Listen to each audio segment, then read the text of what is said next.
government by the people, of the people, for the people. But the people are. What's the other thing we know about this population? And it's a specific phase of life. Remember, age is more than a chronological fact. What else do we know about this population, 18 through 24? They are stupid. Well, I'm sick and tired of smart guys. Let me start off with 2 words.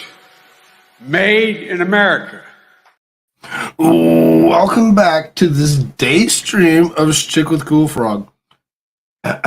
Yes, I'm feeling much better. Throat's still a little bit out of whack, but it's okay. It's okay. We'll get past it. We'll exercise it a little bit here. Tadpole's actually out of the house for the day with the wife. So hello everybody, how you doing? As far as that goes, for a short bit anyway.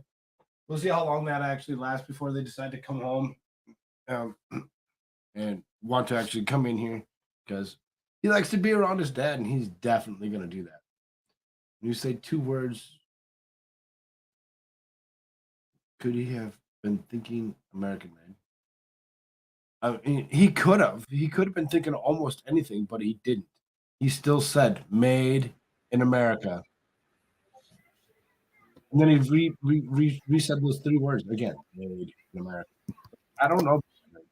What's up, Crystal? Hello. Are you good? Feeling much better. Okay. Feeling much better. Okay, good. Mm-hmm.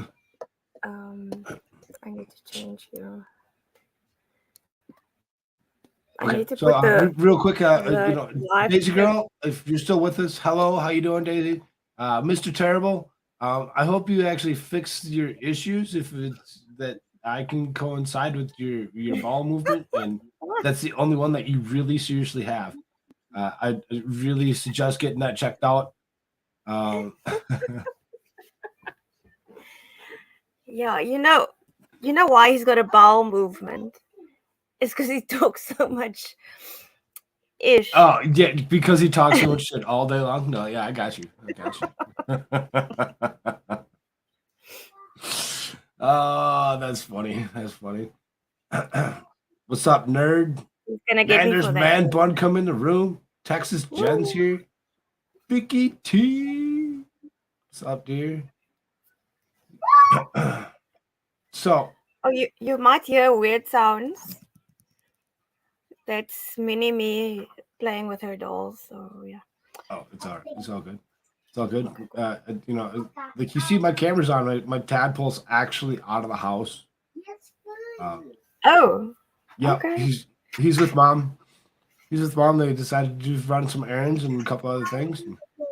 Okay. It's kind of fun, so I don't have to sit there and stop to like in oblivion. No, this one might just jump on camera, so I don't know. Like what she's like, so yeah, no, I don't want to take fine. that risk. Fine. Okay, cool. Yep, no tadpole at the moment. Yep. Oh, lucky guy. We'll see what happens later. We'll see what happens later as the day progresses here. Nerd said you've watched the first 2 episodes of that '90s show. It's not that bad. Oh. I've talked to Nerd several times, and usually it's if it was good, he's gonna say it's good. If he says it's not so bad, it means it's probably pretty mediocre. Yeah, it's like not. No, did you actually watch it? Did you sit through it? I didn't watch shit. Ugh. I don't know. That 70s show was like cool for me because my Monday, like they would show it every Monday on our pay channel. So at 7:00 on a Monday, that 70 shows would come on, and then it was something to look forward to. And my greatest disappointment is that I love the guy that is now up. Yeah. Anyway, let's not mention that in the first 5 minutes. Oh, we're after the 5 minutes. So you talking Danny Masterson? Yep. They're obviously not available to actually be on the show because of whatever reason. And yeah, I mean, as far as that goes, I really didn't care for Ashton Kutcher. I really didn't care for Topher Grace.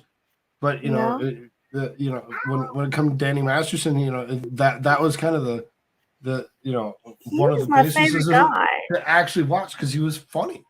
So I mean, Yeah, he was my favorite guy. I'm so disappointed in the alleged stuff that's happening. So Nerd says No, but yes. yeah, I but- laughed a lot. Now here's the question, Nerd: is there a laugh reel? where can I put in? That's the Can thing. I Is there a laugh reel? If there's a laugh reel, are you laughing with the laugh reel, or are you actually laughing at the jokes? Mm. Because Yeah, like Big Bang Theory is a good one for that one. You watch Big Bang Theory without that laugh reel, it's crap. Otherwise, you'd laugh, you'd think because everybody else is laughing or whatever. But when you actually watch it without that reel, you're just like, oh, it's not as funny as I thought it was. Well, you Didn't guys are notice getting the laugh technical. reel? I think. And see, there you go. He says didn't notice the laugh reel. So maybe Is that like okay. Oh, okay.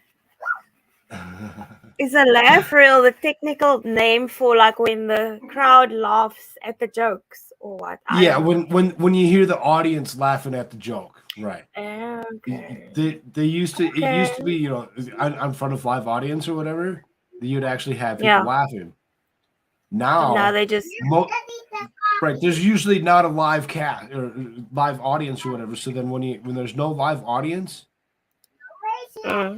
they have a machine that you push a button on to make it laugh. Yeah. Oh, so the guy that's doing it is like messing up. Daisy's like, When he why are you presses cool the if I button. watch it like that? I never thought about it until one day somebody actually said, hey, watch it without the laugh reel. And they actually, threw a clip at me that didn't have the laugh reel. I'm like, oh, it really isn't It's as the last funny as one it you was. get terrible. So, I mean. Yeah, so Oh, then No, but that's okay. The littlest amount that you need to use that wrench is the best. You usually don't have to use it too much. You'll get used this to it. morning it got a bit hot though. It got a bit hot with that guy. I was like just like what? So eventually I just let you do it. I'm like, if I keep doing it, then this guy's because he actually came after me eventually. Me into you or whatever his name was, which turned out to be our favorite person. Exactly. I really didn't understand that's who that was at first, and Winning actually explained who it really seriously was, and I'm like, yes. oh, really? You should be honored. Winning's been doing a lot of research on that particular person, so They did a deep dive in his family, in his whole family, like Max, which the legend, he knows everything about their family history and everything, and all the businesses and stuff, and all the fraud type of things that they got into. I haven't watched all of it, but allegedly there are some allegations. Yeah, so let's just keep it there while we.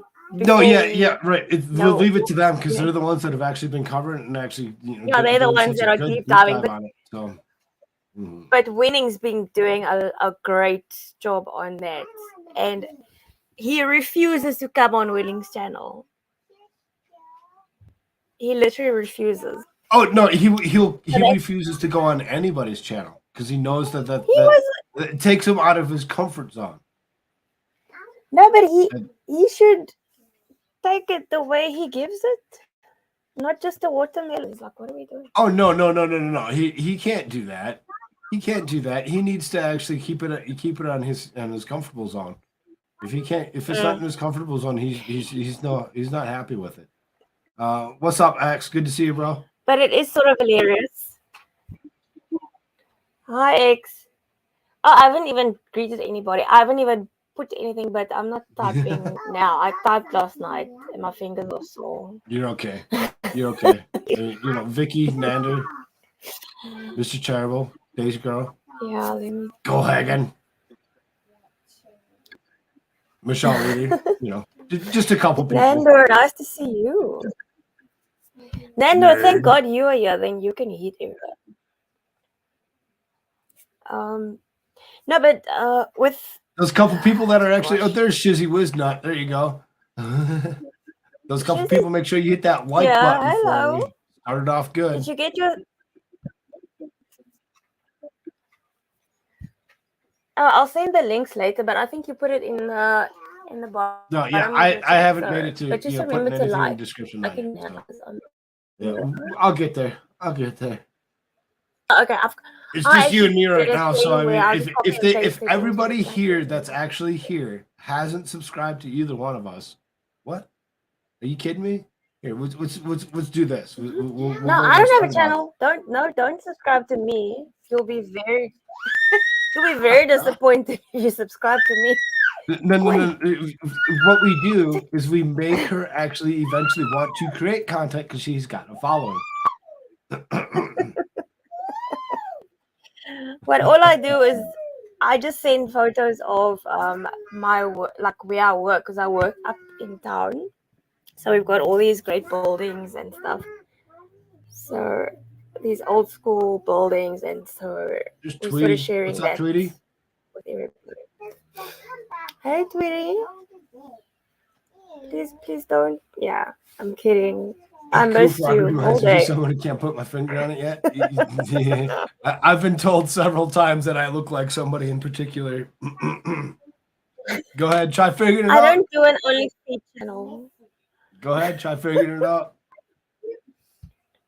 Throw your best guess at me. She does an only feed channel. Oh. I don't do an only feed channel, but I could if you want me to. Oh. Not talking nonsense. Please do not. Please don't. I don't do only feed. I could start an only feed channel. I mean, that could work. But for other people's feed, not my feed. Real My quick, feed we are can't great. forget the They Rumble play to side. show. Rumble side. P Beaver is actually Oh over God, I there forgot to pull that out. hanging out What I by usually do, itself. do you do it too? Do you pull the chat out? Like, do you pop it out and then you pop the other chat? Yeah, I have As like the studio sitting in one, for YouTube or whatever, and then I have Rumble sitting next to it, and then I got the StreamYard sitting, next to that. So then there's chat. So Me it's and like, my mediocre. and I know the My first one video and the third one or whatever, they're the same for the most. Yeah. So it's like I only have studio open so that way if there's somebody that says something that gets blocked, I can actually see what got blocked. Oh, okay. So But Rumble yes, doesn't I really know block a my lot of mods stuff, are right? there to take care of that for me, but I like to Yeah, but see that's what on my YouTube. mods are actually, yeeting or not. So as far as that goes, I still pay attention to what the mods are doing. So can you see it? Because I think I yeeted something yesterday and you allowed it. oh, you blocked John D. I brought it back. I don't know if it's tits or something. I noticed that you actually, and maybe it was yesterday or it was the day before that you did that. I noticed that you had blocked somebody I from the wasn't channel. sure if you're allowing the word or not. So we need to talk about that. Oh yeah, as far either- as that goes, if you actually, I'll add you to the group that's in Discord. There's a little there's a room for my mods.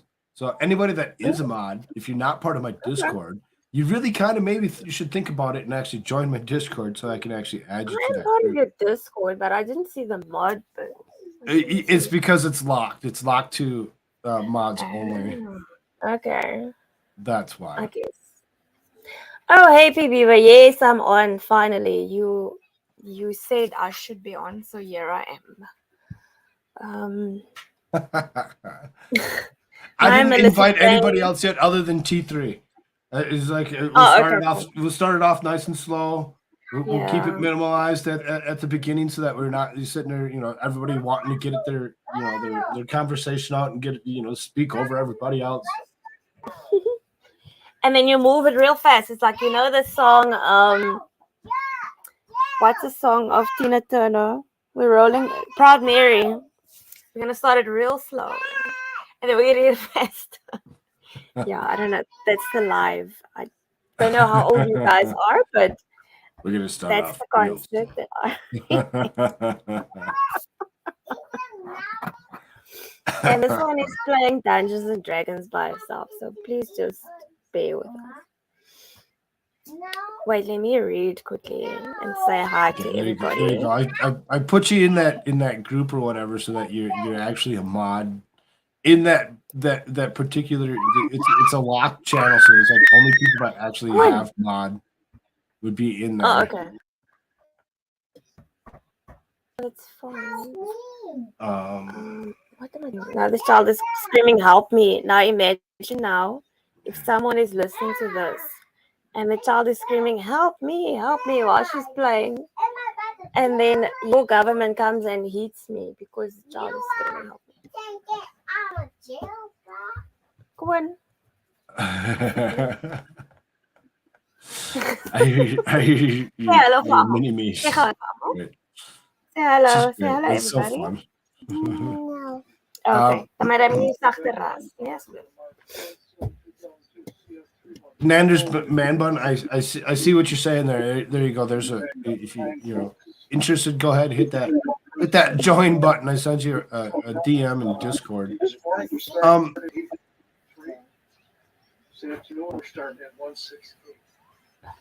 Is that you or me? Is that me or you? I don't have anything else playing in the background. So let me see if it might be me. If I maybe pick something by accident. Oh, it's the thingy trial. It's the anti-freeze trial. Melissa Jane, I don't want to be part of the fun anyway. What? You want to join us, Melissa Jane? You say something. I'll throw you a link. You can come join us. Okay. Only if you're awake. Like AI is really asleep, right? Terrible! Shut up. she's gone away now. Well, go away. No, she's. Wait, give me a second. I need to blow up floaties. We'll slowly invite people. There you go, Melissa Jane. Come join us. Come say hi. Yeah, we need some Oz blood up in here. we need an AI to actually give us a little bit of different thought.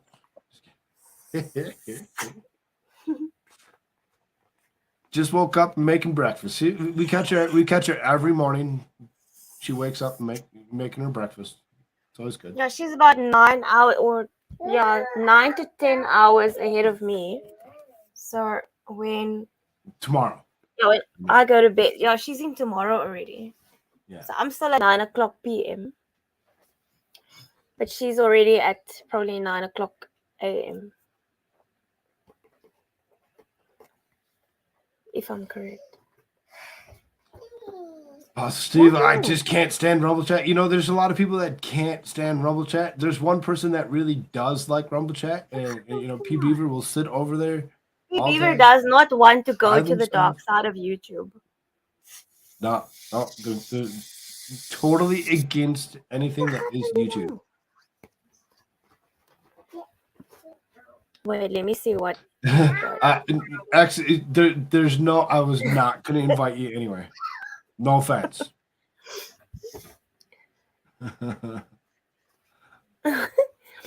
Fully cut and had a bad right.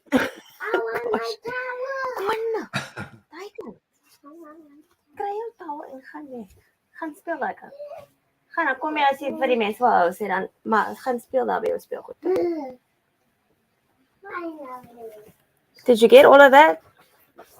Am I speaking in tongues, yeah? Or the devil's language?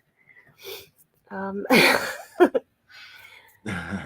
yeah. So, No, like it was brought to my attention by Crystal that yeah. there's a couple interesting things that were out there for today that we could actually kind of cover for some, some interesting news. Now, she said something about Carol Baskin's husband potentially being alive. And that's just that. It's just a potential. They still haven't actually said anything. I've read a couple news articles on that, and it's not saying that there's actually found him. It's just her claim. It's just Yeah, her we claim. Look, the despite Carol actual Baskin's guy. claims, her Yeah. ex-husband, John Lewis, is still considered to be missing by local authorities. We have not received any communication from our federal partners that confirms the location of the missing person, Mr. Don Lewis. The spokesperson for Florida Sheriff's Office commented that Raskin made shocking claims that her ex-husband is alive and well in Costa Rica. Authorities confirmed that Lewis is still listed as a missing endangered adult, and their missing person case is still active. So I mean, as far as that goes, it's though she's claiming that he's in Costa Rica, they have no means of actually getting to Costa Rica or whatever to actually figure out where he actually is, if he's actually there or if he's not. So it's still marked as still missing. Though they're talking about it again, it's still showing that they're still missing.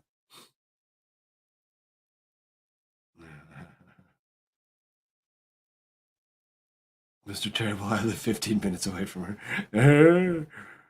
Awesome. Tiger King 2, a clip of Baskin is shown in which she says she possibly received documents from the Homeland Security detailing Lewis's whereabouts. She denied ever being involved in her second husband's disappearance. While the show aired in 2021, fans have recently taken an interest in Carol's story once again and have dialed in the documents she seemed to provide from popular Netflix series. When contacted by Fox News Digital, Baskin provided a link to her Big Cats Rescue organization, which showed a screenshot of paperwork from the episode. Excerpts of the copied screenshots have been blacked out and appear to say Lewis is currently alive and well in Costa Rica. Lewis and Baskin have been married for 6 years before he went missing in 1997. It's been a long time since he's actually been missing. May I interject? How many murders happened in between 1995 and 1998? We've got OJ, we've got this guy, and now we've got that antifreeze guy. What happened? But do continue. It's just for the chat to think about it. Let them just simmer on that. No, OJ was acquitted. You can't say that. Yeah, yes, he was acquitted, but okay, let's let them simmer. They can give their opinions later. How's that?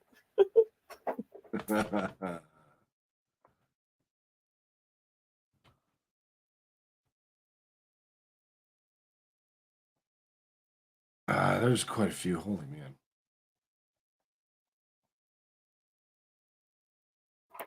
Are you sure? Okay. Oh, yeah. No, high profile, maybe not as much as you'd like to think. But it actually has an alphabetical breakdown of everything that's actually occurred between 97 and 98. How many? Starbucks stuff. Nelson Serrano. I mean, Notorious B.I.G.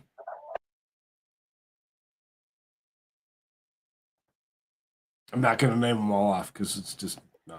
Is it like a lot? Yeah, there's quite a few. Oh, okay. Because, no, I'm just saying like weird, like the weird women or spousal killings. Because we've sort of covered that in the last few weeks and it's been very strange what's been happening. But okay, continue. I'm sorry to interject. He's with Kobe and Elvis. He's with Kobe, Elvis, and that guy with the small mustache. Shame, guys. But I mean, as far as that goes, it seems as though they're actually saying that there's still no evidence that they actually that he's actually not a missing person.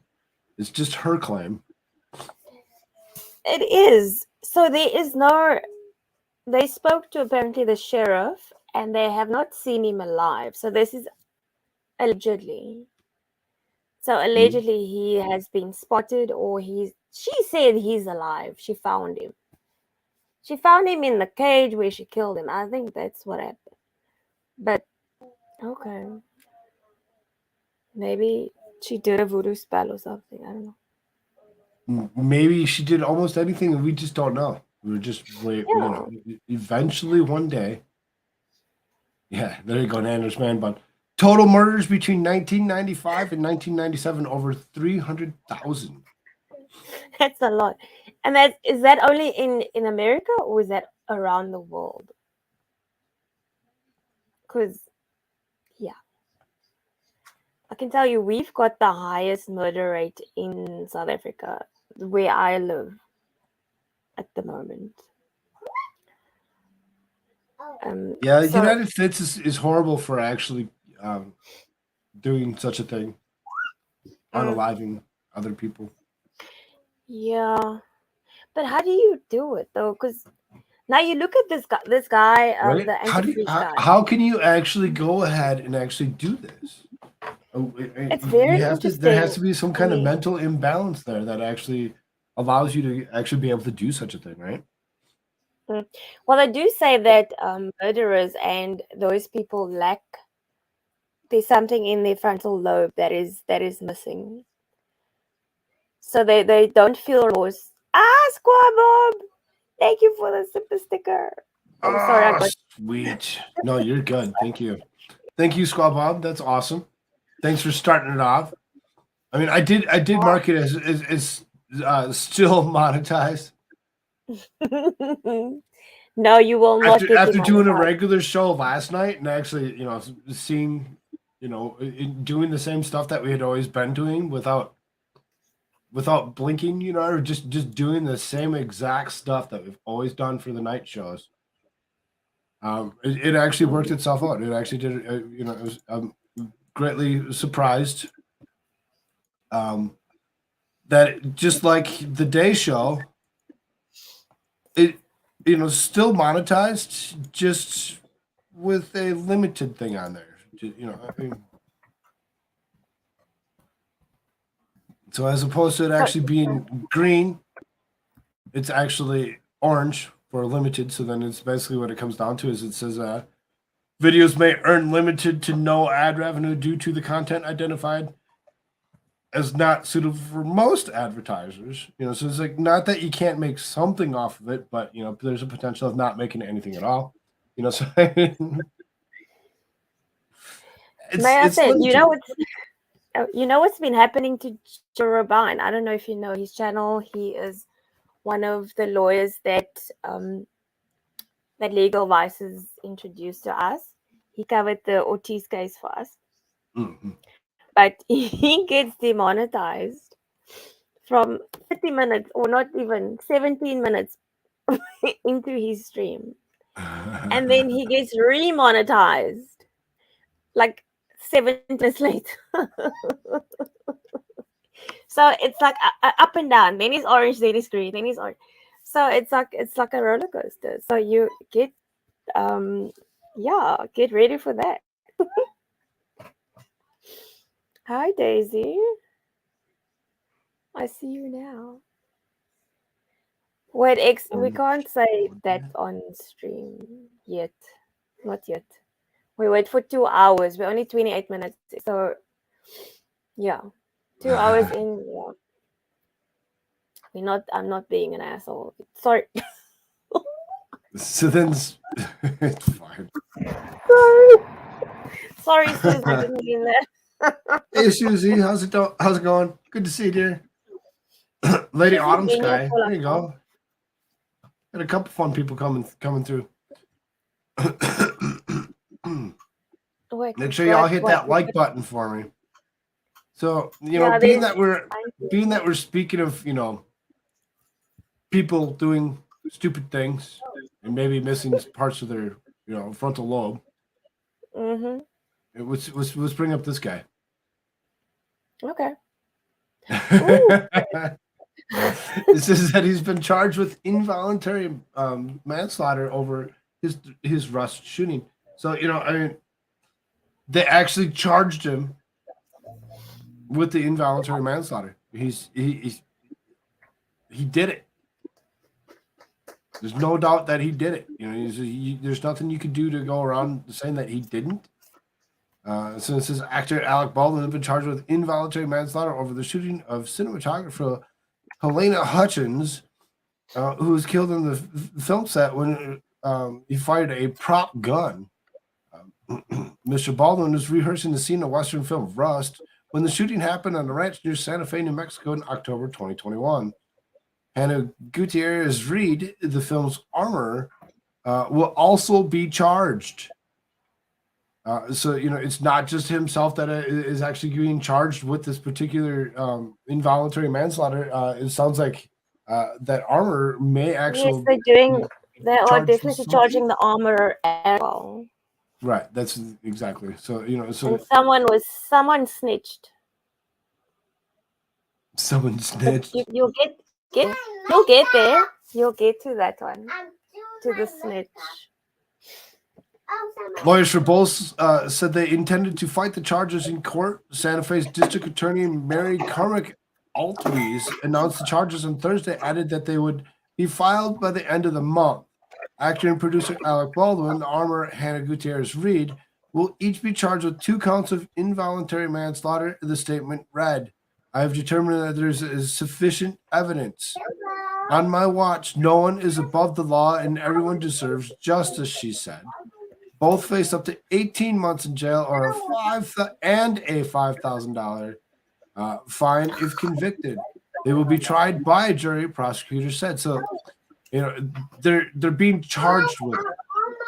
They're not being sentenced with it. So, they have to actually go through court proceedings, which I'm sure all the lawyers that we all follow and love so much. I'm sure there'll be a couple of them that will pick that up and actually do what's best and follow that for sure. It says film director Joel Souza, who also wounded in shooting, but prosecutors said no charges have been filed in connection with that. The film's assistant director David Halls entered a guilty plea in a misdemeanor charge for negligent use of a deadly weapon. Prosecutors said he will spend 6 months serving probation. In a statement, a lawyer for Ms. Hutchins' husband, Matthew, said he supported the filing of the charges. It is a comfort of the family that in New Mexico, no one is above the law. But Mr. Baldwin's lawyer, Luke Nikas, called for the decision a terrible miscarriage of justice. Of course he did. I mean, he's the lawyer for the guy that's actually being accused. He's going to say whatever he needs to say to actually make it sound like it didn't, like it's not as bad as it was. But obviously it was. The word miscarriage is very interesting that he's using there. The miscarriage of justice? Yeah. I mean, it's kind of a miscarriage, like it was a baby that was being held to term or some nonsense. But okay. No, yeah. I mean, I think that's where most people go when they hear that word. So yeah, I mean, right? So It says Mr. Baldwin had no reason to believe that there was a live bullet in the gun or anywhere in the movie set. He relied on professionals with whom he worked, who assured him the gun did not have live rounds. We will fight these charges and we will win. Ms. Gutierrez Reed's lawyer, meanwhile, said in the announcement was the result of a very flawed investigation and inaccurate understanding of full facts. Hannah has always been very emotional and sad about the tragic accident, but she did not commit involuntary manslaughter, according to Todd Bullion. Ms. Hutchins died in the hospital shortly after she was shot in the chest by a prop gun fired by Mr. Baldwin on set. The incident resulted in accusations of negligence and led to calls of better safety protocols on film sets. An initial investigation into the incident found there was a degree of neglect. Producers were fined more than $136,000 by the New Mexico Environment Department for failing to enforce safety protocols. The film's production company, Russ Movie Productions, argued that it was not responsible for supervising the film set, much less to supervising specific protocols such as the maintenance and loading of weapons. After the shooting, Mr. Baldwin said the gun is misfired. He added that he did not pull the trigger and was not aware it was loaded. I don't know what happened on that set. I don't know how that bullet arrived in that gun. I don't know, he said. Mr. Baldwin has also filed a lawsuit against several people involved in the film, including Ms. Gutierrez Reed and Mr. Halls, alleging that they both failed to check the gun carefully. In October, the 64-year-old actor and film's production company reached a settlement, an undisclosed amount, with the family of Miss Hutchins. It came after the cinematographer's husband filed a wrongful death lawsuit, which alleged violations of industry standards. All of us believe Helena's death was a terrible accident. Mr. Hutchins said in a statement at the time, I have no interest in engaging in recriminations or attribution of blame. Production of the film has been scheduled to resume this year with Mr. Hutchins on board as executive producer. Yay! So they're going to continue to film the movie anyway, for whatever reason. But yeah, I mean, it really seriously sounds like he's going to be, he's being charged with that involuntary manslaughter. Now, anybody that's ever gotten in trouble in the States, now I don't know New Mexico for sure. Every state's a little different, but usually when they say they face up to 18 months or $5,000 fine, that's up to. That's not what they're exactly going to get. And there's a great potential that they may not get anything and maybe just get fined, being that they're as high stature as they are. Sitting in jail is usually something that they reserve to hardened criminals. Not that he's not a criminal in my mind, but at the same time, I don't see him actually sitting the 18 months. I don't think he's going to get anything, to be fair. Well, to be honest. Right, he may get the fine.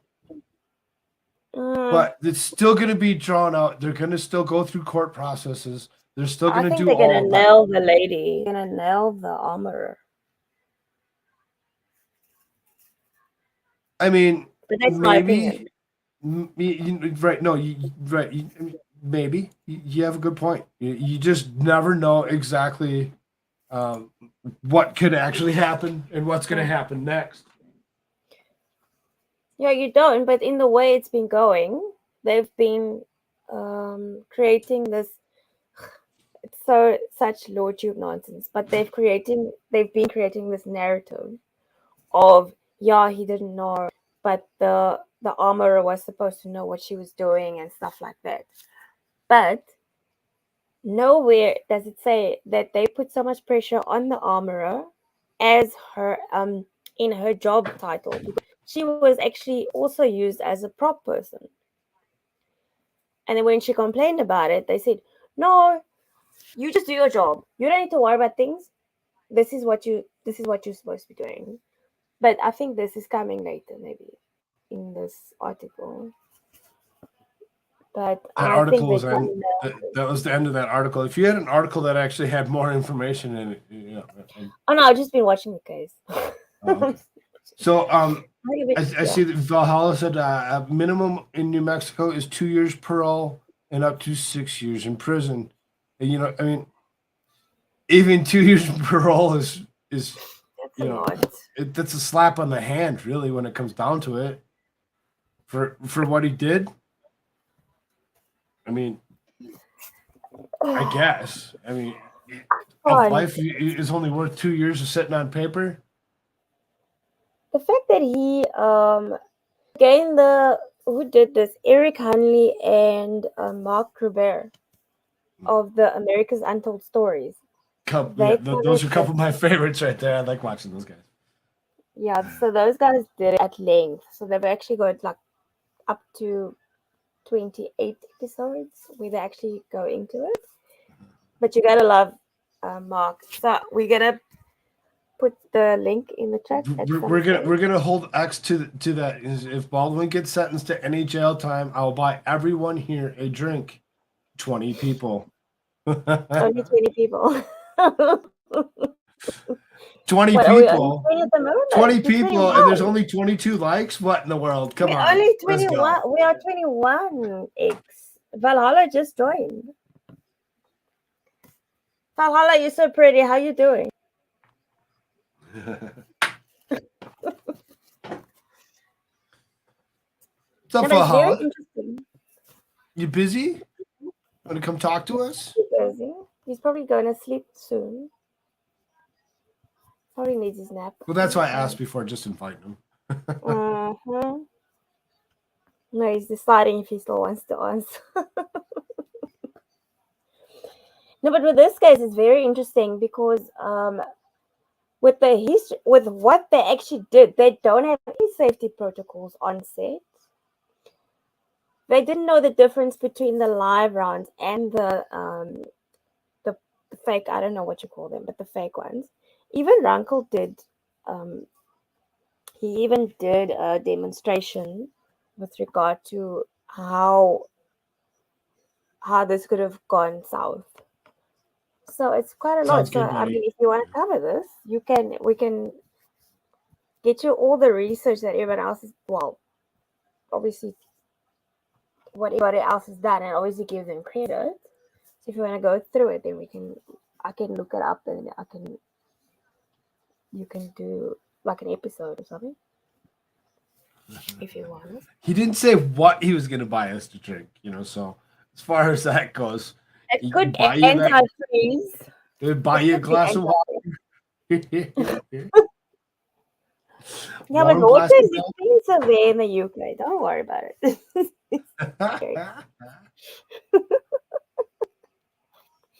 Wait, what is he saying? Val says, I'll take yours, Lady Autumn Sky. And Susie's saying, they knew the difference. Comfort, no accident. It's alleged. We can't say that they knew because we don't know, and it's not We don't know. It's all just it's not opinions. been proven yet. So allegedly they did it. So we're not saying that anybody did anything. Yes, he shot her. That is correct because it happened on camera. Right. It clearly happened. Yes, it clearly happened.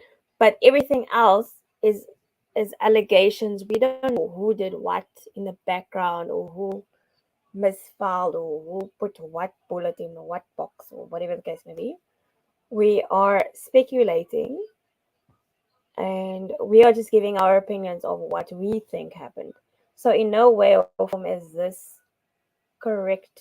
What's the word? Cool, help me out, Joe. Right. In no way is this correct testimony. We're absolutely we're just a couple people here on the internet having fun. Yeah. You should hit that little thing down there that says I'm monetized and actually donate to the cause. You can Allow me donate. to continue to do such a thing.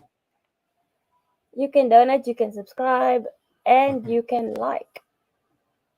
All that fun stuff. All that fun stuff, yeah. But you're not allowed to swear, apparently. All those YouTubey things that you are allowed to do, right? Yeah, we're not allowed to swear till 2 hours in, so we're 44 minutes in, so we're counting down. Trump to Baldwin in entertainment purchases. You're fired. No. Oh, we're allowed to say Trump. I didn't ask them if we're allowed to say that. I need to do more research. Under such context, maybe I think it'd be okay.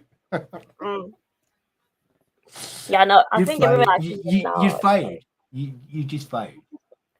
It is fine. Okay, cool. Did I find out about memberships? I did not. I was digging Did around trying to you? figure it out, and I just it, there's no button, no something easy, quick to just bump it and say, okay, there's memberships. I really There's don't not yet. understand how that one actually works. So Apparently, Megan Fox, big up to Megan Fox. We'll put her link in the chat later. Megan Fox said she's been trying for a while now, but she's struggling. So maybe we should just look into it, and then I can figure it out. yeah, But if anybody knows the exact ways to actually do that, hit me up. Let me know. yeah, I think maybe ask Legal Vices. He seems to be up to scratch with everything, or even all of your other friends. Right. All of your other friends. Thank you. But even the mods should know. I mean, Valhalla should know how to do it. He's been a mob for or a mod for The difficult one is being on this side of the planet at noon. Obviously the other side of the planet's middle of the night. So as far as that goes, getting some of these guys to actually come and join us. I've actually asked Vices to come join us a couple times. No, at this just time, to come Vices say is hi. fast asleep. Right. It's middle. I'm not gonna. Right. He's getting some sleep because he's got to do his own stuff whenever. So. Hi, Cloud. How are you? What's up, Cloud? How you Thanks doing? for popping in. Thanks for popping Stick into around. this. We'll do some more stuff here. We just got to figure out what's going on. We're having a very educational discussion about stuff. About stuff. Yeah, Maybe that we makes should get sense. somebody that's a little bit smarter than ourselves to come in here. Ooh, who might it be? Right? Who's smarter than me? Yeah, nobody, I guess. I don't know. No, but seriously, what was I gonna say? Yeah, I've tried for the last couple days to actually get one particular person to come join me. She's gonna come join me 2 days ago. She had some other family things that she dealt with or whatever. Come home to her wife made her dinner. Oh, shame. Yesterday she was busy and said actually that she was assuming today would be a slow day and that she'd be able to join me today. Oh, okay. That is Flux. Let's all hope that Flux can actually make it through today and come join us. No, but she's very busy, so you're lucky if you get her on you. Yes. What's up, dear? Good to see you. Wow. Ish, I've never met you before. And then Lady Autumn is here as well. What is this?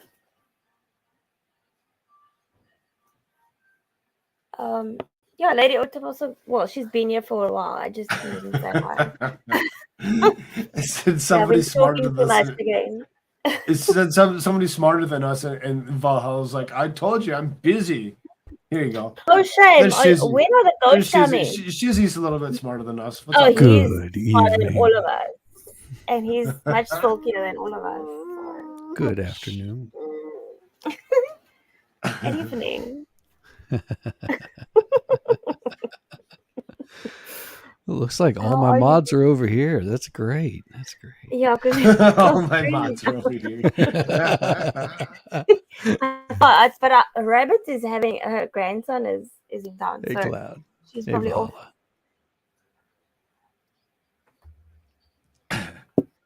I missed your show this morning. I'm sorry, I was asleep. Oh, is Valhalla doing a show this morning? No, you. Oh, for you it was this morning, huh? Oh, sorry. Oh, guys. You know that your morning is my evening and my morning is your evening. So I'm 9 p.m. or almost 10 p.m.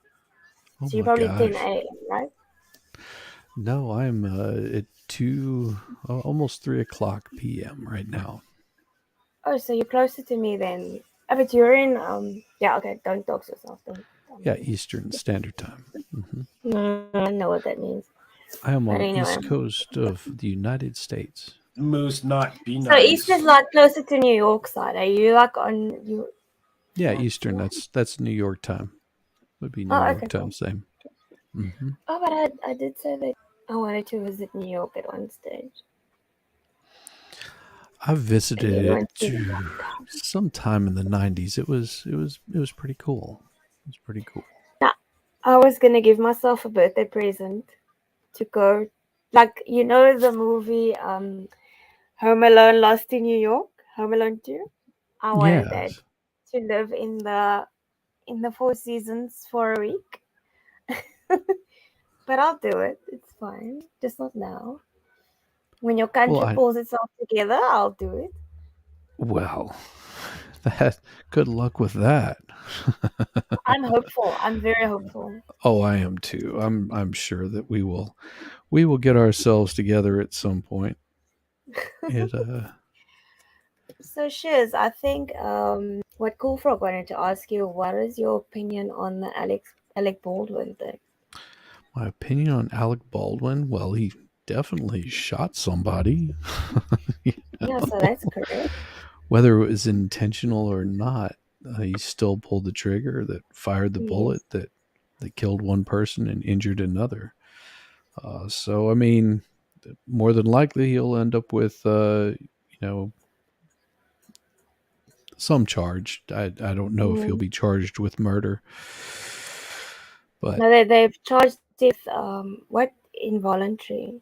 What's it? Secondary involuntary manslaughter. manslaughter. Something like. That So that's yeah, negligent manslaughter. yeah, yeah. Okay. He'll you know, more than I likely think he he'll won't drop it. do any. If he does sometime, it will probably be deferred or something. Yeah, It's or Time a fine or served. some nonsense. But well, now I the don't know about time lady, served, but he might be on probation or something of Hey, that sort. I mean, I was Val put something in there and said it was a minimum 2 years parole or um, so many what years did of you say? community Yeah, jail service time or or whatever. So whatever. it's like, yeah, I did because of who it is. I really don't see him getting it. I don't Maybe a see him fine. getting convicted at all.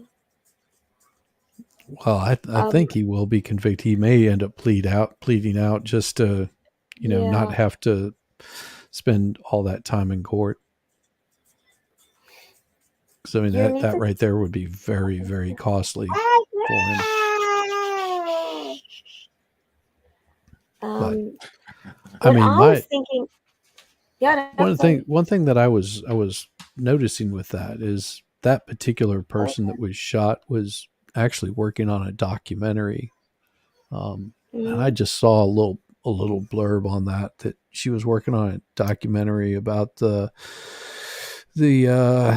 kitty lovers in California. So it just seemed a little odd with all of the other stuff going on at the same time that she just happened to take a bullet, be put down. wait, you just dropped something. I don't know about that. Would you mind elaborating on that term you just used? Map. Oh, okay. Yeah, So it's that's a enough. word Thank we you. can't Thank we you. can't really No, no, can't no, really no, no, touch no. on. We No, can't I delve didn't into hear you that too properly. far. I Well, didn't and hear that you properly. I thought you said kidney lovers. I thought, are these people what harvesting everybody kidneys? loves kidneys, We all kidney love kidneys, especially beans, the lamb ones.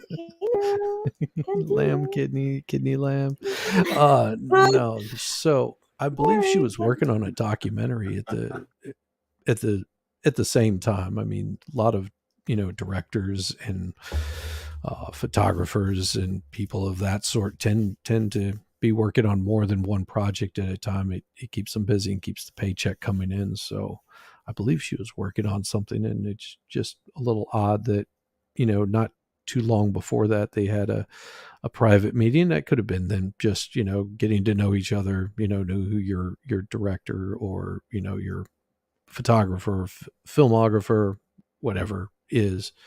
But it just seemed a little odd that that happened about the same time, and that just sort of got buried.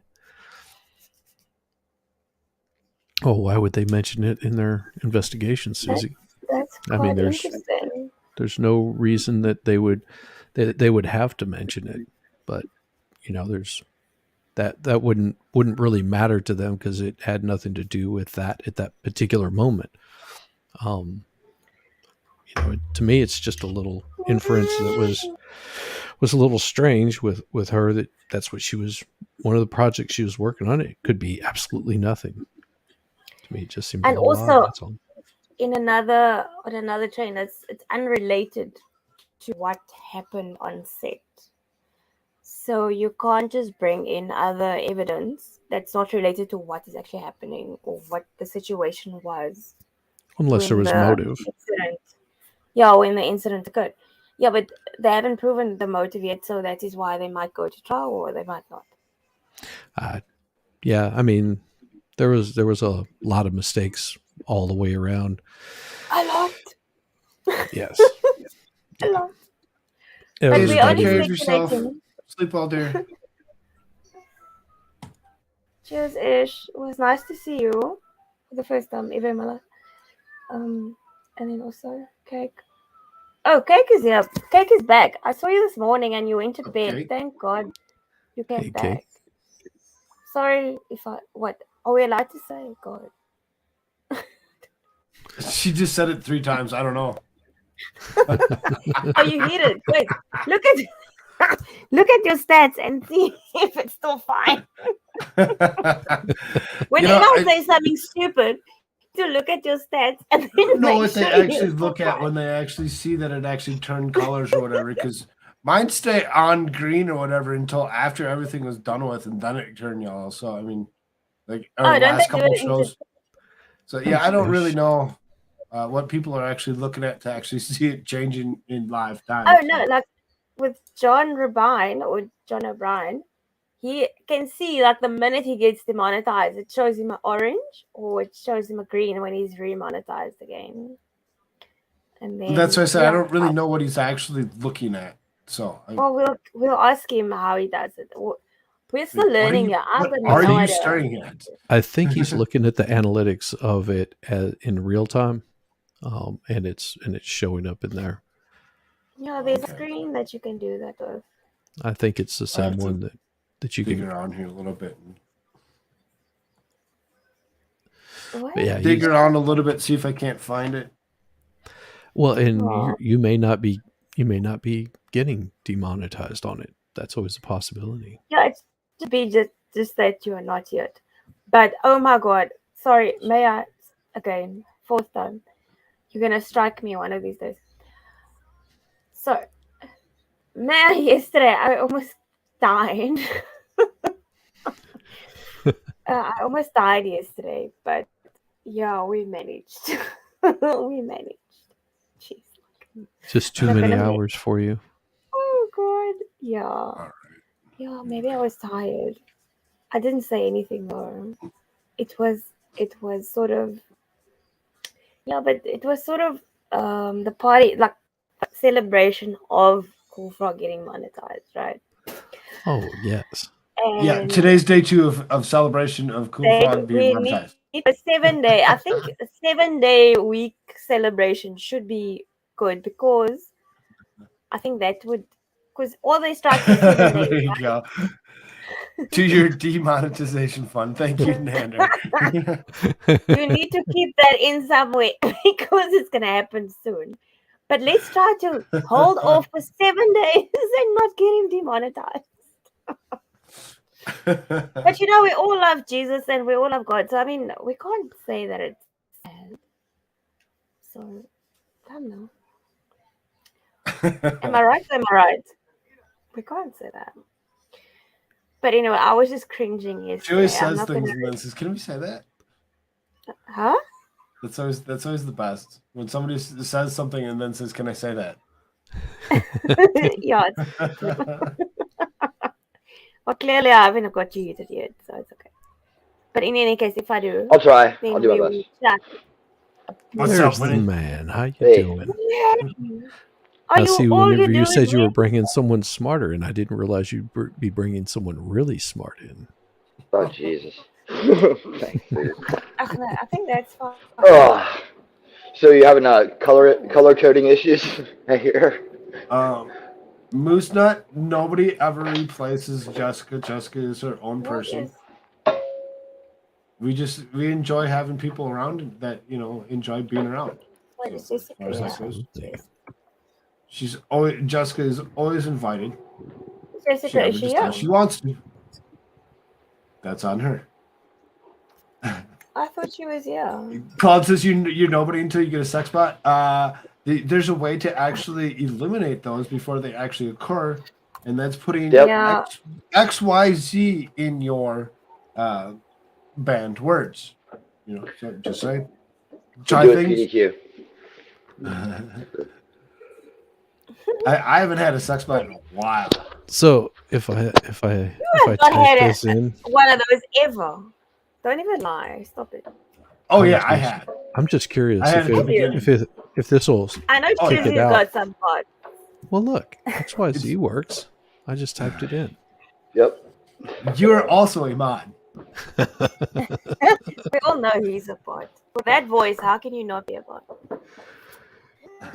Well, I could be a bot. I might be a sex bot also. Oh my. Hold on, I'll be right back. Just give me a minute. What's Winnie up to?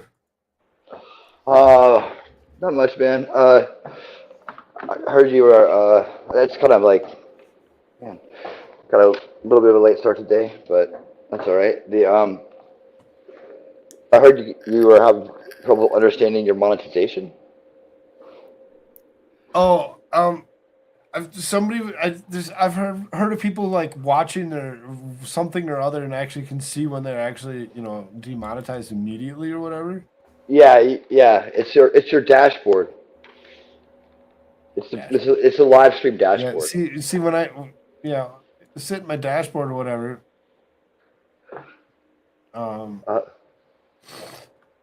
Like when it's the one when you're live, it's like the one that's like the radar looking thing on it. It's like the third icon ever. Yeah.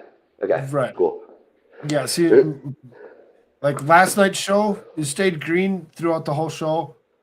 Yesterday's day show stayed green throughout the whole show. It wasn't until after that they actually went to limited. Yeah. Yeah. That's because that's when they analyze it. They're looking at it like in the real time for immediate kind of like immediate things that suicides or sex or something like that. Like something that they can't demonetize. You can't undo it, right? Yeah, man. So they want to get you off the air as fast as possible. You're rebroadcasting a rugby game from Australia or something. Like things like that. That shit will start flashing. Australian football, don't do it. Just don't do It it. doesn't exist. What the Kidding. hell? We beat Yeah. Just saying. Well, and I actually got a strike on one of my live streams. That was after the live stream because I had a song playing that I just didn't even realize. But I was only it was just maybe 20 seconds or something like that. Hold on. That out. You get a strike or you got a claim? Copyright claim, yeah. Okay, yeah, that's not a strike. Strikes are Big big deals. Yeah. But that's Catch your first strike and you'll understand the difference. Yeah. No, it was a copyright claim, and it was only in one country or something like that. I was like, well, the little bit I can go in there and just clipped it out. Vicky, what are you doing? You can do that, and two, by the way, if you don't know the Ricada method to challenge copyright claims, then you need to get up with me and get it from me, because that's going to save you a lot. It's also going to give you a lot more confidence to use some of the material you want to in a fair use way more often. Because until you get that, you're like, oh man, everything's copyrighted. But a lot of times, everything's really a copyright mistake, really, is what it is. Well, this one was actually a song that was being played on somebody else's video. Oh, I know, dude. I get them all the time. I would do parodies, dude. I get them all the time. Listen to my stuff. I got a bunch of them right now. It's not a big deal, but it's like a lot of these aren't real. Like a lot of them are just like reactions by the bots or whatever, I mean, by their system. Cool. It's just reactions. I mean, it was easy just to remove. It was only a few seconds. I'm like, I'm not worried about it. Yeah, And homie don't play that. Homie wants things the way he wants to in his videos. So if they, either I'll take the hit and share the money with them, or I'll be like, this is fair use. Here's the thing. Here's the Ricada statement, and they'll take it off. I've had more take it off than I've kept. Let's put it that way. You know how to turn on memberships? Turn on memberships is you got to go. See, I actually started to do mine, and then I was like, I'm not gonna I don't want to charge people right now for anything. I think I want things to be at a certain point. So I don't know what I got people asking for it. They're like, we just want to be members. Can we pay for membership? Because I mean, I'll turn it on because people want it. yeah, if I knew how to actually turn it on. You have to turn it on. How can you not turn on memberships? That's like it's not next to where it is for all the supers and stuff or whatever. It's in a different spot. No, but still, it's like the join button, and then you pay you've got levels. No, right. And I don't know where that is to actually turn that on. Figure it out. Well, because that's your monthly income. Don't listen to Bronco. Come now, guys. No, this is very unacceptable. Your memberships, your monthly memberships is one of your main incomes because that guy, they're taking the money off his bank account every month. So you're getting your $1, $2, whatever per month. So if you've got 1,000 guys on membership, you're getting your $1,000 at least for your memberships. Come now, guys. well, and if they became members on local and you did stuff over there, then they'd be paying. That's the other paying one. Less. Is I've actually pushed that as well. Is just go over to locals, spend the $5 there. So I mean, so that way you could do That's what I'm saying. after stream kind of thing. Your streams here might be a little bit shorter, but for the rest of it, you actually don't have to pay anything to get in those, to watch those streams on locals. Puffer's got a point. It's like this. It's like this. They have all these membership levels, right? What am I gonna offer? I throw these massive streams and 5 people come. So I don't know why it is. I guess people just don't like listening to me on live streams. But I've done a bunch of live streams. I get very little people to come over. So why am I gonna charge those 5 people? Yeah. To come to my stream. It's I wouldn't take care of them. I give them the membership for free. May I also then when are you live streaming? Because there's never a good time. Everybody's always live streaming. Everybody's so my crowd is this crowd. Right along the side with Nick Ricada. Like I said, what do I have to offer? I have topics that confuse people. Your mic is cracking a bit. Apparently, the chat is saying all my friends are on other channels. I mean, your mic is crackling pretty bad. Okay, I tell you what, I'm gonna duck out and come back in a little bit. I got my headset on, and I was still walking around doing stuff. I'm gonna come back on my PC in a little bit. Oh, okay. But I'll find that pretty cool stuff. Just do your show, and I'll find that stuff. And when I come back, I'll show you. Sure. Sounds good. But I need to speak to you then about that. Okay, we can speak. See you in a bit. Sorry, she just threw the phone into the water. She's like, you need a new phone, mommy. Fine, I've got the sand flop thing. It's sort of waterproof. At first, I thought that was winning using some sound effect. No, it was my kid. She threw the phone off. Yeah, she just threw it away. Now she's not getting a phone again. Okay, the phone. Okay. Wait, I'm gonna pause. Just gonna mute myself. Oh, poor child. Poor mother. Not poor actually, child. I'm not gonna listen to you. Cost 21,000. Anyway, okay. Yes, the child is well, but really, why must you be causing trouble? Okay, wait. I'm just gonna deal with her in a second. Okay. Pay attention to me, Mom. So I'm looking over on the actual stream itself, and your icon isn't showing up. You've got it here on Mine? StreamYard, but it's not showing up on YouTube. Yeah, here, let me fix that. It's weird.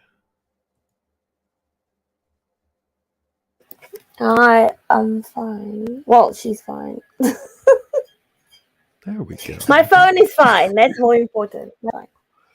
What's up, Ash? How you doing, dear? Good Hey, to see you. Ash. Hey, Ash. It was nice to meet you earlier. I haven't met you before. I think I saw you maybe once on Legal Mindset. But I saw you now again for the first time in the morning. Well, morning.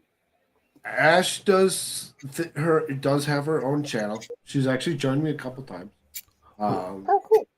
She plays video games. And she's actually been playing video game against the likeness of Guava Ball and kicking his butt on the mouse.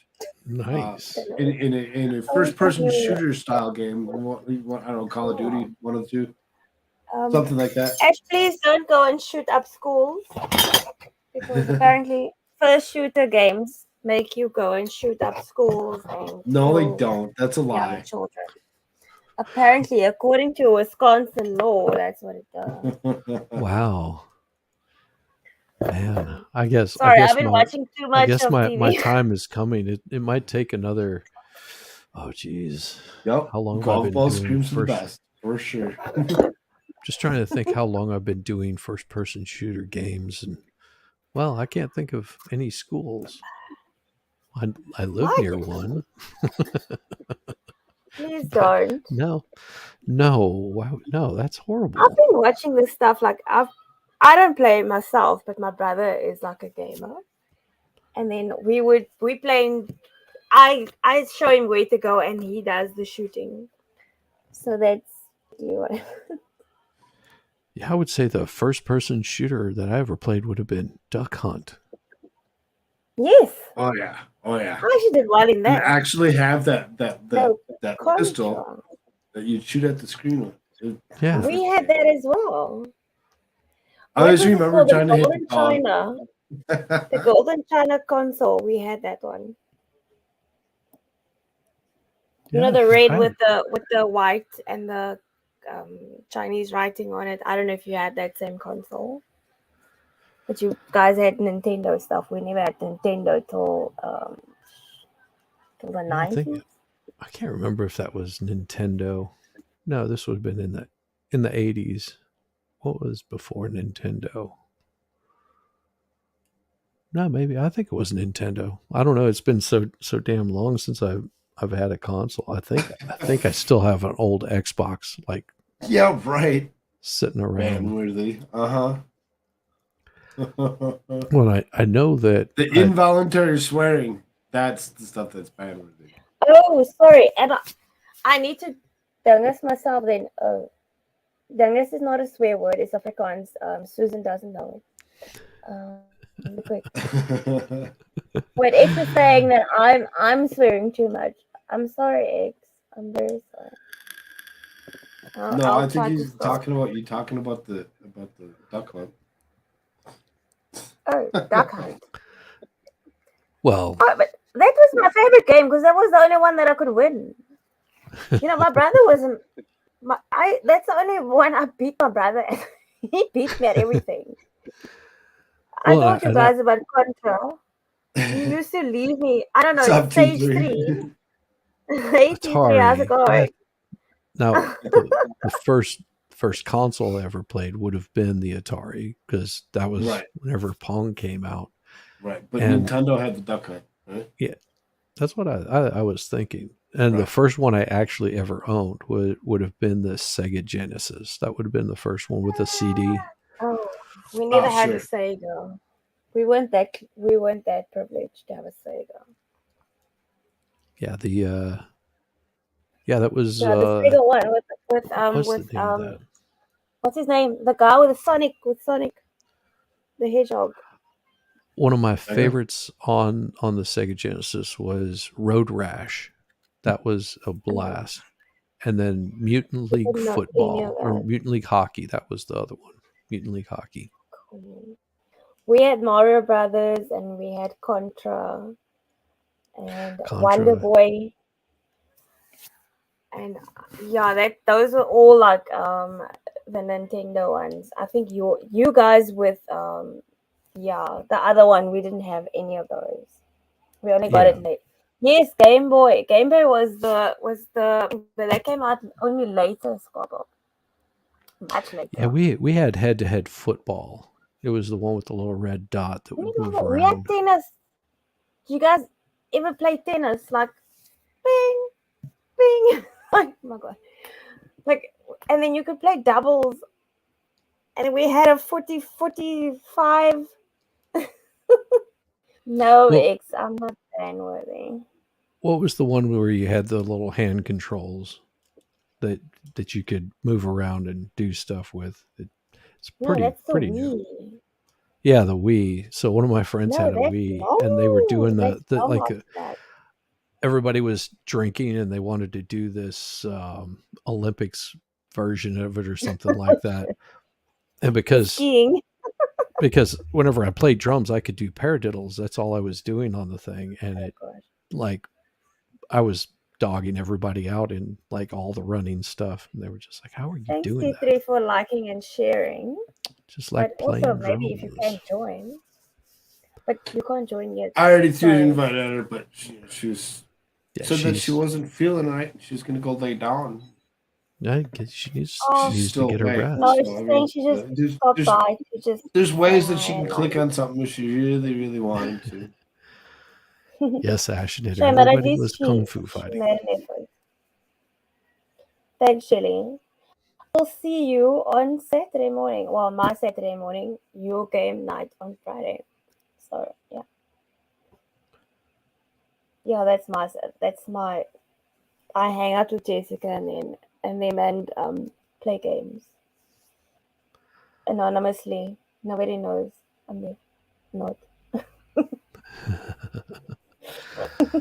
Yes, the arcades where you rode the motorcycle. I remember the plane. Did you have that car thing And where I'm it farts? thinking, And was then it you Tom stole it? Crisis? I mean, I totally remember hitting up, arcades or whatever. Arcades were the best. Yes. You go in there with a roll of quarters and you could sit there almost all day. Yes. Tekken. Where did Tekken you was get one roll of of the quarters? best. Yep. Tekken was a fun one. I didn't do that. I love Like Tekken. you'd play a couple other games. You'd waste $1 here or 50 cents on a different game, like Teenage Mutant Ninja Turtles or something.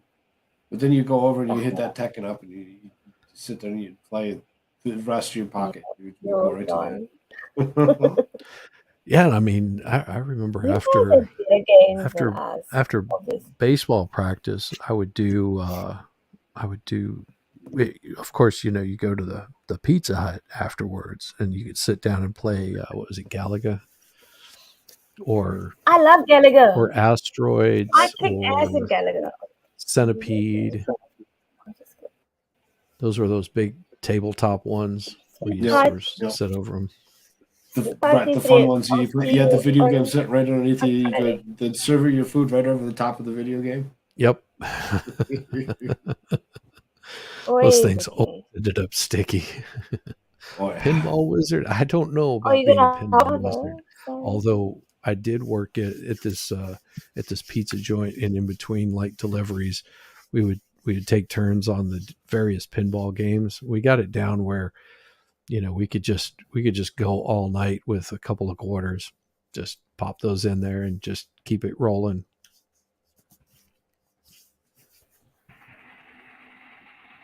Oh, thanks, Susie. I'm going to the. My dad used to take us every month to the arcade, and then my brother and I would play Tekken. But because we've got Tekken at home, then I would play against. He would play one machine, and I would play another machine, and then we'd beat everybody because Tekken was fairly new at the time. And then we tokens, the the tokens for the teddy bear nonsense or whatever gifts you got. So that was fun.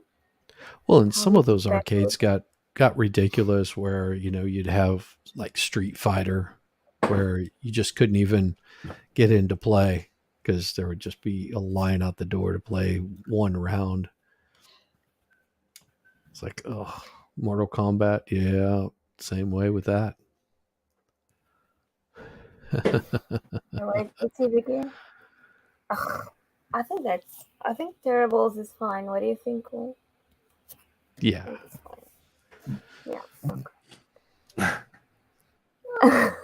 I don't know. I have to ask. We need to have a discussion who we can eat or not because it's sort of fun. I'm not lying. I'm not lying. Always picked But Guile. Mr. Terrible. That's terrible.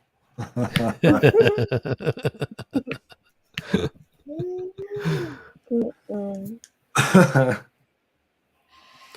yeah. You know?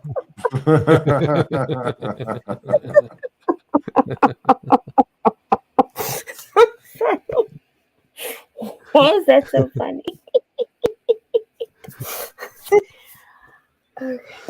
Oh, my favorite was what Jing Kayu, and then also I've said this before. Tekken is the best game I've ever played in my whole life. Also, Formula One is also my favorite game. But the rest I'm useless at. Like what's the other thing? Need for Speed. I can't play that at all because I don't know the course, so I'm completely useless.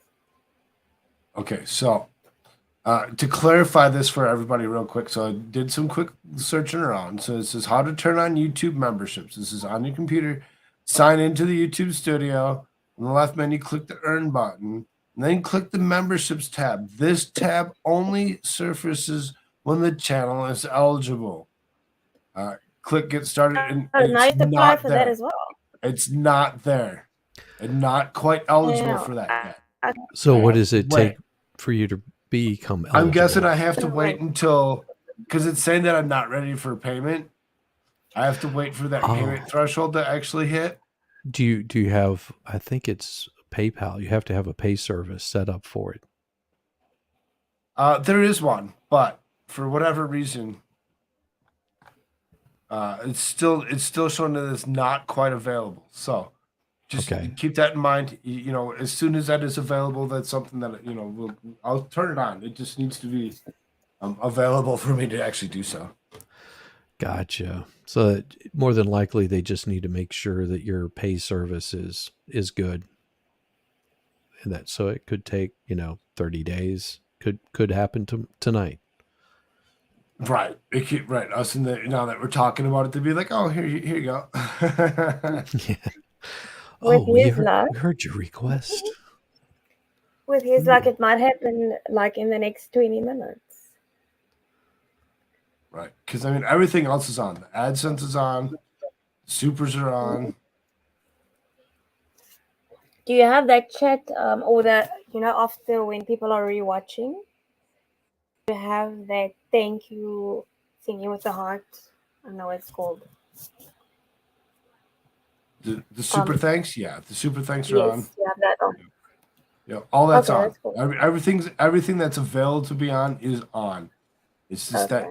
that particular is not on yet. Okay. It's telling me I haven't yet met the payment threshold to receive payment. Okay. So guys, please get in there. Send a $2, $1. Love you a long time. Come on. Let's do it. Damn.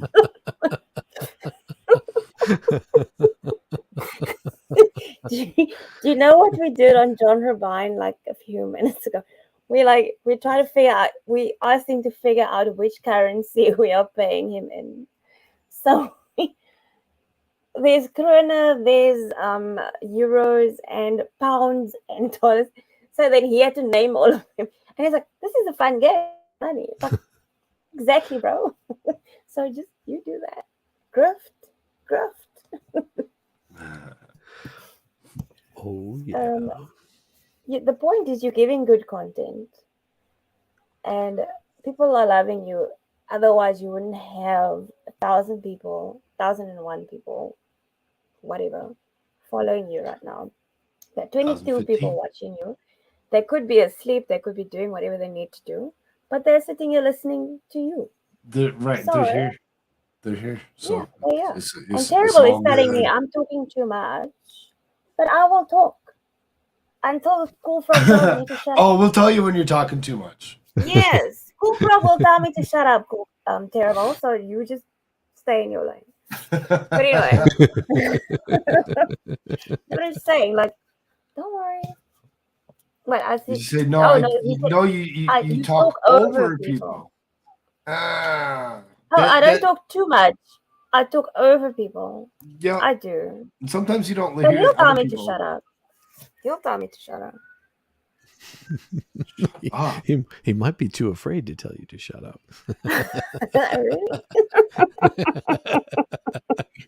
I think that's it. My gangs don't run in America, so I'm cool. Even though they call the Americans, but no, we don't run. She did. She did, Mr. Terrible. As I was reading that, she actually read the same exact thing at the same exact time.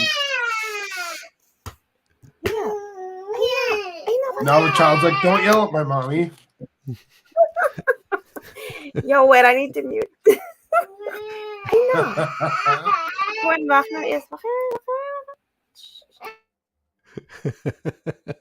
So much fun. So much fun. Hello. How we Welcome doing? back. No, that's better. Yeah. Yeah. I know when I have my Bluetooth on and the battery's low, I'm probably not going to get good reception. So that's why. You get Okay, I'll come back in a second. I can do it. Okay. So So, I looked into it. uh, I have not hit the threshold to be able to turn on the yes. memberships. So Yep. That's that correct. tab is not there. Yep. It does take a while for that to show up. That's true. Not that it actually tells you what the threshold really is. It just kind of says that there's a threshold. It's, I'm trying to remember what it was for me. I can't remember whether it was subs or something else. I think it was subs for some reason. maybe it's just the amount of viewers you have on it at a time, amount of subs plus who knows the amount that's been generated. I can look back through my notifications, maybe. X, I already answered you. I'm not playing your song. I refuse. I'm not playing anything that come from your channel. I'm not going to do it. We had this conversation yesterday that this is not 2006. This is 2023. It's not going to happen. I'm not playing your song. Thank you for the 10 pounds. Thank you so very much. But I'm not going to sit there and play your song because though there's no copyright strikes on it, whatever, it opens it up for you to be able to strike me whenever you want. I'm not doing that for you. Smarter than the average bear.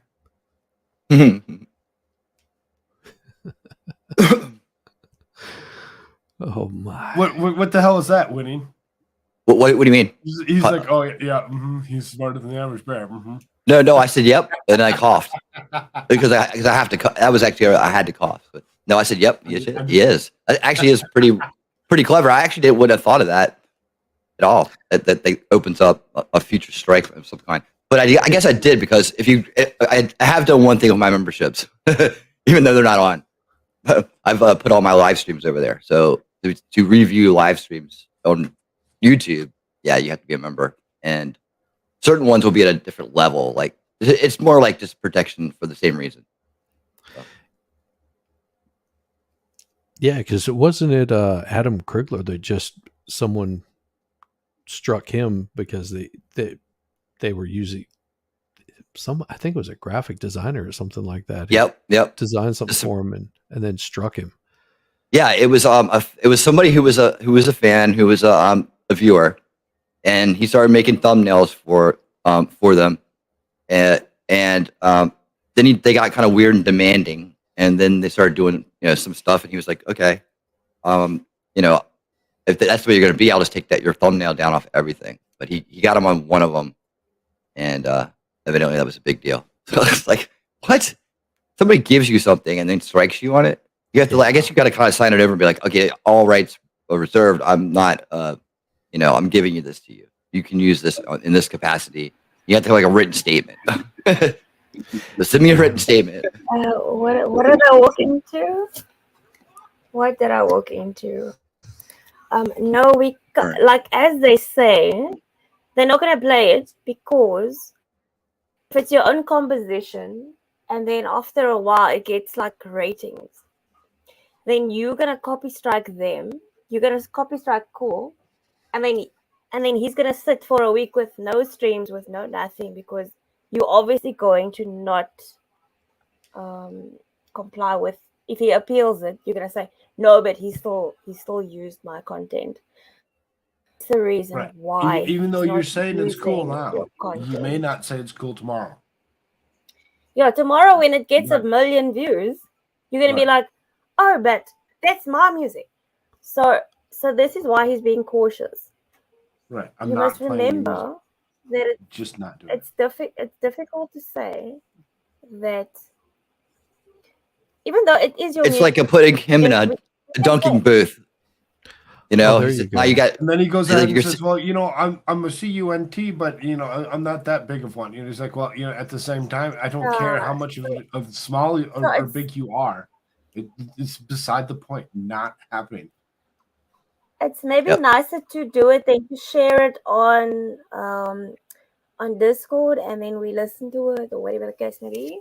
We can share it So on that I'm platform, looking down at the bottom right and there. not It says on if you are a YouTube, because partner who's they just joined YPP, you're requested to wait for up to 1 week for Studio to update if you're Right. eligible for membership. So Right. Exactly.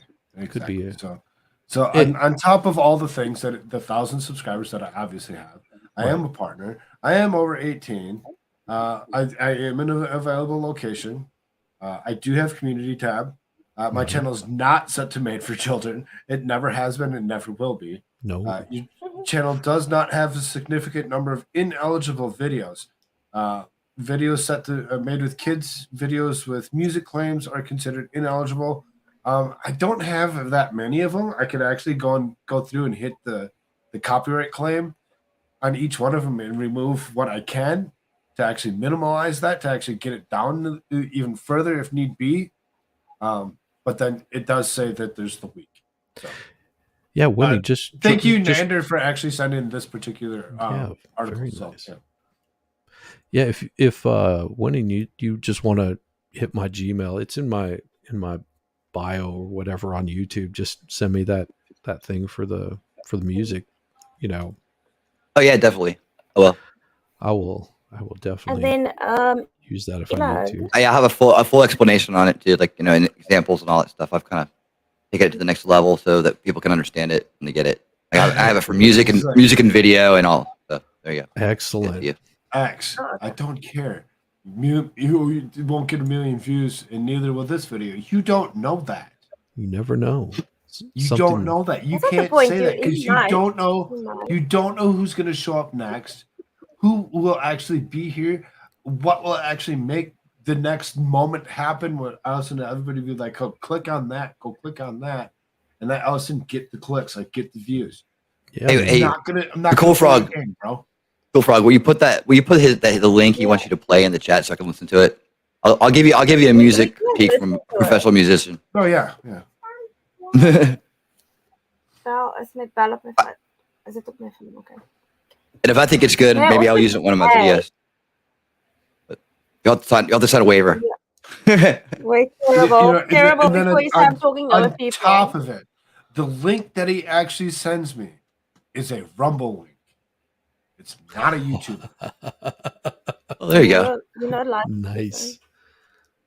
Yeah, throw the private chat. Think about it for a few seconds. Thank you. It's really not the point of it being your own production or the fact that Oh, dude, it's got Game of Thrones video on it. Exactly. Just looking at it, I'm like, no. I've never watched Game of Thrones, but I can see a video. I'm like, no. Dude, video is the hardest one. Audio is easy, actually. Audio is not that bad, but video is very tough to win a copyright on. Hold on. Why is this? This is even in your music. All this is like.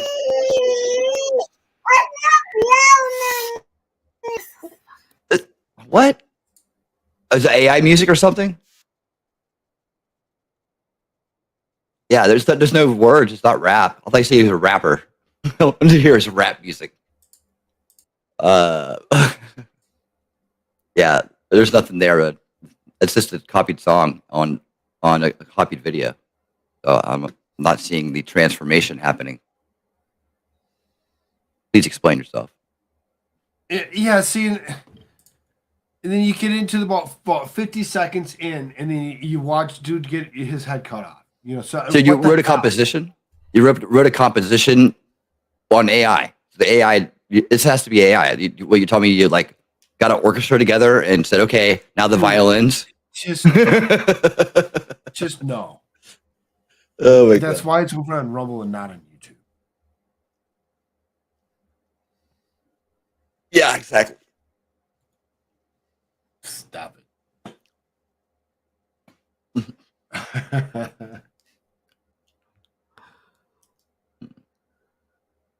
Yep.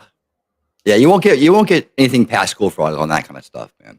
I've known him long enough to know that he's crossing his T's and he's dotting his I's. And he makes sure he did it. Oh. No, it's FL. You won't catch him snoozing very often, man. Stop it.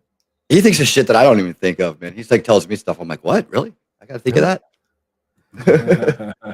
Yeah, like he's done that a few times. The My ass. smartest person in the room.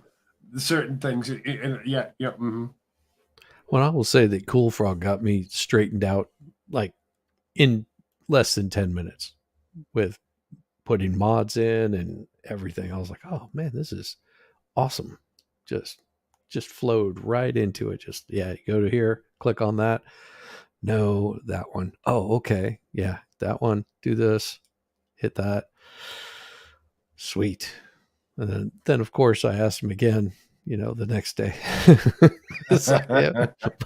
Like, how did that work again? You're like, oh, like this. But yeah. Cool Frog's on top of it. You can't really fool him on anything. I mean, you might be able to. Might be able to, but why? Why try? Generally, if you're doing that, you're on some level, you're probably abusing his trust. So, like he lets you on the show and you do something stupid, that kind of thing. But when it comes to the rules, I'm and usually generally a it. nice guy, and I like to give people chances. So it's like that's why I invite people and say, yeah, okay, sure, come on, let's go, let's have some fun, let's talk. When I say no smoking, no swearing, and the first sentence that comes out of his mouth is F this MF and see you next Tuesday. Was like, what the hell? Are you full sentence and 4 of the words out of 5 were a swear word? Like, okay. I'm sure Divinity is gonna flip you on that one. Sorry, I just needed to deal with something. And my Cool Frog version of the song "Respect." That's great. I've got a crack. RSPTC, find out what it means to me. No, it doesn't.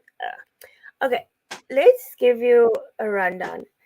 X is a great guy. He's he's a nice guy, but he is a troublemaker. And yes, I'm calling you out on it, X. I'm saying it out loud and proud because sometimes he does cause a bit of trouble. Hey, I've got to drop out of here for a bit. I got a couple of things to take care of. Did you file all your motions? Yeah. No, I've got to find a file, so I've got to jump out of here real quick. and I don't want Okay, to well, keep your space all well, clogged up. If I well, get done soon we'll enough, miss I'll your catch up silky with you. smooth voice. Well, I mean, there's people that I prefer coming in. There's people that I don't. Obviously, you're one of the first ones that catches a link. You know, so as far as that goes, come back whenever you're ready. Definitely. Hey, you guys That's make cool. sure you hit that like and subscribe, and I will catch you later. I'm sure they will. Puffer, it's okay. The thing is that was the day before. That was the day before. There's a big difference between No, it's the not. day before and the day after being monetized. Okay. So Yeah, let's exactly. may we let's just get it out there. Let's just get it out there so that people understand what happened. Because I Hey, think dude, just because maybe you've had a channel since 2006 doesn't mean one, you've been using it longer. Two, that you know the rules no, but or follow them. It doesn't mean that any of that. Like yeah, I I had a know channel before it was back slightly then too. offensive. You know? It was offensive, but I don't think he maybe understood what the Well, thing that's even was. But worse I'm because sure if that you've been around you since 2006 and you don't understand, then there's a problem. but okay, I'm trying to be diplomatic, not my usual Mm-hmm. response, but okay. Flux, you want to get in here? Are you Flux still has a working? link. It's okay. I told you that once Flux is available, she's intended Yeah. to So come in then, here today. So we'll see. yeah, she Do we said she was work? gonna come up. Yes. I'm so excited to meet Flux. I'm just giddy as hell. So I'm cool. No, but I just wanted to say, like, it was sort of No, I disrespectful. understand. She's. I have a job. I get that. I get that. And that's Yeah. why as soon We as you're all have available, jobs. you get home, you sit around, you have say hi to the wife, and then you come join us. I have more than I have a job too, 200,000 views. Flux. That's why I'm not on in your evening show. I think it's your evening show. I was on today because I managed to be able to listen. I didn't have a lot to do, so I was on then. But I usually don't even get your evening show. I just am on in the like. Is this your morning? So this is my evening when I'm at home. So I mean, it's no big deal. We forgive you, Flux, for making terrible excuses. And yes, I But do yeah, work. to address, I do have a full time. Well, I guess it's a part time job. I work 4 Yep. days a week. I work 11 to 7, Friday, Saturday, Sunday, and Monday. So I mean, it's you might as well call it a full time job because of the time frame that it actually is at, and I got two but jobs. how boring it actually is. I got two it's jobs. very boring. To have a day job is very boring. Yeah, I just look at it as like two jobs, man. I do one and do the other, and that alternate them as needed. Right. This is this is for me is job number 2. Mm. No, I don't. My day job it's so automatic to me now that it's like I can get it done. I can get it done quickly and way ahead of time, and have plenty of time to do other stuff. So that's kind of why I had the time to do this. Yes, Flux, we do work, but we work on the other end of the world. So I don't know about the rest of these guys, but you work on the other end of the world. yeah, I do.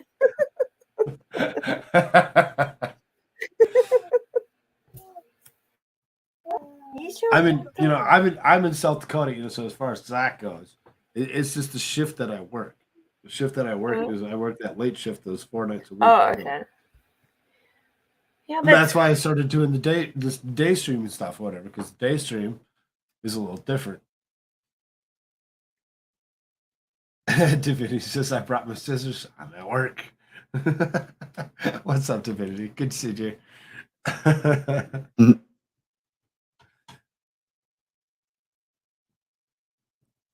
Yeah, the thing with the memberships, you gotta. The thing is, like, what do you like? What is worth it here? You have to make your own icons. You have to make your own little things, right? Custom emojis and stuff. For membership things. Yeah, the way it looks is like you set up your tiers, your levels, right? And that's the easy part. But then to actually add things to it that you're going to give to members, um, you have to customize the default perks, right? And so Right. then you look at it. The first thing you see is okay, upload your badges, right? So this is your month badges. You have 1, 2, 3, 4, 5, 6, 7, 8, 9 new images you have to make, right? Or you can use the generic YouTube ones. So if you Sorry, I just go just with want to hear generic, right? Then you go to then you would go to okay, now upload your emojis. So now you're gonna upload all the little special emojis they get. You got to make those, right? They're 32 by 32 pixels on less than 1 megabyte in size, 1:1 aspect ratio. And then you make those. You got 1, 2, 3, 4, however many you want to make, right? And that's the first level. And then you got to go to the second level and do it again, and then do it again, and then you add whatever else you can add to it. So I think why I kind of stalled on that was like I was like, okay, I got to make all this stuff first. I'm in the middle of making these long videos, and two, I'm not sure what else I can add here. What can I add? So I think it'll be like the ultra special videos will be like the higher price ones. So like if somebody wants to come on there and cause trouble, they'll have to pay for it. Right. And then I don't know that like you can do special streams, but again, they're always special on my channel. Right. But, Everything I don't I know do what is you special. do. always exclusive. Winning, what you do is amazing. I watched your stuff, and I'm just in awe. It's so cool. It's Thanks. like what you did yesterday with Jimmy. That was so cool. Even though it looked like he was sort of doing something else, but maybe if you raise the hands a little bit and then you put the music up in it. Maybe if he raises his hands instead of putting it down below the desk, it would be better. What was that? What is she talking about? That was Jimmy. I think you're talking about Jimmy's animation. Is it his animation? Yeah, Jimmy draws. It was your animation. I and edit. his sound. No, we're working together on one video. He's doing an animation for me. So I'm trying. Oh. I want to get my friends involved if they can be involved. Like, some of them are just in there as actors, right? they're actors. Okay. And then No, the one but Jimmy's he's talent sitting is down drawing. with. But Jimmy is an actor. Jimmy has been in one of my videos. Yes. Oh, okay. He's been in the I Want You Bad Brilliant. video with Tokyo Grift. It's like I think it's round 2, Oh, round 2, cool. night 2, or something like that, or round 2, night 1. That's amazing. But what I Yeah. was saying, while he's sitting behind the desk and his hands are below the tabletop. Oh, they're below. They're above. We were talking about how his elbows are out and above the. Yeah, Yeah. it looked a bit sus. You handed elbows out up to chest level. You're doing pretty good.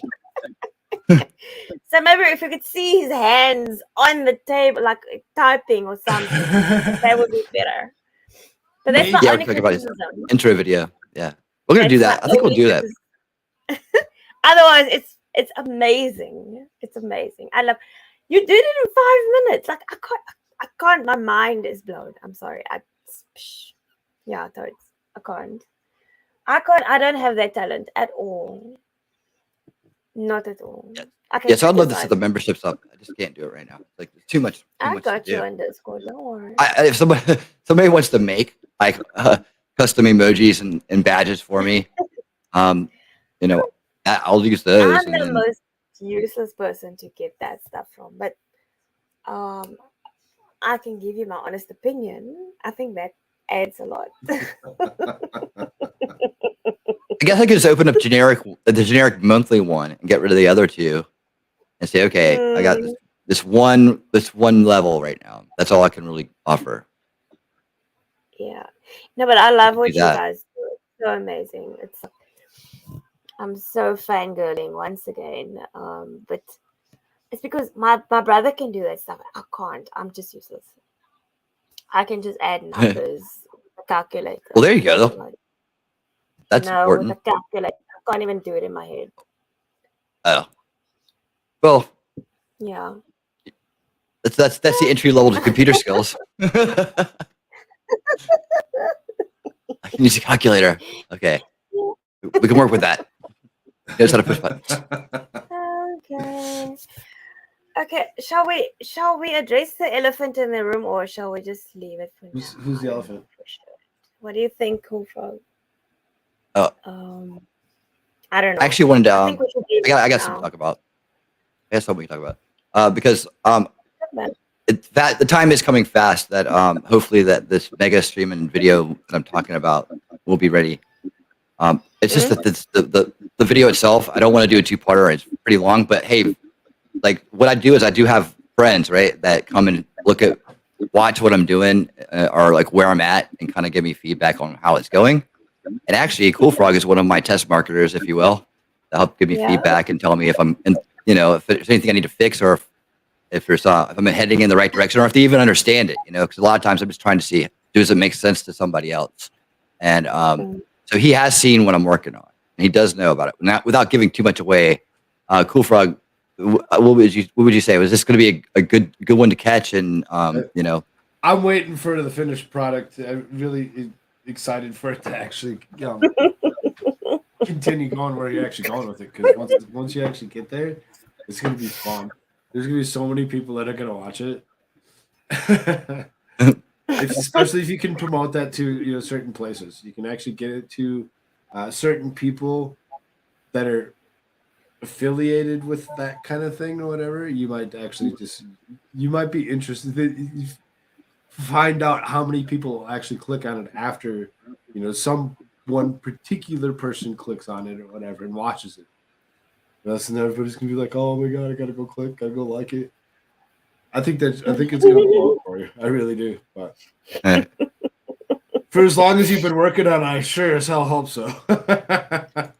Wait, winning. I don't know if this is gonna make a difference, but the chat is saying that you're blowing their ears out a bit. Oh, sorry. You always do, don't but have I don't my- know why they're complaining today. I don't know what's up. No, it's just you're right. Actually, my volume was cranked. Thank you for letting me know. I have two different. When I have my Bluetooth on, I have to turn it up, and I'm sometimes afraid to turn it back down. So thank you for letting me know. I'm not trying to blow you out. Just let me know immediately, and I'll fix it. Is that better? Hit the mic. It's not in my mouth, Mr. Terrible. It's not in my mouth. Hot. I know how to use a mic. It's just the volume's up behind No, you. it was up on my side too. You were up to like 150%. So yeah, exactly. How is it now? Okay, I think you're fine now. Yeah, it should be fine now. I know what the number is. I look at it, I'm like, oh, oh god, now you sound hot. yeah. So just let me know, because I don't use monitors because I have Bluetooth headsets, even at my desk. So it gives me a slight delay. And if you've ever tried to talk with a delay in your ear, or like somebody else talking, it's like you kind of like, it messes you up. Like I can't talk with a delay. It's like, I mean, seriously, you'll hear my speech like just drop. Like I'm like, it's like weird because I'm trying to match what I'm hearing, and I feel like my brain's off by like a second, and it's really confusing. It's like I'm confused. I'm used to harmonizing with the monitor, and yeah, okay. that's it. I'm very confused as to how my normal stupid laptop mic is fine. No one's been complaining, but I think they're probably scared or something. I don't know why they're not complaining. Because no one's complaining about me being hot, my mic being hot, or anything like that. Oh, thanks, Divinity. I guess I really need a road manager with me, or sound guy everywhere I go. That's what I'm used to having. Like I get on stage and put the mic in front of my face, and they take care of it. I just always keep it to the same level, like the same spacing. I always try to keep the same spacing between my mouth and the mic. Like if I can hold my thumb, and my finger out, that's how I do it.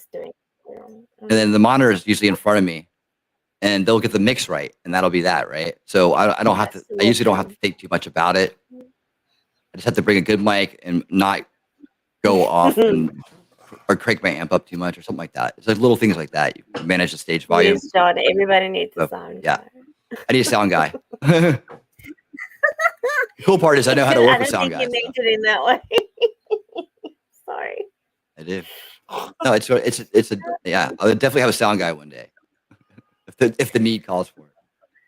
So, if I may ask, what exactly is it that you're into that you may talk about? Because I know some stuff you're not allowed to talk about because it might be where you're Yeah, in I get contact you. with people and stuff. I mean, pretty much what you Give see us is a what you brief get. overview. Yeah, pretty much what you see is what you get. I mean, it's like everything's expressed through Totally into it. everything I am is kind of expressed through art, except for probably the parenting side of me. But it is expressed through my interest in that and activism and what kind of causes I'm fighting for. That's where you kind of see the parent side of me. But the artistic side or who I am is usually expressed through um, the videos themselves. So you see, there's a lot of music in my videos, there's a lot of comedy in my videos, there's a lot of optimism in my videos. Um, those are the kind of things, and I don't really do it consciously. It's just I notice that because I take a look at myself as much as I do everybody else, and the world is, and I try to be realistic. I kind of take a third, step outside yourself and look back. And where are you? That's how I figured out what job I needed to do in my life, like what was going to work for me as a career. I figured out who I was as a person and didn't deny any side of it. Artistic, technical, or creative and technical, right? So I'm like, well, up until that point, I was just doing one or doing the other. I wasn't doing both. When I put both together, that's when I found happiness in my work. Yeah. And then that's when I rose to the top of what I do. It's just like before that, that's when the passion kicks in. That's what it is. And so when the passion kicks in, you're unstoppable. And so when I started doing the videos, I noticed that. Yeah. When I started doing videos, I started noticing that I naturally gravitated towards a certain style, and that style was definitely telling, that's the other side of me, the music side, right? That I'm not really doing much of right now, except for in videos.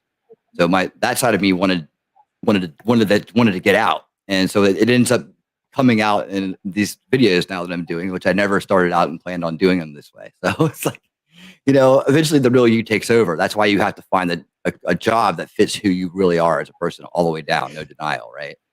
And then when you find that, you'll find a great career, and you'll be very passionate about it, and you'll rise to the top. That's the real trick from someone it took a long time for me to learn that lesson and understand it. And when I did, my entire world changed. So anybody out there kind of wondering about careers and what to do and who they are and whether they're going to ever be happy at their job, you get to hear that, take it to heart, because it really, really does work, and it will change your life in a big way. I went from the guy in the crowd going, "I'll never be happy at my job. This sucks. I just want to do something else," to the guy on stage going, "You can do it. Yes, you can. You can find it. Yes, you can." So it was like an overnight change.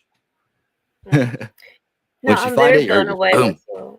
I'm blown away with your talent. Like Anybody can do that. Anybody can find their passion. It's just follow that rule. Sit down, be honest with yourself, and figure out who you are. Look at everything you've done in your life, put it in front of you, and be like, this is a bunch of creative work. This is a bunch of technical work, or whatever it is for you. All right. And say, okay, how can I put these two things together and find that career? And when you do, no matter what it is, it will take off for you. It's just the energy level. It's the passion. So I hope that works for somebody. And if anybody ever wants to, some, slight career coaching or slight career wisdom to be heard, I'm happy to talk about that anytime. And I know Cole Frug too. We both have been through a lot in our lives, and he has a good take on jobs and careers. And you can tell he goes in and gets the job he wants to get, and it's because he knows how to interview well. He knows how to speak well, and he understands what's going on when he's in the meeting, in that meeting, and he's confident. A lot of it's confidence. Really, seriously, you have to be confident in yourself if you're going to do almost anything. It doesn't matter what you're trying to do. If you're not confident in putting yourself forward that you are the best person for that job, they're going to look at you and they're going to laugh you out the door. Really, seriously, if you want it, you gotta put yourself out there and make yourself be that person that they're looking for. Even if it's not something that you specifically really want. Because I've been working this job a couple months. It's the most boring job in the world. It's like it's not like the last place that I was at all. There's only 3 hours worth of work that happens within the 8-hour shift. 5 hours of sitting around, bored out of my mind. You just sit and you just like, even try picking up a broom or whatever, or grabbing a mop and doing something that you don't normally do, something that's not scheduled for you to do, and just doing something else just to keep yourself from actually falling asleep. It is one of the hardest, dumbest things I've done. And I'm like, okay, I'm about ready to move on and do the next thing. How many jobs have I had in my lifetime? Way too many. Oh. Way too many. And I just did not have a. But see, look, Cornwall got that job because he went in there and he knew he was the best person in town for that job. He had no doubt. He was like, okay, you don't have to hire me, but who else are you gonna get to do this?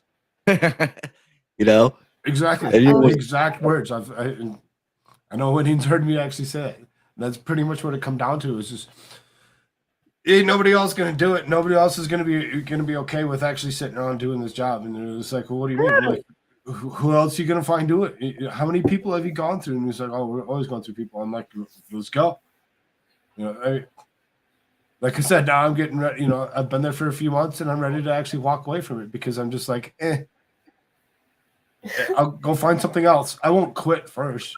I'll go find something else first, and then I'll be like, well, you know what? I actually found something else. I'm gonna go work over there. Well, that's amazing. I'm glad you found something that makes you happy, and it fulfills you at least. Boring as hell. Yeah, no, I've got the most boring job in the whole MF world right now. But I went through a bit of a thing last year where my dream job, I lost it because they went through, I don't know what you call it in America. They did downsizing. Redundancies. They did redundancies, I think. I don't know what they call it. They fired the whole of the accounting team. Yeah. So you're an accountant. You're an accountant. That's what you do. Yeah. Well, there you go. Restructuring community. Yes, correct. Well, there you go. So now you know why you're here. Now you know why you're here.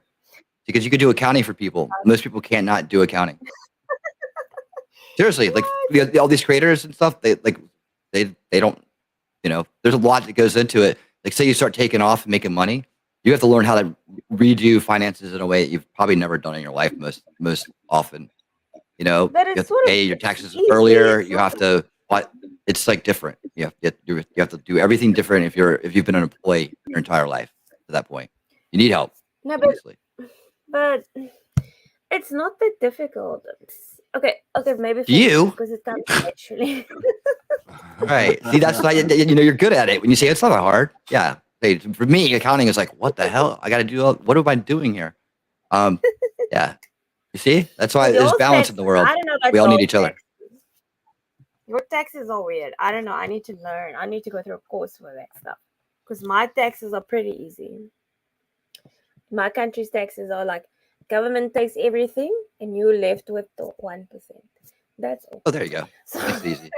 Oh, that's simple. You get nothing. Thank you for doing your job. We take everything. I see. Drawing a zero on the balance sheet.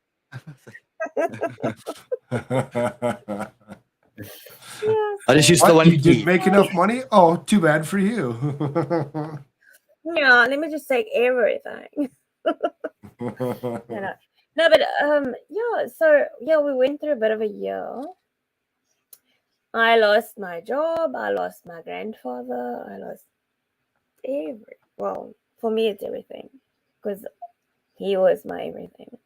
But it's a new year, so we have to build. We have to rebuild. So it's nice to have a new community, like with you guys. It's like fun to now have people that I can talk to and hang out with, just with no judgment, with no qualms, no nothing. And we can just talk nonsense and then just be cool. So that's quite fun. And while we're going through a lot, I know everybody's going through his own situation, but the inspiration and the motivation and the jokes and things, that's what gets you through the day, I think, most of the time. So I really appreciate that from this community, and I really appreciate that from you guys. So I really thank you for that. And yeah. Gohagen says we should talk about proposed reparations in San Francisco.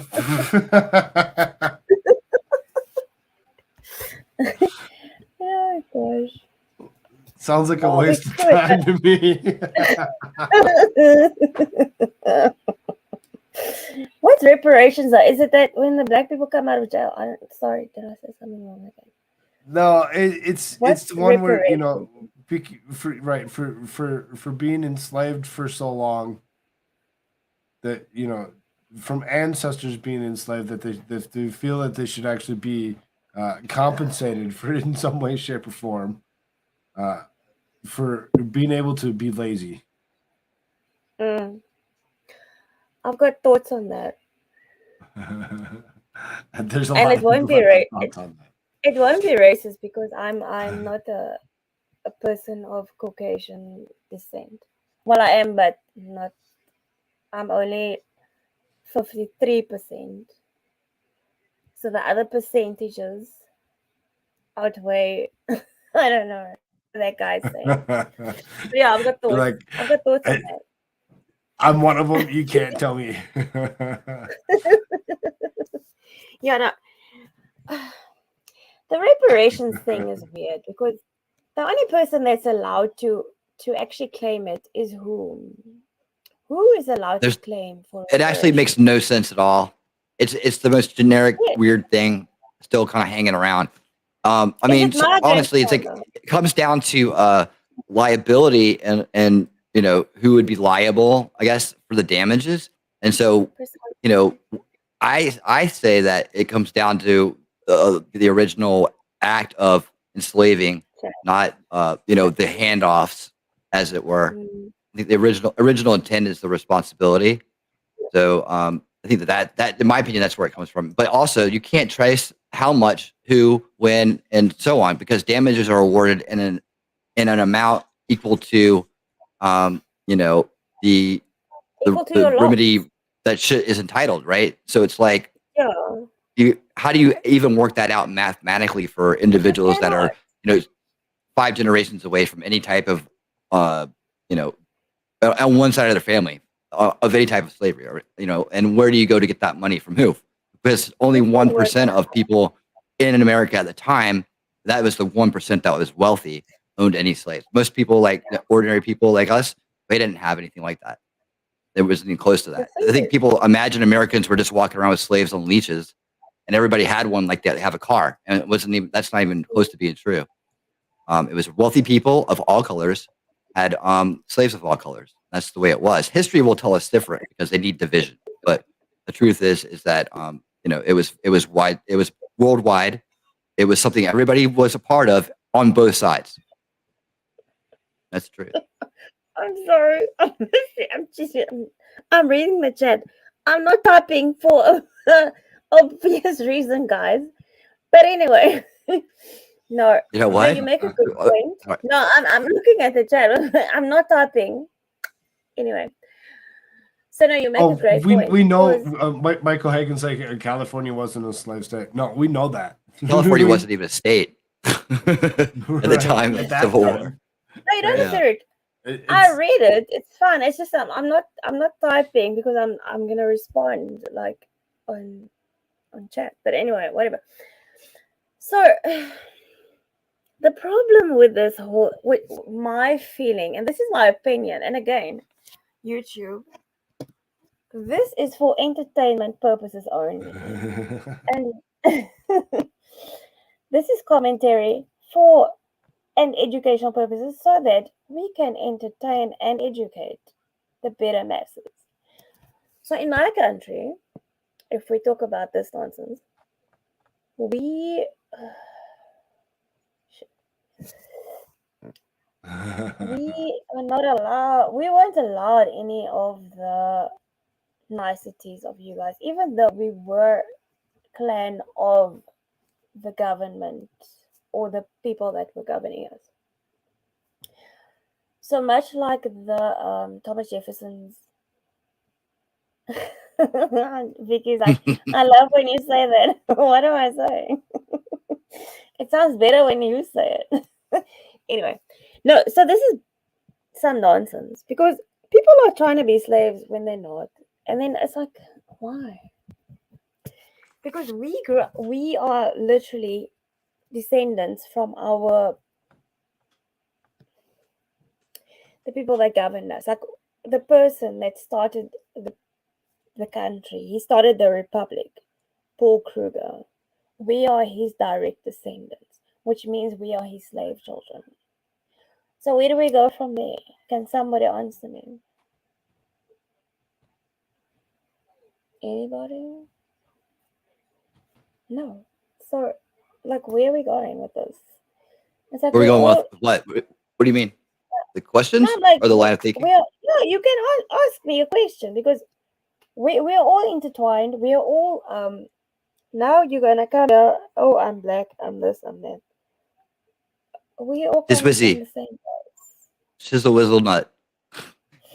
Don't call Yeah. that dog hero. Call him shit. I watched Yes. the whole movie many times. Shizzy's Okay, I got some literally good news. like I may be able to make some extra money next week. Patty yeah. promised me a blowjob. So my take is this. My take is just this. You sorry. You know what the other person is going through. You cannot constantly be judging another person because of the color of their skin. Because you don't even know, because he's white, he might be Jamaican. So now you want to call white people something, or you want to be like this or be like that. It doesn't work like that. You need to stop your prejudice. You need to stop your nonsense.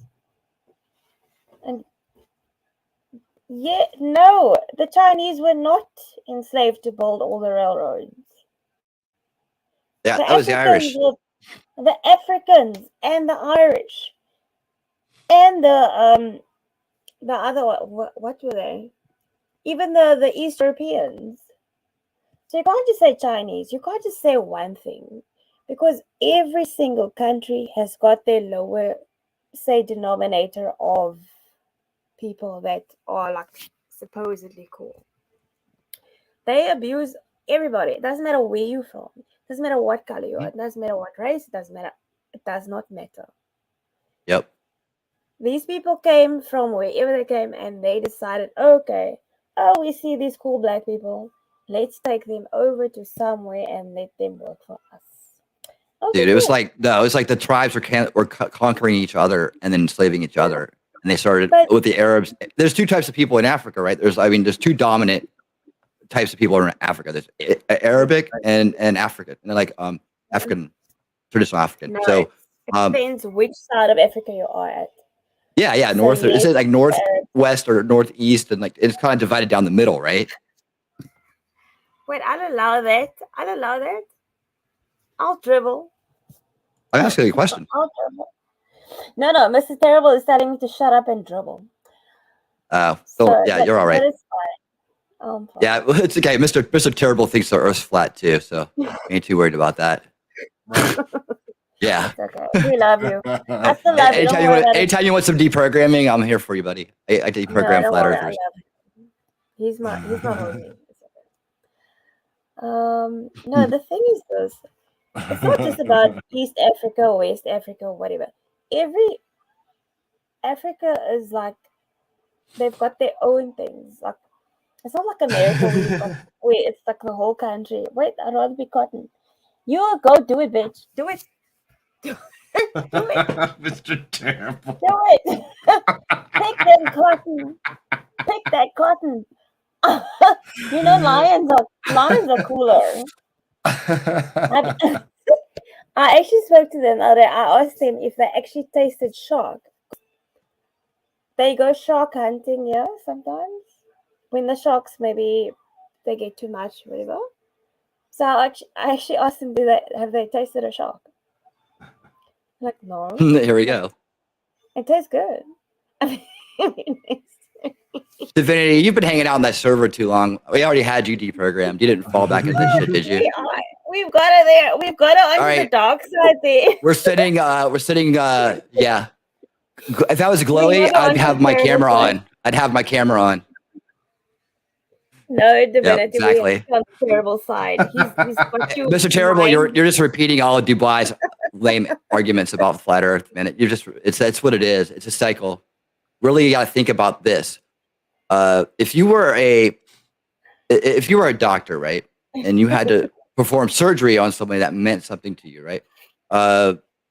Okay, let me put this like this: someone you love very much, okay, needs Oh God, emergency okay. surgery. Are you gonna pick the guy in the crowd who says, yeah, it's an appendix. You cut it, make it an incision, and they do all that.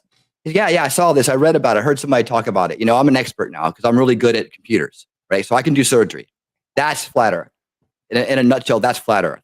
It's somebody that thinks they're really good at something, right? Or knows they're really good at something, and then thinks that because they're really good at one thing, they can do everything else. They don't need to go to school for science. They can just talk their way through it. They don't need to get a degree. They don't need to put in hours of work and research and so on. So what happens with these guys, like Eric Dubois, by the way, is they get wrapped up in the initial con of flat Earth, which is to have you make everybody else answer the questions that you can't answer on the globe model. They can never explain the flat Earth model themselves by itself because it doesn't make any sense without a comparison to the globe. So you notice all your arguments are going to start with why the globe isn't right. You notice that? That's the trick, okay? So they get caught in this logic circle, and they keep going around. Well, what happens with like Mark Sargent and Eric Dubois and people like that is that they eventually figure out they're wrong, right? Because you can go to Antarctica. You can do that. So that's a lie. You can totally do it. We'll send you right now, actually. But you can go there and walk around. You can see everything. You can disprove flat Earth very easily. However, they don't want you to do that. They need to have these experiments so they keep getting paid. And so at some point, they become grifters. So you either grift or you leave at some point.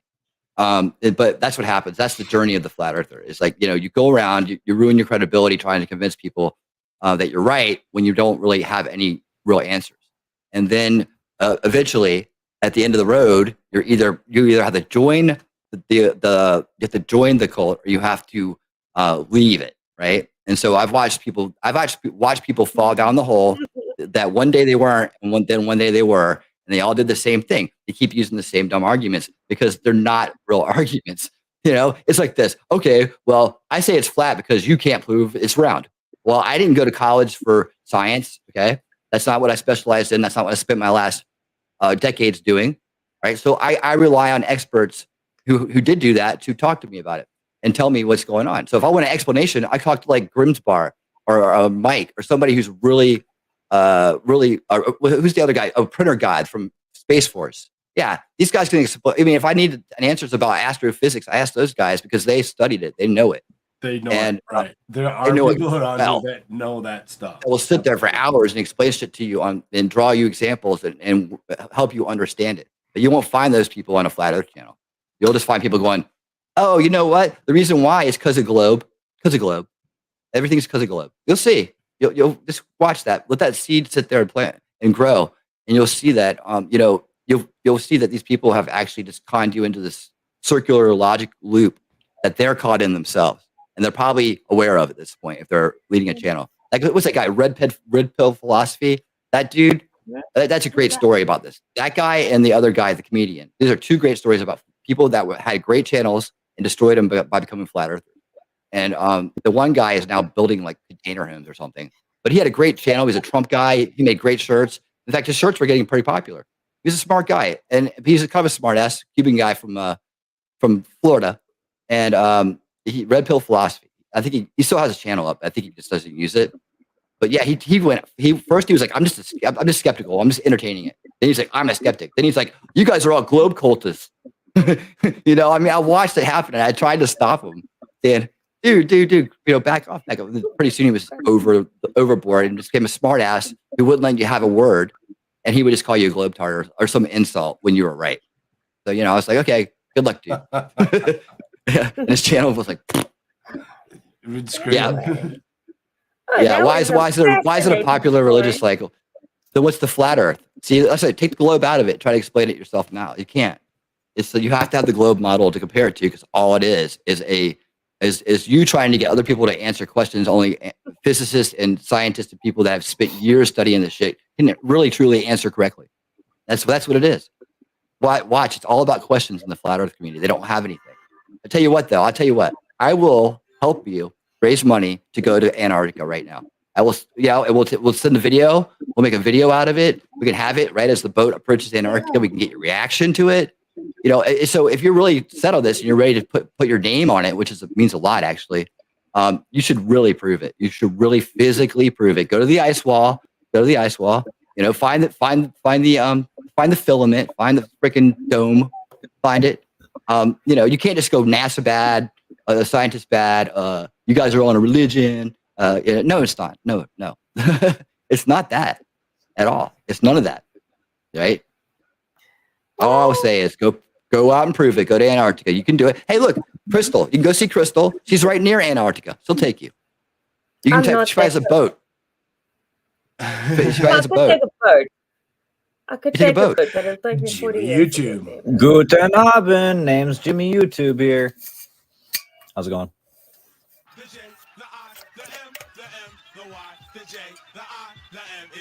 Jimmy. Jimmy YouTube. Jimmy Jim. Jimmy YouTube. There you go. See? Yes, sir. I dig that. Okay, see, Mike's in there. Mike, you're gonna talk to Mike now. Mike's gonna let you know what's up. Yeah. Anyway, so Go ahead. that took a slight turn. Thank you for that insight. Oh, wait, that's not the same Mike. That's not the same Mike that hangs out with us, is it? No. No.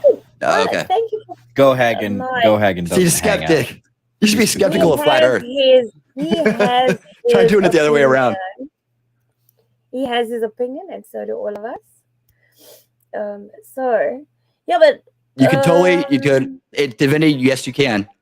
You're going too, by the way.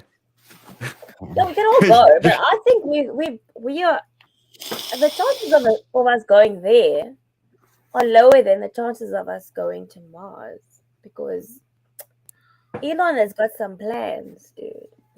An 8-year-old or 11-year-old went there and did a documentary on Antarctica. It was like an 8-year-old debunked it. No, I don't really want to go to Antarctica because it's not. I do. I think it's fun. I want to go find the Nazi base. Right.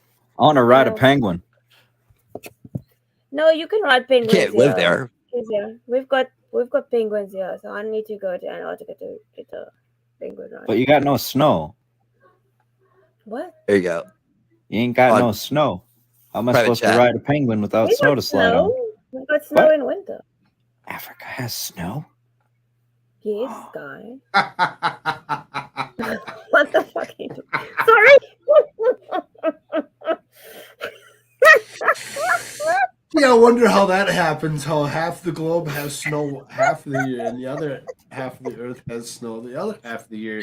Well, obviously it's because it's we must flat. That obviously ain't be how it flat. works, Frogman. Yeah, that's how it Flat, works. Dog. Don't you See? guys know it's flat? Because snow can't operate on a ball. If you ever try to hold a tennis ball and put Yeah, snow on there's it, a lot you- of yeah, What? yeah. What Let me you get out. Let me doing? get out some stuff from the garage and I'll prove it. How Where much have you snow been? do y'all get? We get like meters. Oh yeah, the CIA is involved in it. We don't get like Yeah. you get like where we They do driving everything. with surfers and stuff. But we get No, look. snow Why, in the hold on. night. Why did you just confuse it, Mr. Terrible? You just said like a submissive appeal to authority. Dude, that's your problem. You think that you're being rebellious and you're actually being conformist. Like the jab cult. Yeah. Okay. So now you're trying to confuse two different topics. You see how this works?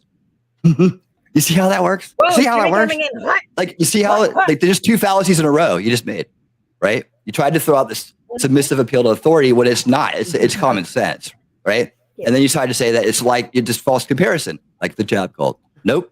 But guess what? I'm not part of any of that. We can make this very interesting. Mr. Terrible, if you're interested, Oh, hit me up dude, you better be careful. You better be you want to careful get with it? that. You want to get You him better in be here? careful with that. Get You him better, in you here. better be careful No, with he's that. fine. He's fine. No, we're fine doing it this way. Hey, you want to debate, but I'll tell you what. The one thing is like they come in here and just argue, and I've done it so many times now that, and if they're not in the right place, then it's not worth it because they're going to use the same arguments to hear Dubois and Sargent do, and all they do is just sit there and argue with you and talk, never answer your questions. You see, Easy. Yeah. they never answer It your questions. always trips me You're out. very right. You're very right, Jimmy. It's called the Dunning-Kruger effect. Okay, just real quick, I'm going to give him the solution here. It's called the Dunning-Kruger effect, right? It's when you're an expert. So when you're an expert, hold on one second. I'm going to finish this up, Crystal. Yeah, I'll finish this up, and then you have the floor, and I'll be done with it.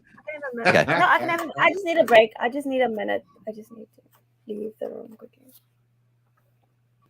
It's you sucking the science off. What are you talking about, Divinity? We've already been through this. You already know that I can take this argument on and win it. You know this. I'll be back right now. You know, Sorry. like I'm telling you, until you go to Antarctica or go prove your point physically, you have no argument. You have none. It's not on me to prove the globe. It's on you to prove the flat. Honestly, and that's what the flat earthers do. They try to make it your responsibility as an individual, as a computer tech, as an artist, as a auditor. It's your responsibility to be the scientist here. You know. I'll tell you what though. I do give credit for this one thing. They are right in the sense that we should question everything. I do, and that's why I looked at it in the first place. Because I didn't just blow it off and say it's silly. I said, you know what, everybody, we should answer all the questions. We should take time and explain things to people, and we should have available information so that they can not talk themselves into believing like crazy shit, right? It's because somebody can do it. Somebody can talk you into it. They can put you in a silo and they can convince you of anything. That's the way the human brain works. You can be convinced, but we don't. The problem is, Mr. Terrible doesn't get the answers that he wants, and then and this is what I was talking about with about the way people fall into conspiracies. Remember, I was talking about this recently. If not last night, very recently. That the reason why is because people won't answer their damn questions. They won't give them the answers that they need, and they can't find them. People just laugh at them for having a weird idea. See, I never did that. Whoa, to me. Turn off the echo, buddy. Just unplugged my headphones. Real nice. Ah! Okay, now I'm on the team. But check it out. Yeah, so the thing is like this, man. I admire the fact that you don't just take things at face value, and I think that that's important. I do the same thing, right? But I also just don't buy into something because it's the government disagrees with it, or because this one guy told me something. I make damn sure if I put my name on it that I know as much as possible about it, and that I'm making as much as the informed decision as I can. And believe me, after like a decade of studying the effects of this type of mind control, you can theorize whatever you want, but you're refusing to answer a question. That's the thing. With the refusal to answer somebody else's questions, it kind of makes you wonder. Yeah, this is where it all happens, though. You see, this is the circular. This is the thing he's trapped in. The loop he's trapped in is the fact that it'll come back around. That's why I say don't debate like that at this level. You can't debate because it's just going to be a circle like this, right? Circle, and it basically, I'm telling him what it comes back to. It comes back to the fact that you want me to explain science to you when you're trying to explain science to me. See, here we go, and this is called when I get past denial to anger, because right now you got fight or flight. Yeah, I was skeptical of flat Earth for 2 years. I was a NASA fanboy too. See, he's insinuating I'm a NASA fanboy, and there's something that NASA's dishonest, because it all starts with NASA being dishonest for flat earthers. Like that's the entry level conspiracy, that the moon landing was fake, and that NASA fakes everything, and that space isn't what we think it is, and there's a big conspiracy, and everybody's in on it. And it's like, dude, come on, man. You got to back that off. Take a look in the mirror and say, hey, am I making sense right here? Let's think about scale real quick. Scale of a conspiracy. Now, I do believe that you could have a conspiracy of ideas. That you don't need to necessarily be planning it. That an idea can actually make people in a conspiracy. I do definitely believe that. I see it. But what about the dude that skydived from orbit? Oh, that was all camera tricks from NASA. Sorry. Yeah, dude. Yeah, you're a cult. That's why. I know all the arguments. May I read this quickly? John D. You got to be damn sure when you put your name on something. That's right. Everything that happens abused in chat as well. So, speaking of certain things like Koof. See, there we go again. Is not actually something that should be. There we go again. See how he's bailing out right now? Right, See how he bailed out. Yeah, actually, well, even after this. Well, he's bailing out. That's bailing out. The brainwashing started in Are you saying I should See, you're not saying anything when you say that. You're making an ad hominem attack, And what you're doing is you're basically just trying to reinforce your own belief system through denial. This is a denial reflex. Like you start to attack instead of listen. See, I'm listening to you. I'm not attacking you. Flat Earth is fun. I feel it could be a realm, really. Well, hey, I'm not saying that it wouldn't be a neat idea if we were on a flat Earth. I mean, actually, I believe. How about cubed Earth? Like, there's like, 6 sides I and like the donut theory, really. Would the I like water stay cubed Earth. where it is if the Earth was flat? Yeah, because gravity doesn't exist. That's another thing. You can't believe in gravity and believe in flat Earth. It's got to be we're magnetically attached to the Earth or something, or it's flat so we don't fly off. We're magnetically attached. I didn't know. It's either that or it's because it's flat and we're inside of a bubble that it keeps everything just right. I thought folks were only recently becoming magnetic. Well, when we all merge with machines, there'll be no question about it. Cubed, Illuminati confirmed. Oh yeah, you know it. You know it. Get the eye in the middle. Illuminati. Yep. Yep. And then you know what? They all stack on top of each other in the universe, forming a giant universal pyramid. Hey, here we go. Here's the dude. Right here, man. There you go. Hey, Mr. Terrible. This is a guy that works at Space Force. So tell him that about how NASA's fake and the Earth is flat. Printer God loves this conversation. Hey, by the way, Printer God, I threw you a link if you're interested. Yeah, come on in, dude. Come on. You want to meet a real scientist, someone who knows shit like that? This guy. He'll change your mind fast. That's what I will. The Illuminati is fake. I've been told to confirm this, by the way. Printer God, man, come on, dude. You gotta come. Just can you come on? Or are you working? People gotta meet you, man. They gotta meet you. I just totally was promoting you a minute ago. Okay, there she is. Oh yeah, dude. You want to hear what an expert sounds like when it comes to science? If Printer God comes on, you will hear somebody who's very wise about these matters. And I talk about the mind control aspect of it because that's my interest in it. And how to deprogram people, because that's what I'm essentially trying to figure out. And I know that it's Dunning-Kruger effect, and I know that if you take a look at it that way and take a look at the things I said, you will snap. You'll begin to move yourself away from it. However, if you need a scientific debate and you want the nitty-gritty answers to everything, that guy right there, Printer God, he's coming on in 10 minutes. He's about to change your life. Right? Promise you that. And hey, look, the only reason I say this is because I don't like the fact that there's people are getting sucked into these things, and it's a form of mind control, and it takes you out of the game. Like, we need everybody in the game. People ask me why I care about the monograph thing. If they ask why debate, I'm not gonna have this guy yell at me. Nobody's yelling. It's not gonna see, that's the thing. You think we're gonna yell at you? We're not. No one's gonna yell at you. No way, dude. That's what flat earthers do to other people. We're not like that. We don't do that.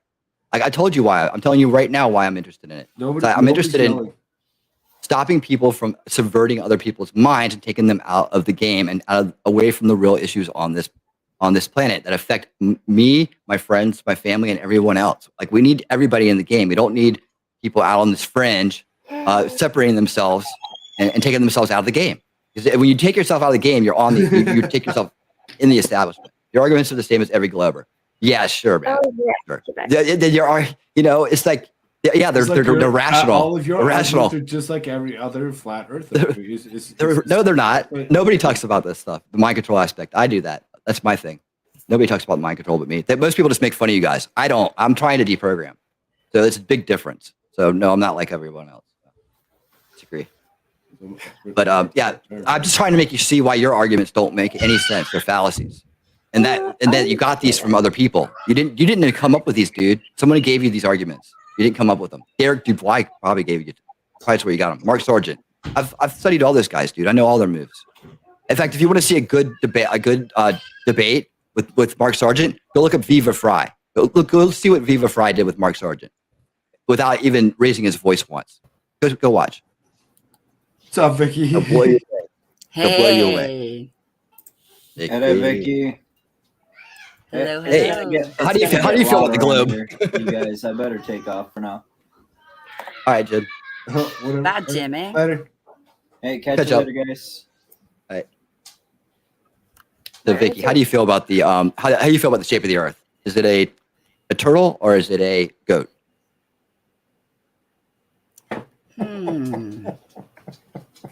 Well, if you go by Norse mythology, aren't we? Let's see. Let me see.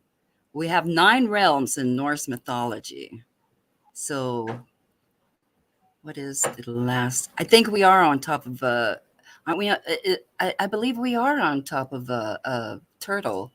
But then in other mythologies, it's a snake, isn't it? The Ouroboros that goes around eating its tail. Yep. Well, that's some kind of representation, yeah. Right. You know, I think if it really was a flat Earth, and it really is. They say it's biblical. A lot of these guys will go into the Bible next as the last resort. They'll go to the Bible and say, well, you know, the Bible says this and that. Don't you think Jesus would have talked a lot more about the flat Earth than he did? It's like I just kind of skipped all that part. It's like, yeah, no parables about the flat Earth. It's just like parables of, you know, morality. You know. Yeah, it's really, it's like the thing is they shut their mind off at this point. It's called denial reflex, because you see the way you go through this thing in life a lot, and you'll notice this when I tell you about it. Okay, you have a belief system, right? We defend our belief systems. We want to hold on to our belief systems. We believe in them, right? We think they're the truth, right? They're become identity for us, right? So when somebody challenges your belief system, like I'm challenging Mr. Terribles right now, right? About the shape of the Earth and the true nature of reality, actually, is what we're talking about. Right. Okay. So at first he's gonna go into stage. He's gonna go into denial, right? And he's gonna try to use that denial to say no. That's the initial arguments, right? No. Right. That doesn't work. You get to anger, and anger is like fight or flight.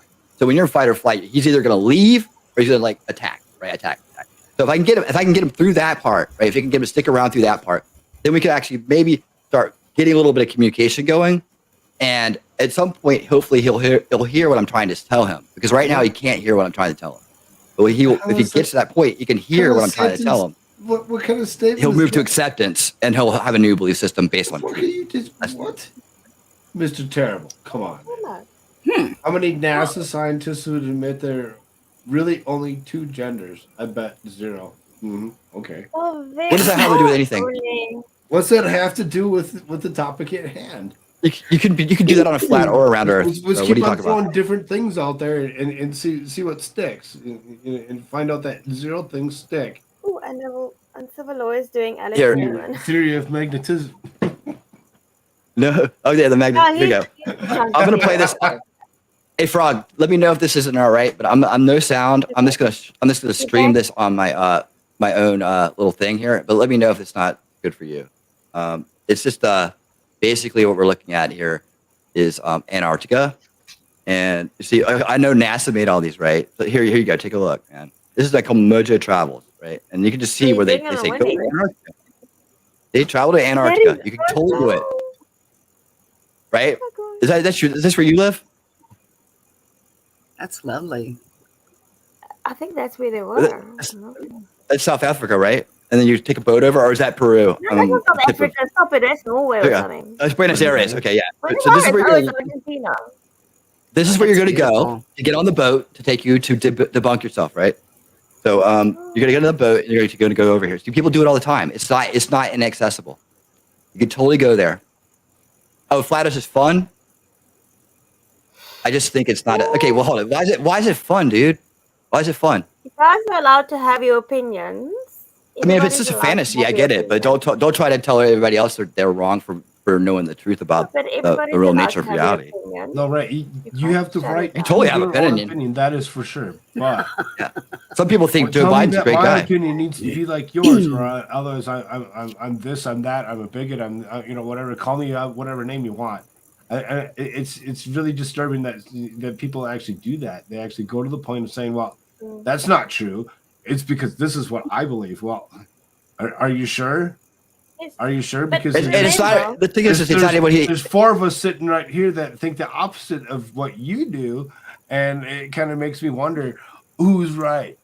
Well, the 4 of us or the 1 of you. I mean, it's really. Go ahead, feel the way you do. No, I do. Have we ever told you to change your mind? Have we ever told you to? Have we ever insulted you? We haven't done that. We haven't done either, right? But you've done both, and that's the difference, right? We're not We're okay with it. We're okay with you not sea getting it. We're just level recommending to article you that you look into these things gas this way. pressure without a container. Well, I mean, See, there you go. He wants us to be the scientist again. You can't explain it. You can't explain it, dude. You can't explain it. And take the globe out of it. Tell me how that works on a flat Earth. You can't do it.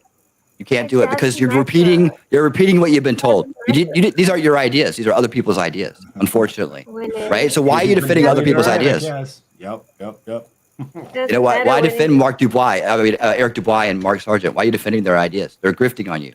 They're making money off you. It doesn't matter for us. It doesn't matter for you. No, it matters for him. And I'm just telling. I'm just telling it. No, I'm just saying it. It's true. But Yeah. but how does it affect you in your daily life? That's not the point. I explained that. I totally explained that. I totally explained why it affects me. We get it, but Yeah, we get it. I did. But is this totally the time explained it. and the place? Is this the time and the place? This is the perfect time and the perfect place. How? Because we got a Twitter guy coming on, and we have a flat earther in the chat, or more. Ooh. I don't know. Ooh. No, it's not. What? We will do a no. We will do a stream with them. Oh, We will do a stream. Div with likes to play that she's flat. No, we've done it. You haven't been around. We've been doing this. We've been doing this for a while, dude. We've been doing this for a while, man. Oh yeah, this isn't. This is not a new conversation. This conversation happens. You just weren't with us at the point. There's been absolutely full We will. shows. Only We definitely will. To do the conversation. I'm gonna bring the fun for you. I'm gonna bring the fun for you. I've got a PhD geologist that has got 5 degrees in whatever she's doing, and I've got my other friend that does this. Not to say that I'm going to prove that flat Earth is correct or whatever the case may be, but we can maybe have a little debate and we can maybe grift a little bit. But this is not the time and the place. Scale again. See, these are the same arguments over and over again, dude. It's like scale. You can't measure scale. You haven't ever measured scale right in your experiments. Let's do it in a proper way. Let's do it in a fun way. Hey, Crystal.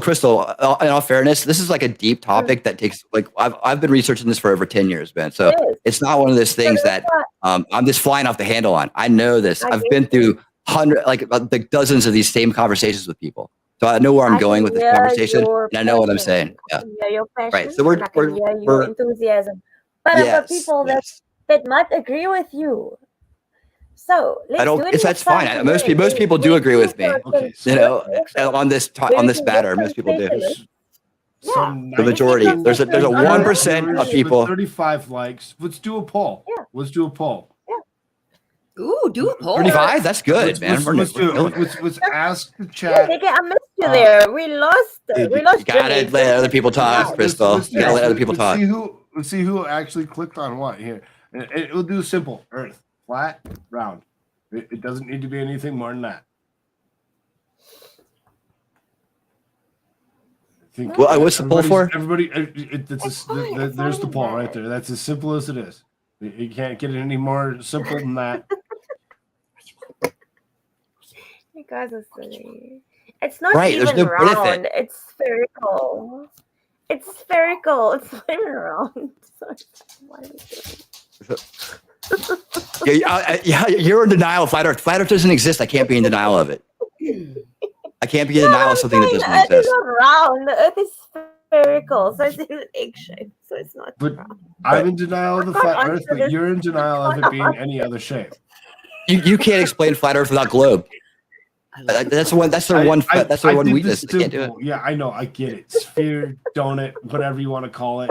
There's so many people that have so many different thoughts. So you mean by round? By round, it's like not flat. Is that what you mean? I'm kind of down with the donut theory. You should have put an extra level in there, like undecided, because some people might not know what they. Okay, so let's end this one. I've kind of just. We'll just end that. I can go through that, but I know right now your poll's wrong. You need printer god is gonna put icing on this cake when he shows up. They're like, wait a minute. I'm just saving it for him. Your poll is the wrong shape. I just want to know. Oh my god, it's flat pole. It's got a bend in it. I don't like that. What did Jimmy say? I just want to know why the Earth is not round. The Earth is not round. what The Earth is is not the flat. The Earth is square. Gravity is silly theory. Silly theory. I think we should start that. Literally, that's what they're Hey, doing. Mr. Terrible. God dang, we all talk over each other. Mr. Terrible. So sphere, flat. Sorry, dear. Give me a third option. We're kind of doing it. We're kind of engaged in something. That's why Okay, we have something in the chat. will be undecided. We don't know.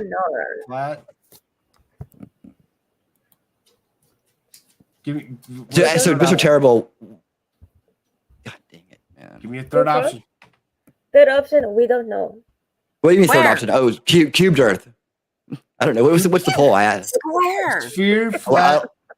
I ended it. We're gonna do a new one. Cube, square. And I don't care. You're turning Mr. Terrible, have you hold on one second, please. Mr. Terrible, have you ever heard of the electric universe theory? Have you ever heard of that? Ooh. You should look into that. That one's I think that one's more plausible than flat Earth. Like those guys actually deserve to like have their theory heard right now. They don't believe it. They think gravity is more of electro based thing, but they actually Jimmy said parallelogram. I would say that those guys deserve a seat at the table just to discuss their theories about things. Too, you know, as much if not more than flat earthers. They actually really they put things together in labs. So the professional says it's inverted. Inverted. Oh, the Buzz Aldrin argument. You heard Buzz Aldrin, really? Do you know that's a soundbite? It's a soundbite. They cut him off and soundbite it to make it seem that way. It's called juxtaposition, and it's something that we do in media. Okay, so now you're gonna go back. Look, watch. Than they do Watch. Watch. You guys, okay, heard it all before. I want to talk Fauci. So see, he's gonna switch now. So now he's jumping off. See what I'm telling you? It's either fight or flight. Fight or flight. You have to get to bargaining. We have to get to the next phase, and then we can actually have a conversation. But you have to get past denial and anger first.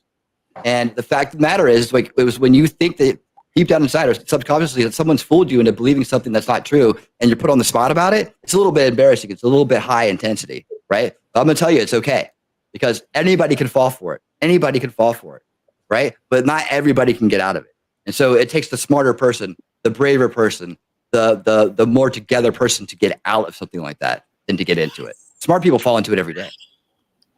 Yeah, I don't think flat earthers are dumb. I don't think they're dumb. People think they're stupid. No, they'll throw them under the bus. I don't think so. I think they're actually smart people that have just gotten into a bad situation and they just need a hand out.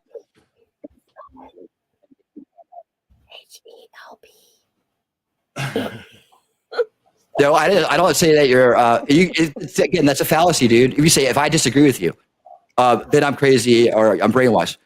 What are you talking about? What do you disagree with me about? With the weather, like how the weather is today, or like what color blue is? No. What you're saying is that if I don't believe you, then that's the problem, right? If I don't believe everything you say, no, I can disagree with you too. But the fact of the matter is that we're not disagreeing about whether or not a football team is good, or whether or not we're not discussing opinions here. We're discussing facts, and then in facts. Right? You have to like follow logic, which your argument does not follow. Okay? It cannot follow logic because it's a false premise. So Trivium Logic, great website. Go check it out. Learn that stuff. And you'll see that your leaders, the ones that have talked you into believing this, right, were using fallacies the entire time. That's how they get you. It's called false logic. And that's why you really can't explain any of the points. You have to make me try to explain the globe. I don't do that. I think the globe was here before I got here. So no, you have to prove your flat earth thing because that's the thing that most people don't believe. What? That's the way it is. Wait, what? Hold on, wait. Oh, sorry. No, I was just shocked that what Mighty was saying was trying to be kind of interesting there. Yeah, because I was. It is not flat. I can also 100% like, why prove would that you? anyone that Why would they thinks flag that? That's weird. Did you see that? One of those ripe words. Damn. They don't, the ones that don't care, they'll understand the greater implications of the fact that the people running around in this belief system, right, are actually causing problems in this country. They are, and on a minor level, and that's because they separate themselves from others, and we have to solve division, okay?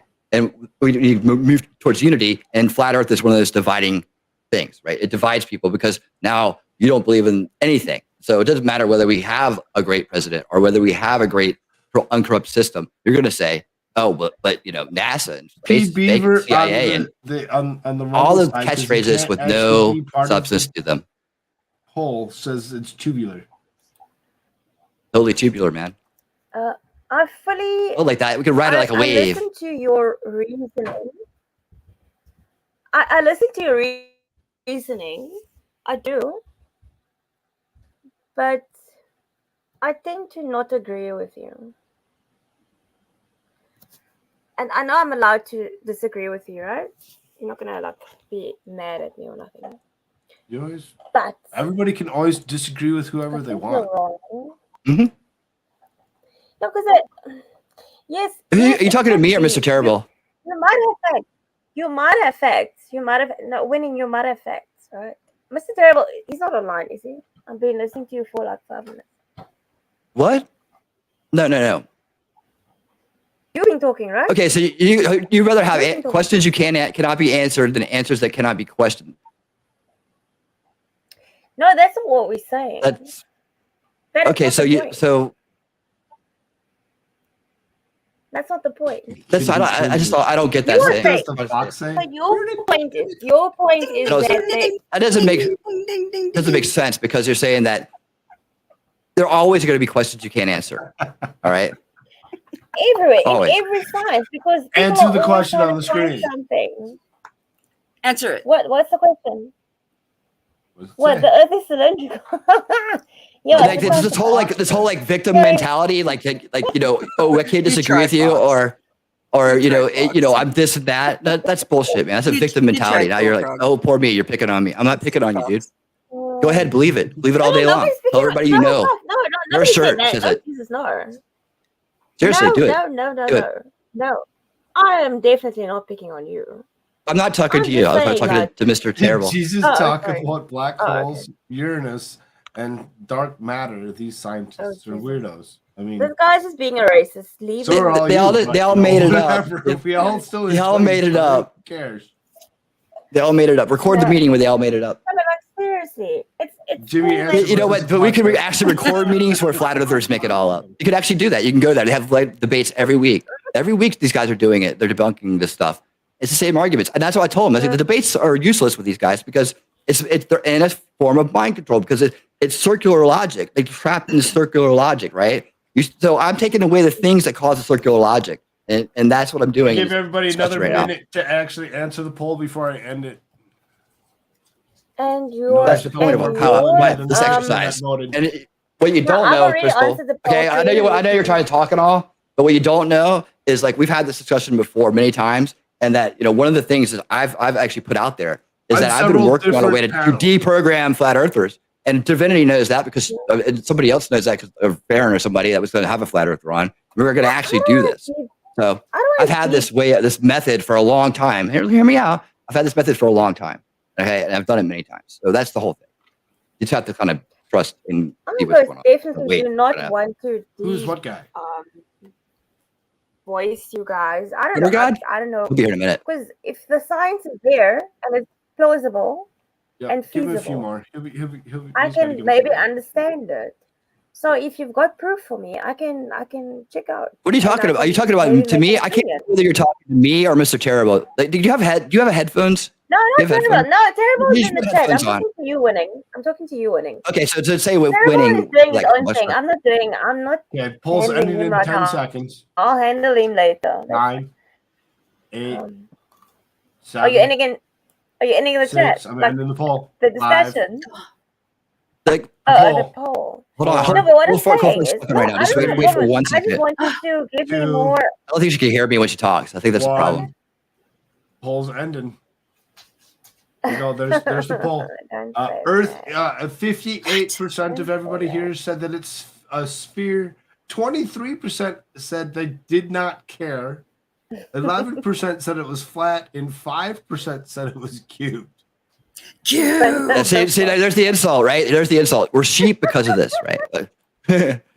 I don't think he's. I don't know whether he's being funny or not. So I'm not taking you as being angry or anything, but yeah, that's a typical response. We're the sheep because we went to the schools that told us how to think, right? Well, you went to the YouTube channels that told you how to think.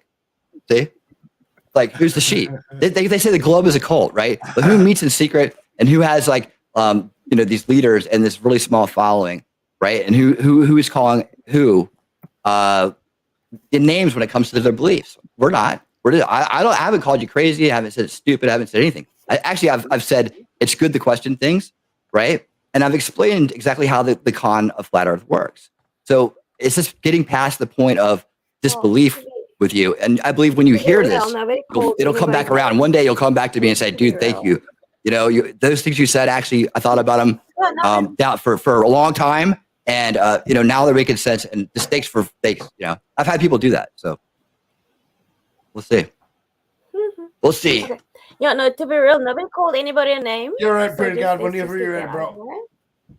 I gotta find a good song for it. But I'm cool with it. I want to hear what you're saying. I'm not putting you down or anything like that. I just wanted to hear your opinion.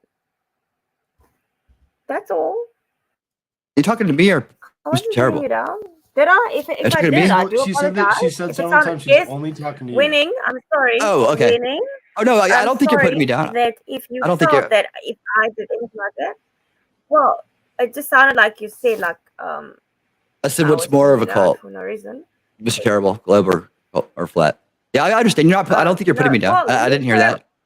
I'm talking to Mr. Terrible. I'm talking exclusively to Mr. Terrible. I'm not talking to anybody right now on the panel. I'm not directing my comments towards anybody on the panel.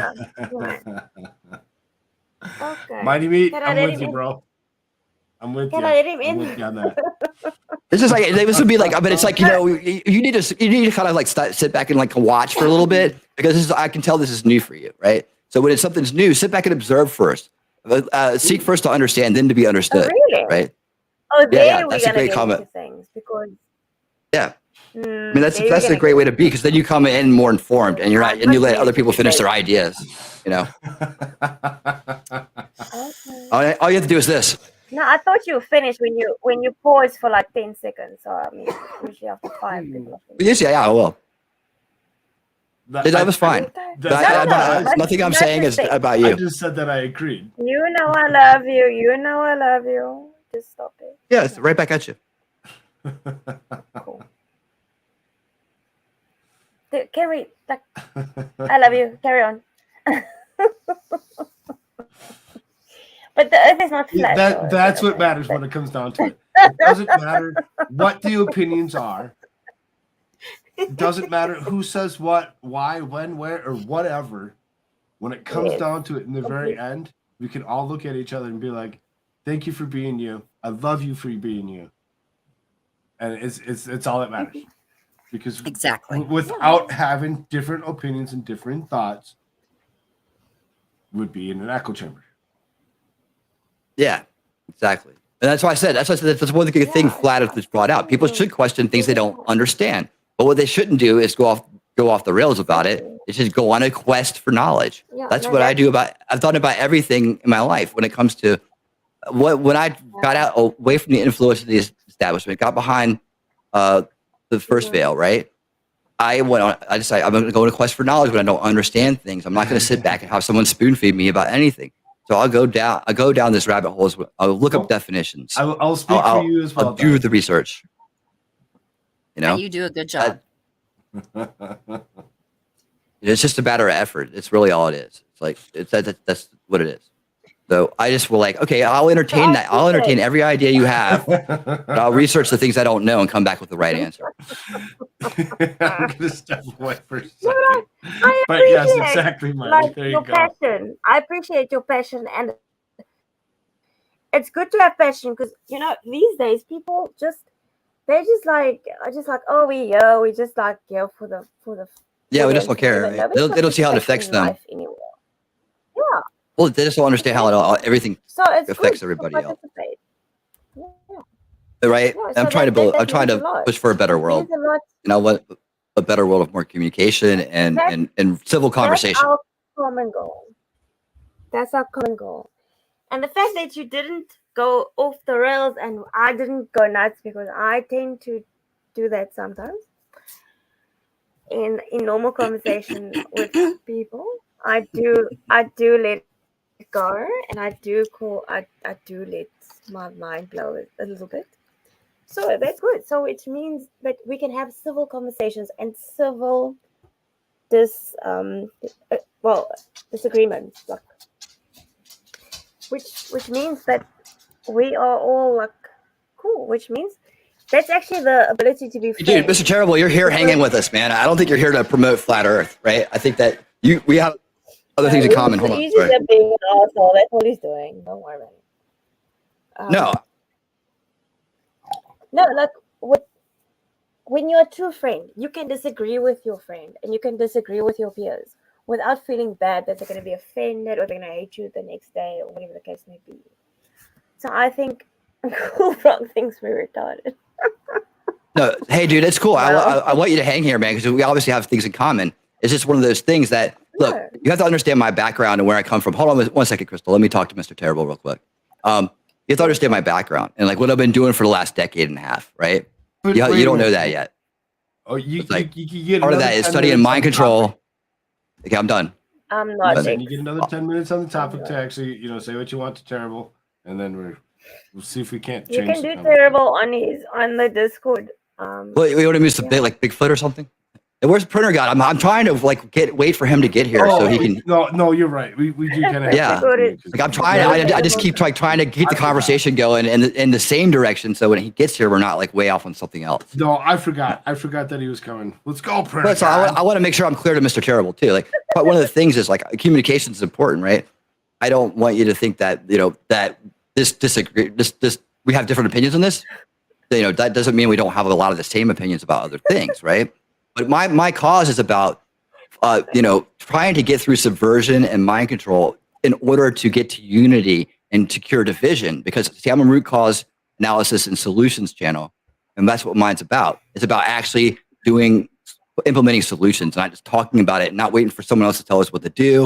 And I think you would probably dig that, right? You seem like a guy that wants to, doesn't need authority or anybody else to tell him what to do, right? You want to be a solutions-oriented guy. So we have things in common. Don't let this get to you.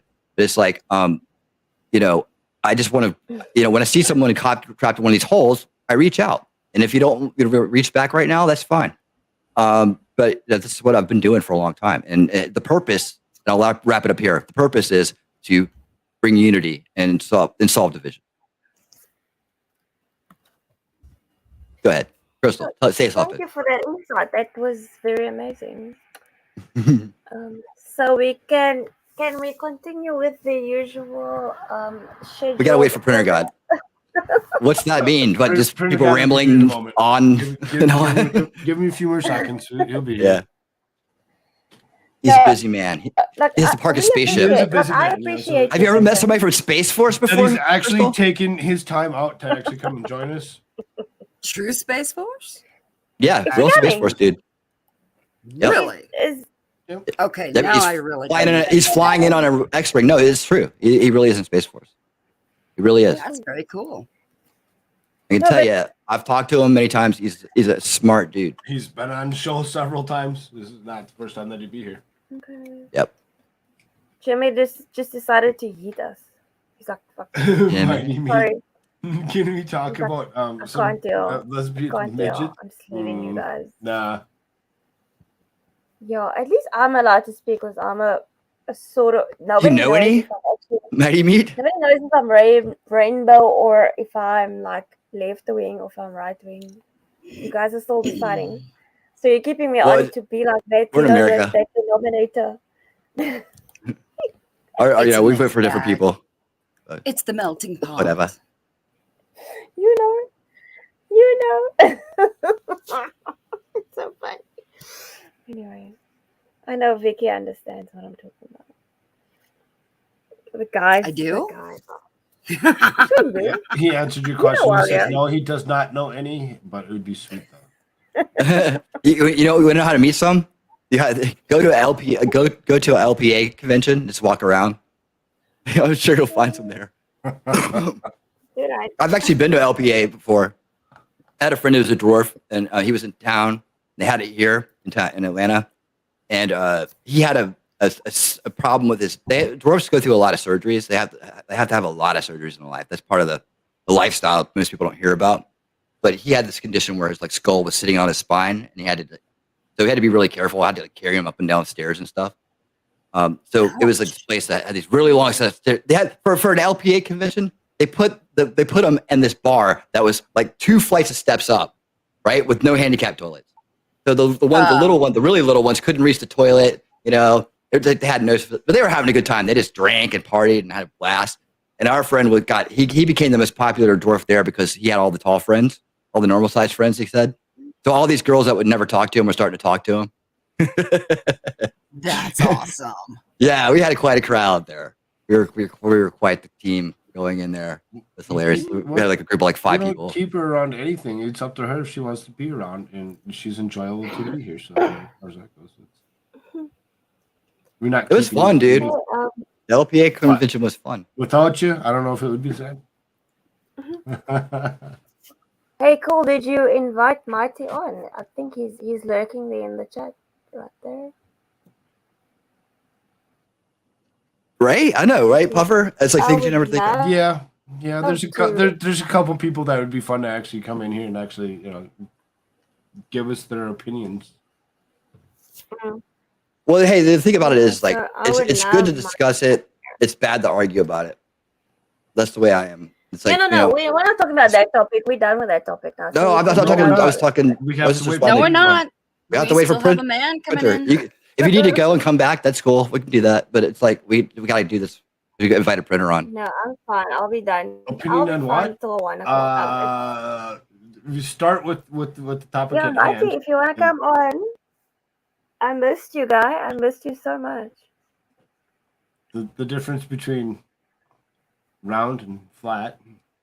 No, please don't let him talk about that. That part. That part, it don't even matter to me that much. It's more about the fact of what it does to society as a whole. Like, Well, I might vote for that guy. He's in with NASA. Before children, the boobs are usually round, but after, they can go. No, we know flat. you're not. How's that? Shit. I know you're not upset, terrible. Yeah. It's just no, I agree. Doing conversation. Watch that happen.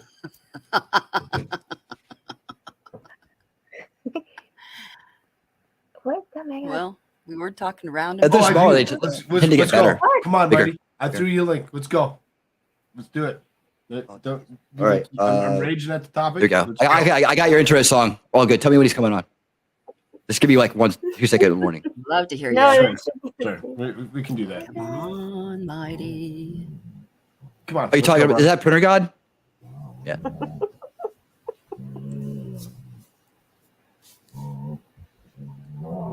He's got a dog. Is that yours, Paul? Is that yours, Vicky? Dogs. Do you hear my dog? He's eating my cat's head. It's actually dog. Cute. Yes. They play a lot, and she'll run after him and My get him dog by is the not head, wagging and her then tail. My dog heard your dog and now she's wagging her tail. really, that's hilarious because she's really Yeah, far she's away like- from me. But just she can walked be noisy when she wants to. She's wagging her tail. She had like, Divinity, dude. You better watch, man. If you're joking around, that's me. If you're joking around, you're gonna find out like you'll have a bunch of people coming to your comments in your channel now. They're gonna be like, think you're hardcore flat Earth, and they'll just attack everybody in your comment. They'll turn everything into flat Earth on your videos. I tell you, that's how it starts. That's how it started with Red Pill Philosophy and that tall comedian dude. Whatever. I always forget his name. He has the Bears. We're the Bears. We drink a lot. He drinks White Claws. He gets wasted and talks about racist things. It's like, what's his name? He on Joe Rogan and Crowder, whatever his name is. But yeah, I'm telling you, that's all it'll be. That's how it happens. They mention it one time, their channel gets flooded, and then before they know it, they're in the cult. It is a cult. Okay, so I have like 5 minutes. You can leave it though. It's an open air cult. Hardcore raging on this. There are so many fucking concepts in science, in space, in the world that you can attack. Do not attack flat Earth. Like Oh my god! Don't attack globe theory. The globe is round. I can guarantee that. And just don't do it. Just don't do it. You could even pick apart the fact that the composite photos, the blue marble photos that NASA puts out, those are composite photos. They're not actual photos. They're photoshopped. You can see with the clouds in them. And NASA's never actually taken a picture of the Earth, but we can tell by different measurements and direct observations that the Earth is fucking round. Yeah, dude. Okay, I'm good now. There you go. Well said. Well said. There's so much to attack. Just find something. Well, see, it's not just the flat Earth, though. It's with them. It goes back to NASA. It goes back to space. It goes back to the government lies. So you have to like start with a distrust of government. Then you have to start with a disbelief of space and NASA, the moon landing. That's the entry point, and then it's the flat Earth. Guest in the back room getting ready to come in. Never a straight answer. Illuminati agent. Oh man, who the hell is that, dude? That Fair God? No. This is Illuminati agent 69427. Is that your barcode number or what? Mr. Illuminati. Oh shit! Sorry, hang on. I didn't turn on my filter. Yeah, it's printer god. Totally printer. I don't know. This is joking. Definitely. No, that's good. That's good. I liked it. I was gonna play into it. I was gonna go with it. No, he's I was ready. KGB. Wait, will you give me a second? I'll be right back. I'm just gonna step out. Now KGB is weird. It's FSB. Like they're the real G's. I don't know. My country don't like the KGB to be known to us. So if I'm like on the same stream with a KGB person, then everybody's gonna know that. All right, cool. Well, for real, I only had like 5 minutes. I want to get the hell out of here. So, I'll be right back. All right. I want to go home. So, thank you, Marty. Take care, guys. Thank you for your input. Okay, Mr. Illuminati agent. The floor is yours on the topic. Oh, hold on. You're so. I didn't mean to take it over. You say that. You're the host. No, I don't really. It's you can't argue the points because the points that you argue, you're just going to end up going in circles fighting, and I don't do that. It's just a waste of time. But let's just say. We're just here to answer scientific questions, maybe.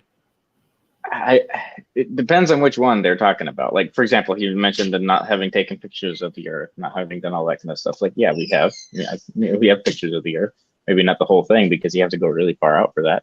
But it's not a very difficult thing to disprove.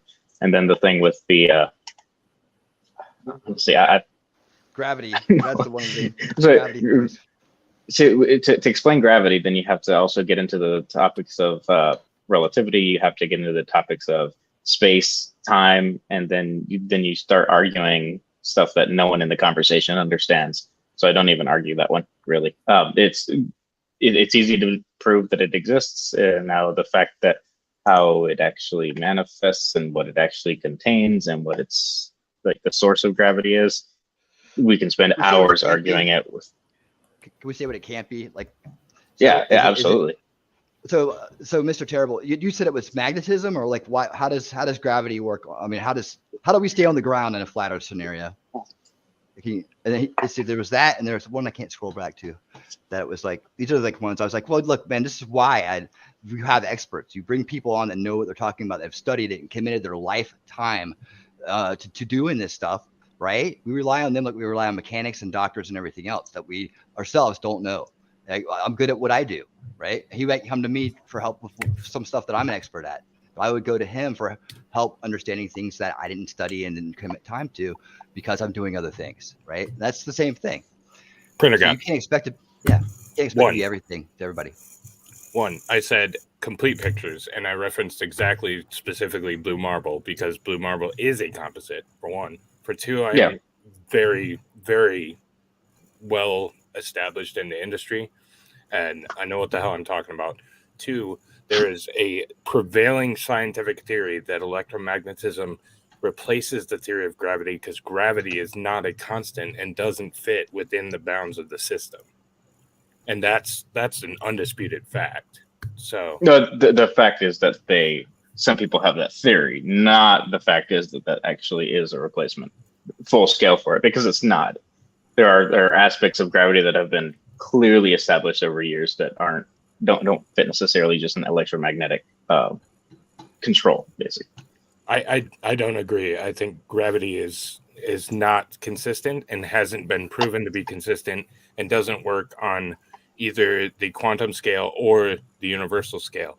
It works on our pretty little Earth. Very little works on the quantum scale. It does work pretty well on the general physics scale, but very little works on the quantum scale. It doesn't work on a mass physics scale. Light doesn't work on a small. So it works in this sweet little package that we call Earth, and maybe the inner solar system, but that's about all it works on. So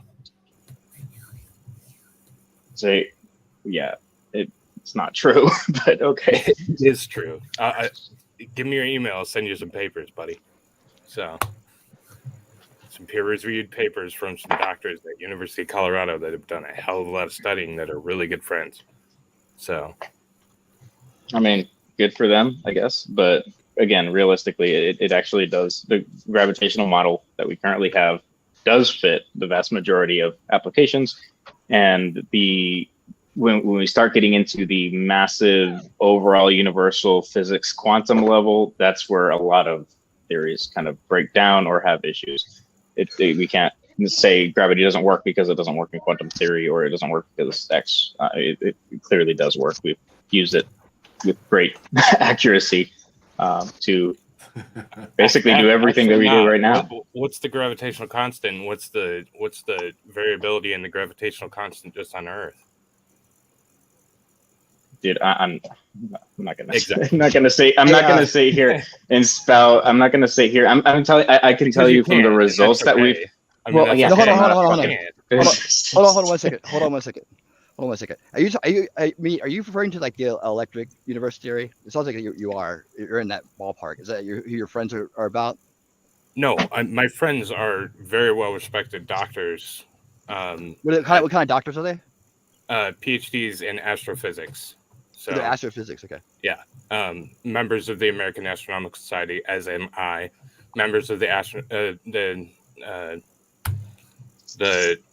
Congress of Astrophysics. What's that? What society is that? I'm sorry, I've never heard of it. The American Astronomical Society, the largest gathering of people in the astrophysics and astronomical society. So I am a member. What kind of things do you guys do? I'm not going to talk about what I do. No, I'd say, what do you guys do at the meetings? This club at the meetings? Oh, there's everything there's everything across the board at the meetings. We have everything. There are largest meeting of PhDs in science in the world. So okay, just curious. I haven't heard about it, so I wanted to ask, get some background. Yeah. Go ahead. Yeah. So hey, look. Well, I don't know where we're at right now. Are we talking about the gravity? Or are we talking about the shape of the Earth? Yeah, I think that's kind of where I came from at the very beginning. That's kind of what I mentioned at the very beginning, though. Right? And these conversations just end up in random quizzes about science in fields that I have no expertise in. No, that's not my application. And then he's talking about flat Earth. He's talking about flat Earth arguments. He's talking specifically about and I came back. All I mentioned was that we did take pictures of the Earth. It's just not a full picture, like I said. But right, I said a full picture. That's the only thing I was pointing out. Okay, I'm not about to delve into the actual quantum physics of it all because I don't know that. I'm not going to pretend to know that. But there you go. All I'm saying is, on the application of science, the theory of gravity works, and the concept of a no, so it's more practical because we have to use it. Does it change the shape of the Earth? Is Einstein's theory of general relativity correct? I'm not a physicist. Okay. I'm not going to tell you because if I answer, listen. If I answer that, you're going to come out with some weird term that we actually call it now. It's not general relativity. Now it's specific. Now it's something else. And we get into rabbit holes. Unified, so general relativity didn't work. See, that's my point, though. I'm not. Well, I was just. It has nothing. I mean, hey, Printer Guy, why don't you give us your background real quick so everybody kind of understands where you're coming from and knowledge. I'm just like, okay, so my background, I'm not a physicist, I'm not a scientist. Dabbled in it, but I've just looked on it just like everyone else has. I work in cybersecurity. I work in IT, specifically in the field of maintaining satellites. So that's the general field that I work in. I work with these guys every day. The guys that control these things every day. The guys that have to program them to make sure that they stay properly in orbit. Like all of these things require these principles to work fundamentally. Otherwise, the entire job breaks down and things fall out of the sky. Your banking systems don't work anymore. So that's what I do, is maintain the systems that keep those things in space. Is space real or not? Satellites are orbital mechanics, so that's orbital treks and orbital trajectories. And Right, which is 100% related to whether the Earth is a sphere or not. Like that's kind of the whole point. I'm not contesting that the Earth is a sphere. I 100% agree it's a sphere. I was just gonna say you both do agree that it's a sphere. Oh, okay. So I feel like we're just like arguing nuances of science that are outside of my field entirely. Let's not get off on the tangents about other things, man. We want to stick to flat Earth. But like, bring your friends on, and I want to hear the electric theories. Their theories are good. I entertain the electric universe theory. I entertain it. I think they deserve a chance to be debated. Like no one will debate the electric universe, guys. Give them a chance to be debated. The scientific community believes more in that, and I can guarantee you that, than they do the gravitational theory, because gravitational theory doesn't work. It doesn't work on a massive scale. It doesn't work on a minor scale. It works in the middle of interim, and that's all I'm saying. So I could give a full breakdown on electric universe theory. Like I'm not bought into anything, but I understand it because I think those guys have done a good job putting together their arguments, and they're proving it in labs, right? They can recreate it on scale, right? That we're flat Earth can't. So like I'm like, okay, why are we talking about flat Earth when the electric universe is probably more interesting? Now that explains a lot of things. They go into history. They say that the planets used to be really close. They expanded. And that's why we get the gods. And the planets used to be really big in the skies. The scar on Mars is from electricity. It's from electricity. So they explain things through electricity all the way down the line. And I'd love to hear really smart people that support gravity and really smart people that support electric universe theory talk. I'd love to hear that debate. In fact, if we could ever do that, I would totally host it if no one else will. 100%. Totally do that. You know how to get a hold of me, brother. I'll bring on some people. Yeah, I'd love to hear it, man. Because I think even scientists that are people that are really good at the gravitational science would be interested in seeing how these guys put this together and what it could mean. Because it could be both. It could be a combination of both, right? But aside from that, the Earth's not flat. The Earth is not flat, but gravity doesn't make sense. It doesn't work out. So they try to pull it into they try to pull that argument into their argument to make the Earth flat. That's the point I'm making. It's like they kind of adopt it. Right. Yeah. And the Earth is not flat. I know that 100%. No question. The Earth is not flat. It's bulged at the equator. Yeah. It's not perfectly round either. Flat. Yeah, that's the other fallacy they make too. They try to take a perfectly round object and say, see how the shadows are, and like really, it's like, okay, we know it's not perfectly round. We know that. Okay. There's some eccentricity to the shape of the Earth, but it's definitely not flat. 100% not flat. So yeah, there's no filament. You can go into space, right? Printer guy, you go to space. There's definitely possible. Yeah. Certainly, okay. You were out there. Your satellites didn't see any kind of like glowing ball and glowing moon, kind of like on a big. Dude, we can't really comment on that part, but yeah. Okay. Right. Just making sure. Aliens also exist. Yeah, they cross the southern border all the time. Definitely. Because the Drake equation says that they have to. So. But yeah, they can exist somewhere. My thing is, I don't think they've ever been here, and I think that we have a sci-fi image in our minds about it. So that's what we kind of equate everything to. Yeah. We have I don't think they've been here. So. Mm-hmm. So if you've had experiences, is it all in your mind? Yes. What is that? Oh. It's all in your mind. It's all fake. It's all a simulation to keep you happy. So you don't find the big secrets. Now we're talking about simulation theory. I believe in simulation theory. The Earth was established 5 minutes ago with implanted memories. Prove me wrong. You can't, because you can't test either way. So exactly. Yeah, exactly. That's it. It's the fallacy. You fall in the trap. Yep. The All right, I'm actually. Well, that's leaving. not fair. I have All a right, brother. broken Hey, no, model. let's I talk. want a Let's new talk, dude. model. I'm glad we talked, and I'm glad I Good job, found brother. out this And, out about and you. Printer God, I love you, man. I just. I love you too, man. It's all good. I felt we kind of like went down rabbit holes that I wasn't like I have no expertise in whatsoever. So it's just kind of No I problem. don't Man. yeah I don't feel like I was like, shit, this guy's taking shots at me, and this is my thing. Like, this is what I do for a living. So this is the guy that everybody should be actually looking at. Is this guy down here? The guy Which that's guy? on the screen, Mr. Terrible. High altitude going around in a flat circle. That doesn't prove well. That is the No, whole reason that this all started. Was that's this not guy. how orbital mechanics Yep. work, my friend. yes, not how any of this works. So What could you tell? What would you tell someone like Mr. Terrible to help on a high level, kind of help them through this Call logic me. right here? I'll show you. I mean, how about Yeah. at a high level, like just something that would say, okay, this is why you should question that idea.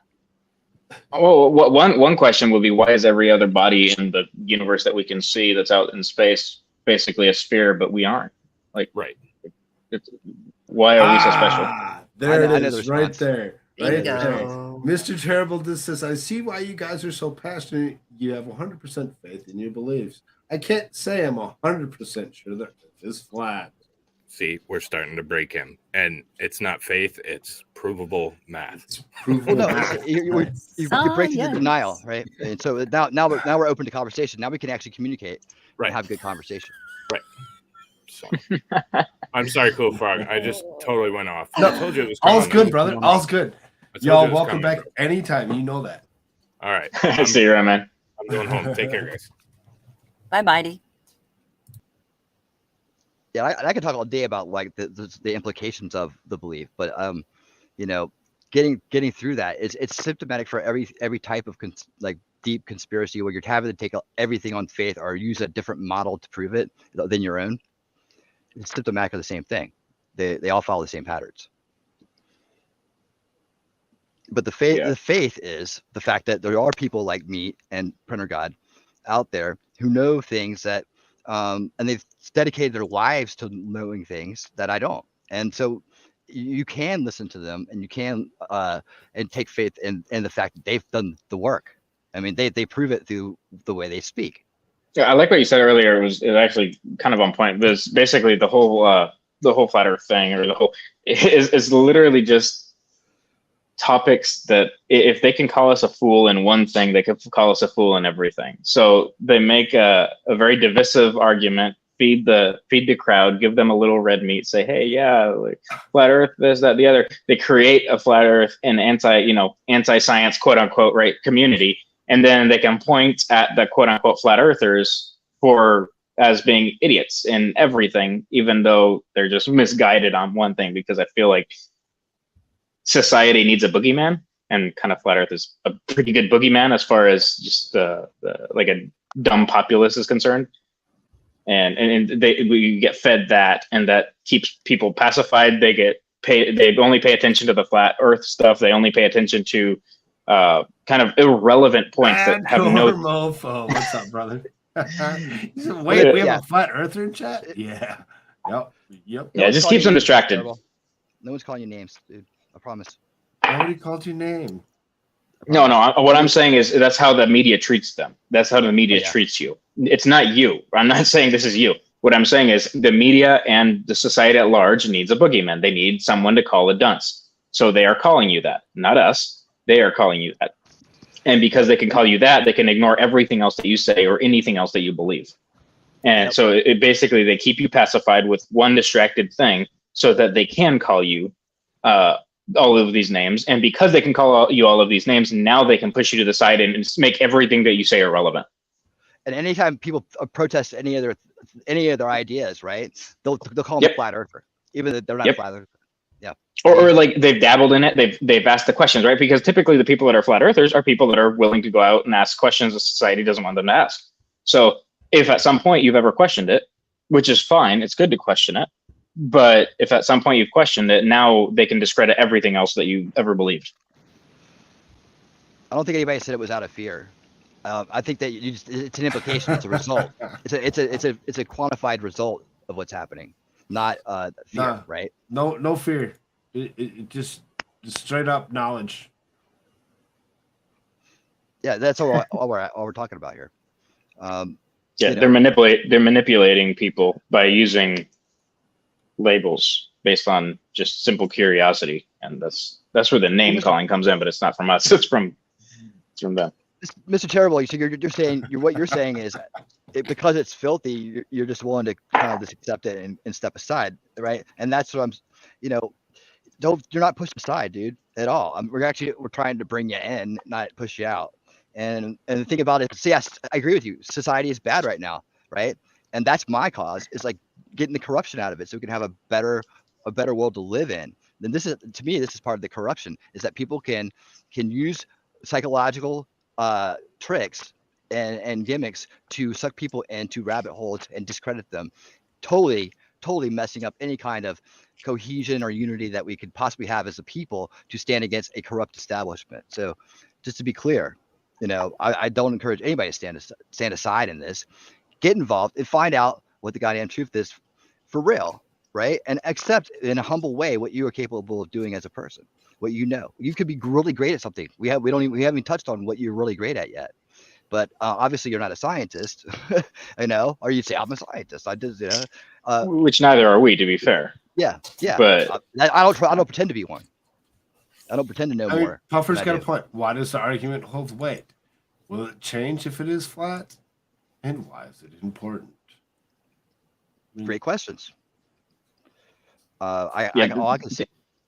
Go ahead. The importance of it is simply the psychological and societal aspect of it, not the actual weight of the argument, right? For you or like the average person, it will not change anything if the earth is actually flat. The earth could be made of cheese and the moon could be made of peanut butter. It doesn't matter because your life goes on as always. It doesn't matter what you believe it is. It is what it is. But what changes is the way society treats you and the influence that you will be able to have on society and other aspects of your life if they know that you believe something that is inherently wrong, that they've stoked and encouraged you to believe through disinformation, through PSYOP, through whatever.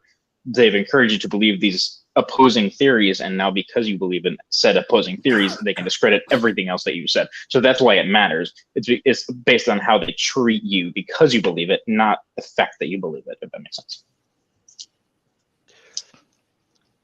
Yeah, that's what we're talking about here, on different ways, but we're all talking about the same thing at the core, right? I'm looking at solutions. I'm looking at how to get inside of what these things are and break them down and free people from the fallacies that hold them into these beliefs, these false belief systems. And so that way we have clearer communication and more unity. I definitely have an agenda, and the agenda is, to get us to the point where we can actually stand up to a corrupt system, right? So that's what it's about. It's, go ahead. You can believe it's flat, but but coming with that belief comes a lot of other beliefs, like the fact that NASA's lying to you, the fact that space isn't real, the fact that you have to add on all this other shit just to believe that the Earth's flat. And to point on what Darth said there, he's talking about how like having opposition to certain medical procedures. So that's where having a belief in something can affect you. That's very different than this. It's an entirely different field. One is affecting you physically, right? Your physical or like actual well-being. Whereas the other one is simply ethereal for most people. It's simply something that's irrelevant.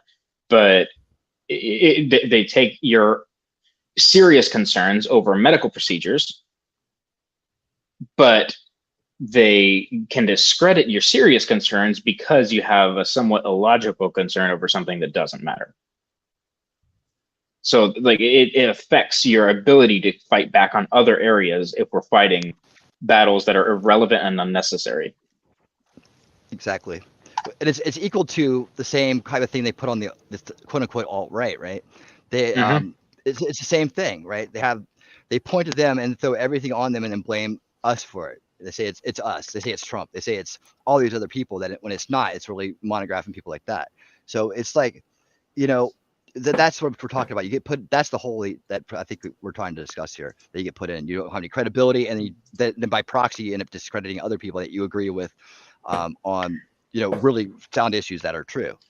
So right, things that are true. For example, like the whole like they discredit things like Australia is fake. Right, that's a real thing. Australia is really fake, but that gets discredited because we believe in the flat Earth. See, See what I mean? Yep. It's Yep. unfortunate. We can't get across. We can't prove that Australia's fake if you You guys can't live prove that past Australia is baseball. fake. Yeah. So the important things in life. Yeah, they're really important. But we didn't prove anything to you. Why? Okay, that's fine, but like, why do you think that is? Because what? Because we didn't follow the script. I don't know. I think we've been pretty reasonable about comparing and contrast, and I think that speaking about it, if you think about some of the points I've made, you'll see that someone did give me these ideas. I did get it from Eric and Mark. Other people around that prodded me into believing this. I do have a distrust of government. I do have a distrust of NASA. I do have a distrust of the moon landing. These are the things that you can go walk back and find your original point that took you down this path. That's what I encourage you to do, is like find out that the moment that this path for you started and why it started, and make sure that it's valid, right? Does Mark and Eric deserve your trust? Did they really earn it? I mean, have they ever really done anything? If they're so effective, why haven't we all changed our minds, right? Oh, because we're in a cult. But actually, we didn't. Nobody thinks about it on a daily basis except for flat earthers, So I don't know that that's true. It's just kind of pointing things out. So, like, if you believe that the Stay Puft Marshmallow Man was real, right? And we're trying to tell you that it's not, but you have all these. You can't prove it's not real. It's what I'm saying. That's what we're saying. Since So when was if the anything, Stay prove it Puft to yourself. Marshmallow Man real? The hell? I saw him. I'm pretty sure he got cooked, but then I saw little ones. You just ruined my whole life. Can I throw a little something in there? Oh, yeah. I'm going to read something. It's called, "In the case of the Earth's shape, Scripture never explicitly states the shape of our planet, nor does the Bible purpose to teach the physical design of Earth explicitly at any point, but it does confirm around Earth implicitly in various places. For example, the creation account in Genesis 1 says that the Earth began as water only, and water suspended in space always takes the form of a sphere due to the surface tension of water molecules. Furthermore, when dry land appeared, Genesis 1 described all the land as existing in one place. In Genesis verse 9, while all waters are gathered likewise geometrically, this can only happen on a sphere, and therefore Genesis verse implies a round earth. Nevertheless, the Bible is not our only or even our best source of information on the shape of the planet. Science long ago confirmed the spherical shape of the earth.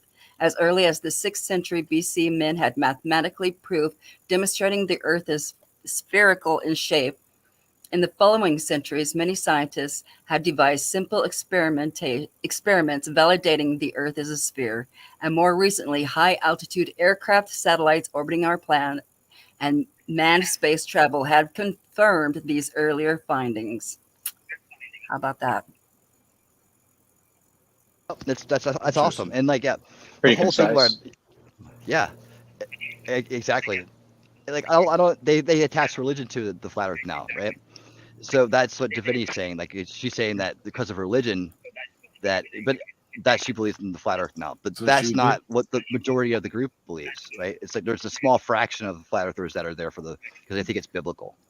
Very small. Yeah, they're appropriating religion for their purpose. I don't think it necessarily actually indicates that it's to flat. discredit the Bible. It starts to discredit Christianity. Yep. Take one thing that's easily discreditable, they attribute that to the entire group, and then everything else that they say is irrelevant. That's the kind of MO, the pattern here. Yep, exactly. They want to bash Christians in this society, so they're looking for reasons, and you just give it to them. I think like I said, I think there would be more about the whole process if it was in the Bible, if it was real in the Bible. They would talk about the filament and the ice wall and all these things that we just came up with in the last decade or two. So that's why I bring it up. It's like, these are the reasons why. It's discrediting. It's discredits not just you, but everybody around you and other beliefs you have. Okay, I found more of this if you want to listen to it. It says, even our own observations from the ground confirm the Earth to be sphere. When standing on the shore looking out on the horizon, the curvature of the Earth cuts off the bottom of ships in the distance. Simply put, men have known the earth was round for centuries, and the Bible confirms this truth implicitly. Unfortunately, some Christians have become victims of false teaching and conspiracy theories that misinterpret various scriptures to support bizarre conclusions. The claim of a flat earth is one such false teaching. Moreover, we caution every Christian against becoming deceived by false teaching that opposes plain truths and promote novel and sensationalized I can't say that word, myths. Paul said such interest would be evidence of the end times when believers are swept away by false teachings. 2 Timothy 4:3, for the time will come when they will not endure such doctrine, but wanting to have their ears tickled, they will accumulate for themselves teachers in accordance to their own desires. 2 Timothy 4:4, and will turn away their ears from the truth and will turn aside to myths. 1 Timothy 6:20, O Timothy, guard what has been entrusted to you, avoiding worldly and empty chatter and opposing arguments of what is falsely called knowledge. 1 Timothy 6:21, which some have professed and thus gone astray from the faith, grace be with you. The popularity of flat earth teaching among a few deceived believers is indicative of the enemy's efforts to distract believers from kingdom work with empty chatter and so-called knowledge, which are actually sensationalistic myths. Paul says learning sound doctrine requires endurance, but some would prefer to have their ears tickled. The enemy used attractive myths like a flat earth to distract believers from truly important matters of scripture. Therefore, we exhort believers to set aside those matters entirely. Do not waste time in endless and unprofitable arguments on one side or the other of those myths. Return to Scripture seeking a meaningful understanding of Christ and your walk with Him that will profit you in eternity. The end. Yeah, I mean, and the flat Earth is like what Mr. Terrible was saying. It's basically a new age kind of society. So if you're there because you think it's Christian or because the Bible tells you to be there, it's a good point to start looking at and deciding again and revetting it, because the leadership in that community is I would say anti-religion, anti-Christian on many fronts. Yeah, I have to agree with that. Yeah, with the air pressure thing, some people mentioned that before. I mean, again, not a scientist, but that's pretty straightforward and pretty simple. The same way that you stay on the ground, that's the same way that the air stays on the ground. So it's every single body in space that we've observed, if it has an atmosphere, it sticks to the surface of the planet. Objects attract, whether it's gravity, whether that's electromagnetic forces that we don't understand quite yet. That's not a slam dunk like people think it is. We have pressure because we're the molecules of the atmosphere are being attracted to the same ball of rock that we are. Yep. Hey, same with the zooming in on ships thing. Okay, that's a popular one too. The zooming in on ships thing is again assuming a perfect sphere. And it's also not taking into account some of the other elements that are involved in doing that. The proper way to do it is to put a flag on top of a ship, right? And then measure the initial measurement, and then you send it out, and then you measure it again, because now I'm not a scientist either, and I don't remember this precisely, but I've seen it done, and that's how they disprove the whole like telephoto lens thing. Like, oh, you can zoom in on it. Okay, why can't you zoom in all the way to the other side of the world, right? We can do that with Hubble, right? If we had a Hubble on the ground, we could technically point it down a flat road, right? And we should be able to see all the way to the other side. We should be able to see the ice wall from any place on the Earth, if that's the truth, right? Right. Yep. Yeah, but they think that's the round ball thing. So when they say, "Oh yeah, it went over the horizon, and then I zoomed in and I could see it again," that's the whole perfectly round ball thing. And they use that as a measurement that a sphere that it runs at some kind of like feet per minute, right? And but it's like you can disprove that because they don't do the experiment right. That's the way it works. So look that up too. Definitely. Yeah, and personally, like to be clear, I'm just saying that the Christianity, like she's reading verses, Vicky, about the Bible and flat Earth or whatever. I don't necessarily agree with Christianity on basically anything at this point. However, within the, like, I went to Bible college, I went to seminary for a couple of years. I grew up like fundamentalist Christian. Within the Christian theory, even then, flat Earth doesn't make sense. So for us non-Christians out there, like we're not saying it's not true because Christianity says it's not true. What we're saying is even within Christianity, if you adhere to that, that's fine. But even within the Christian doctrine system, it doesn't make sense. So just point that out. And this is how you break it all down. You have to break it down and point by point, and make sure that as a whole it makes sense, right? So what's bullshit, Divinity? I mean, it would be easier if she just brought herself in. Yeah, totally. Yeah, totally. She knows when she knows she's good in this conversation. She doesn't try to spew it out too much. So make her point and then listen. So that's why I don't mind talking to her about it at all. Mighty Meat's now She did gay. say that she was going to pop in after lunch. I mean, it's several hours. Well, it's 5:45 here. Lunch is over somewhere. I mean, it's 2:45 there. I mean, you should almost be thinking about what's coming up for dinner. Hey, you feel free to call me anything you want, John D. I don't take it personally. That's fine. It's okay. I did get that link. Meet. Thank you.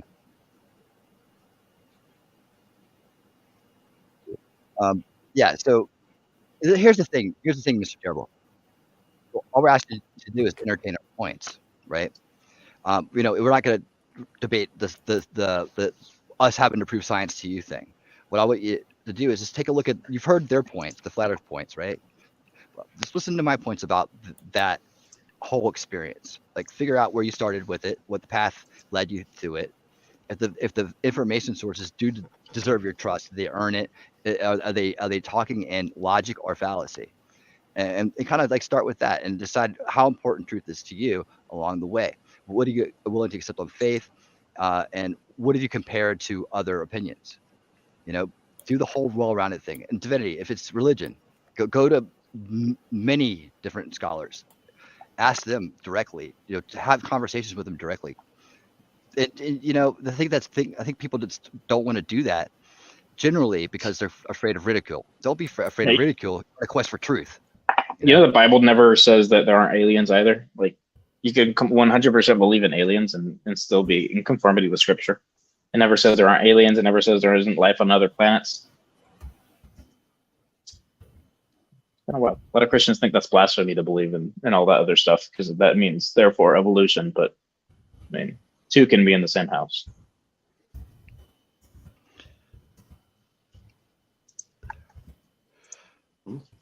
Oh, no one told me anything, Divinity. Just a recommendation. I don't know. Yeah, I don't know. So, if you did talk to scholars and you did do all that, I'd like to hear about it. I'd like to hear what they said. See, I'm curious. It's just like I'd rather know the information and have the conversation than just be like, nah, you're this or that. I'm not into that. I want to understand how things work, and so do you, Divinity. That's why me and you are like in that manner. We're both like this, so we'd like to figure out how things work and to change our minds when we get new information.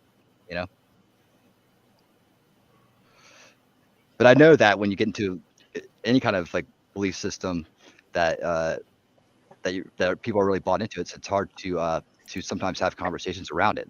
There is that whole aspect of people believing, either ridicule or they're scared of changing their mind. It's like by some of my friends in mainstream media, I give them stuff that's truth. They won't look at it even. They won't even look at it because they're defending that belief system on a subconscious level. And they don't even realize they're doing it. It's just, now it's my fault. Now it's, it's I'm this, I'm that, I'm this, I'm that. It's like, yeah, just look at the information, open your mind, and that's what I did with flat Earth. I gave it a fair shot. I went down through every little point, right? But they'll do it all. And I play devil's advocate with it sometimes, and just to see how people would come across, what they would say, how they would react. That's important to understand, so that you can see how the arguments are formed, and if yours make any sense coming from when you're on the other side of it, listening to it. and you see that you're just taking things on faith, and you're not you're dismissing the information when people are trying to explain it to you. If you find yourself doing that, you're probably not getting as well-rounded of an opinion or outlook on it as you may believe. You're defending something at that point versus enhancing it, optimizing it, adding to it. You know, that's kind of the thing that kind of happens there. You know, we talked to Mr. Terrible for about an hour now. Did we make any points that were, you know, an hour that and a half? Yeah. Did we make any points? Did anything come through from our side that would say, you know, I'm going to look into that more. I need to look into that more. Or you know what, you might, you know, I'll entertain it. I'll give it a shot. You know, that's all we're asking. So I mean, I created another poll, and the only reason I really created the poll was to see how many people were still interested in what was actually going on. Because if there was more people that said they didn't care, we'd try changing the subject. But it seems as though 79% of 69% of people actually are still interested in topic at hand. Sure. So just saying. The underlying thing we're talking about here is society, and anybody else and wants to hit relations. that poll before I end it, go do it now. Just saying.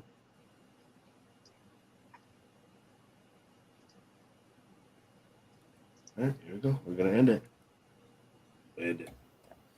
And still 50% of our chat feels that it's still a sphere. So, you know, I mean, obviously 18% still think it's flat. It hasn't really changed that much. It really hasn't. I think a lot of the flat ones are probably trolling too. Just saying. It is a YouTube poll. We There tend to do are that. a couple people in chat that actually do believe that it's flat. So. And that's okay. Right. We're okay with that. We're okay with that. We're glad that you're here. We're glad that you're enjoying the topic at hand. Hello, Tiddles. How you doing? I just joined back, so I don't know what's going on. As we're all kind of just sitting here being like, yeah, where do we go next? Oh,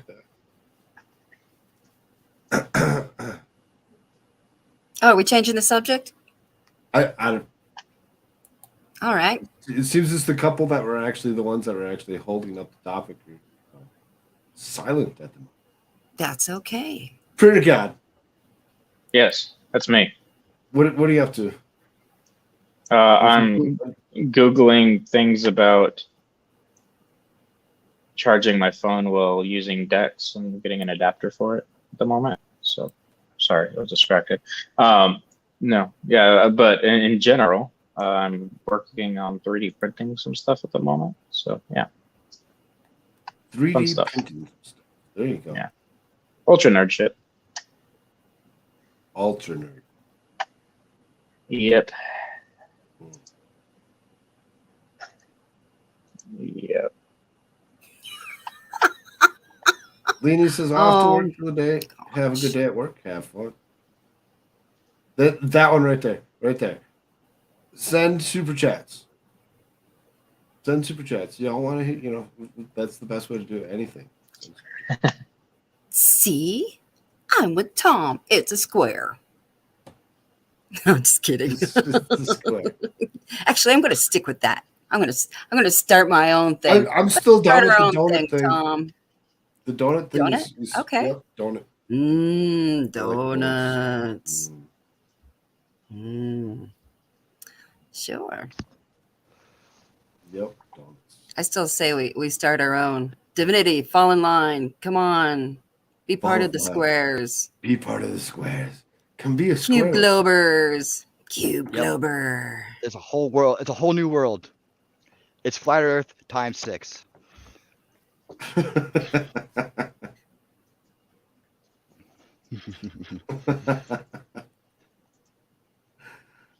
You'll be back. Where are you going, Tiddles? You just showed up. I love you, Mighty. I do.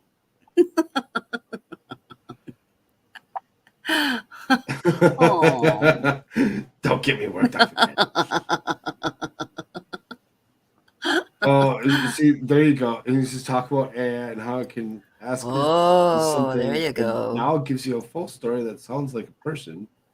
You Does should do it? it on stream. I can tell There you you go. the site. Oh, dude, yeah, I'm way into that right now. Are you? Winning's Tell us been about working with some AI stuff for the last few days. Been doing What have some you been doing with the interesting AI? Digging Is into she how it works. sexy? And I'm just kidding.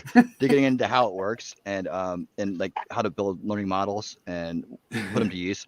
There's a use case for what I do for it. That would have been a solution to a recent problem that I solved.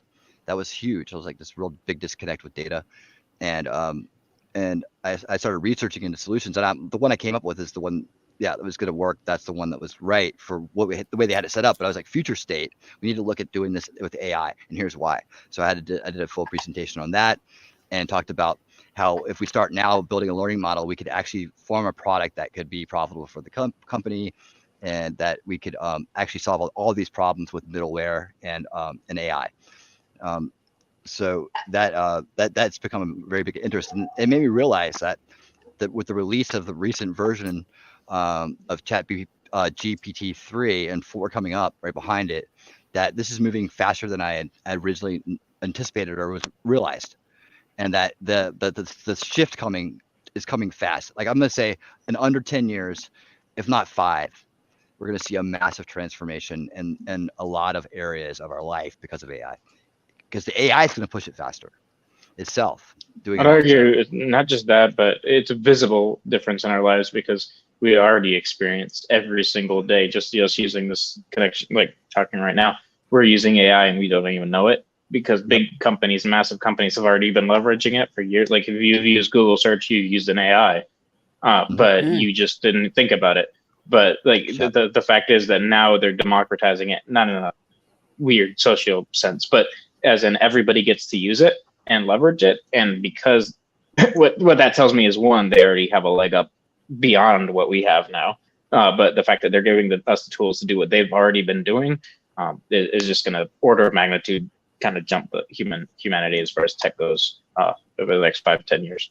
It's going to be crazy. Yeah, you know what people are ignoring? They're all talking about this fear of AI taking over and blah blah, right? Yeah. And it's become some kind of like prophecy. But what they are ignoring though is at the root of this, right?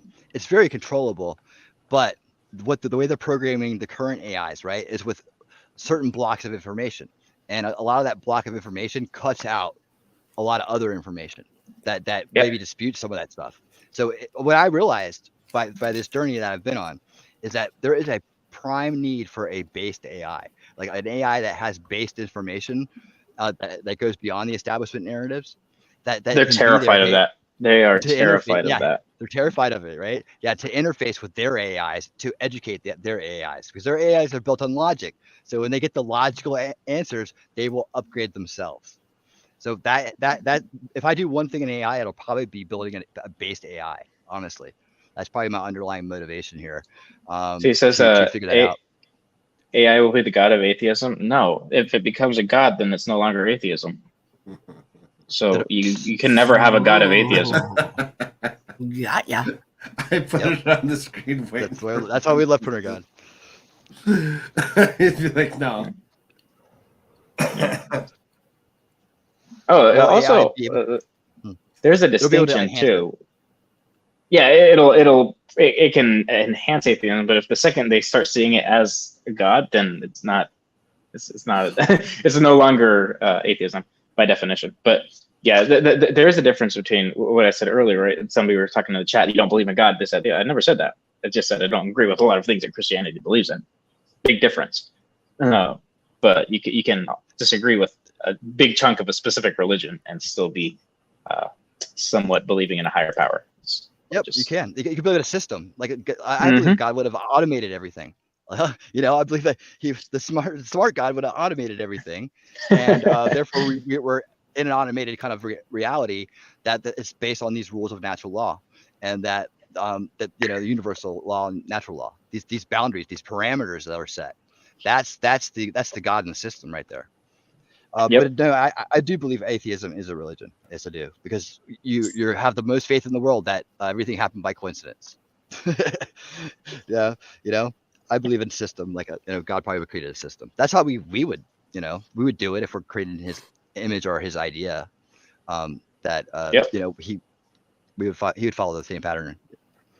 But anyways, yeah. So I definitely believe atheism is a religion. But with the AI, it just knows what you tell it. Like the current version only goes up to 2021, right? And it's confined within those parameters of whatever information they've trained it with.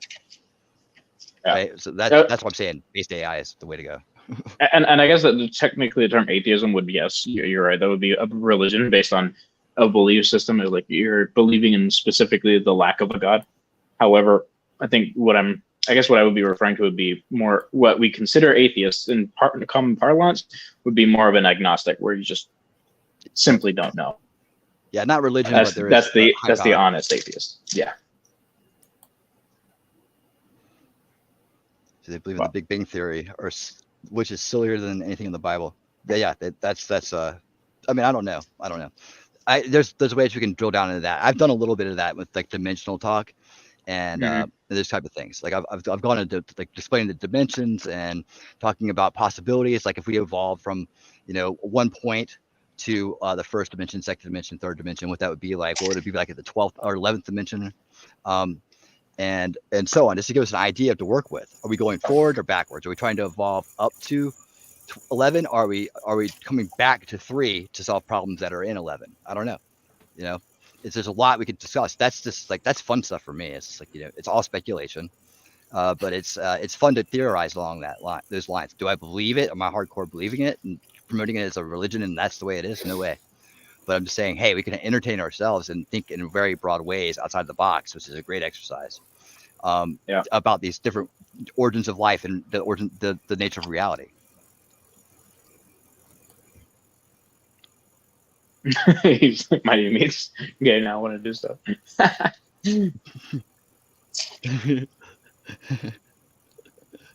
You're hilarious, Mighty. Careful, he might just take you up on that. Right? Go. Did it for you, Darth. But yeah, the AI stuff's interesting. It really is. Still typing all those letters out. You could totally go into that. Yeah, especially now they have AI that creates 3D models. They have AI that creates realistic voice. I could be an AI right now, and you wouldn't even know it. They're that good. That you have there's AI that creates the text for the human level conversation, and AI that creates programming. So you combine all those together. Good luck. Yeah, and there's one that does just math, like it's the math expert. So like you can interface. The current AI can interface with that AI. I can't remember the name off the top of my head, but it does that. There's this hub system that they use, where you can through like just a little bit of scripting, you can have your chat GPT-3 AI refer to this other AI that's a math genius whenever it needs to. So it knows when it needs to do it. And I was going to ask you, Printer God, I know you can't talk in great detail about it, but how much can you tell us about what AI is being used with in your realm, if you will? I mean, everything in my specific realm is very vendor specific, very focused. I can't really get into anything about what they would use AI with on a specific like practical application. It's not kind of, how do I say this? I'm not going to try to pretend that, oh, wow, we have some super mysterious thing that I just can't tell you about, because that's, I mean, in my realm of expertise, that's not the case. Right. You nailed the name. But the government does use AI. I'll give you that. Every government does. Some governments are better at it than others. And I mean, it does get leveraged at every level of the government on some level. But just think about it, how the government buys systems from vendors like Lockheed Martin, like Boeing, like those places, those companies. And each one of those vendors, depending on how well their system is on AI, that's how good the government's going to be on AI, right? Because the government doesn't necessarily develop too much on its own. It always contracts somebody else to make it. So if I would say the government's only as good as its contractors. So if the contractors are really good on it, then they're going to be good at it, and it's only on specific mission sets and specific systems that those contractors are controlling. It's not this just general overarching eagle-eyed AI thing that the government has, and it just takes over everything. Like there's nothing like that. But we do use AI applications just like every government does, right? Image recognition, tracking, pattern recognition for whether it be weather or whether it be, missile systems. Pattern recognition is basically AI.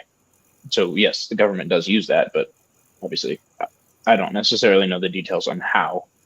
It's not my area. Yeah. So just like the high level of that is, yes, it's very much here. It's very much being used, and the resistance to it is futile, resistance right? is futile. Prepare to die. Yeah. But learning the systems and learning how to improve it in the right ways and not let it go astray. That's the key right now.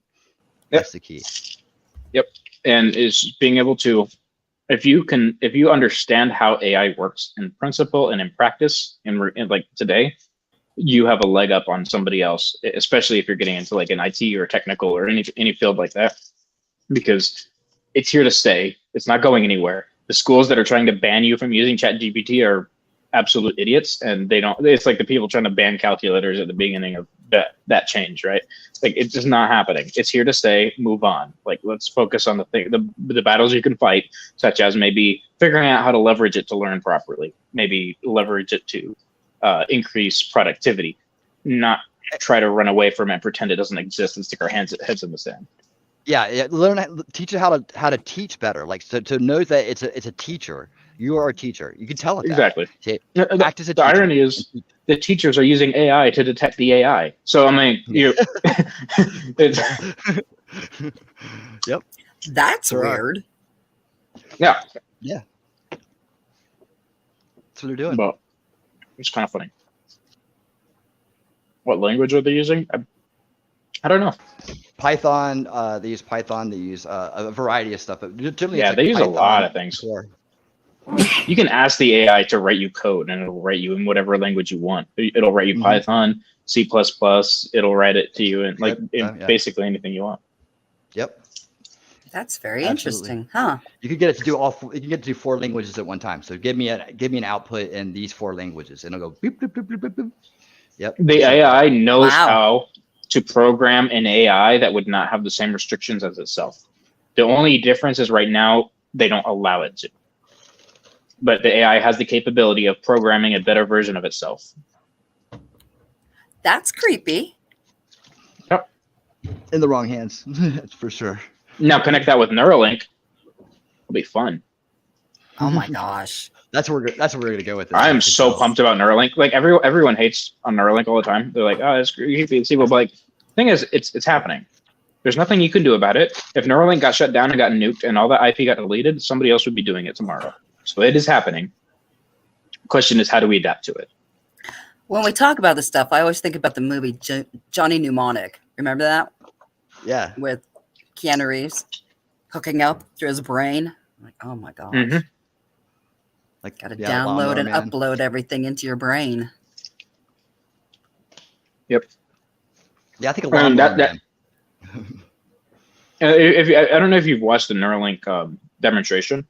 They can create. It's not just one way, right? So it's not just passing on information from you to them. It's information and getting input. And by information, it means electrical signals. Electrical signals are what controls your body and what controls your eyesight, what controls your hearing.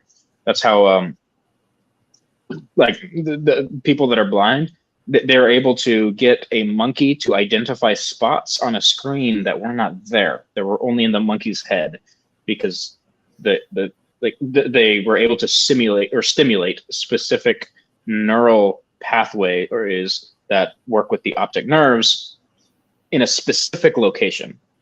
So the fact that they're able to create an image in somebody's brain that looks like it's in reality, and the monkey went and tried to touch the image that's there, but really not there. Wow. They're also able to make a pig move its leg, like just actually like kick in a specific way, a specific leg in a specific way.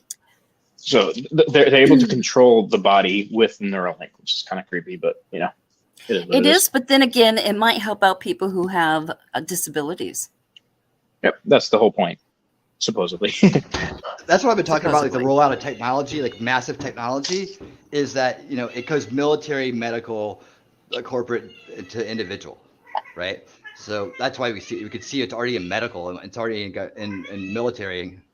So you know, it's coming fast, right? Our way. And the way they're going to sell it is medical. Really, medical is for the implants and all that other stuff. It's going to be about saving your life and making your life better. And that's people are going to go yes. You know. You know, it'd be So we have to make sure interesting it's is good. if they could download people, you know, like people who have Alzheimer's, if they could like download their memories somehow and keep them for them, because they lose so much, you know, as they get That's older. a few years away. Right, I'm sure. Yeah, of course. But who knows? Might get there eventually. Yep. It's like I they're mean, talking about the virus studies too, like how AI has advanced medical in that way. Like it can solve problems like the folding of proteins where humans haven't been able to do it. So the medical advancements are really going to take off with this. Yeah, it's going to be interesting to see. But as everything, it starts out for good. We always fear it. It's then kill the turns devil on the evil. hill. Yeah, that's why the they call it thing.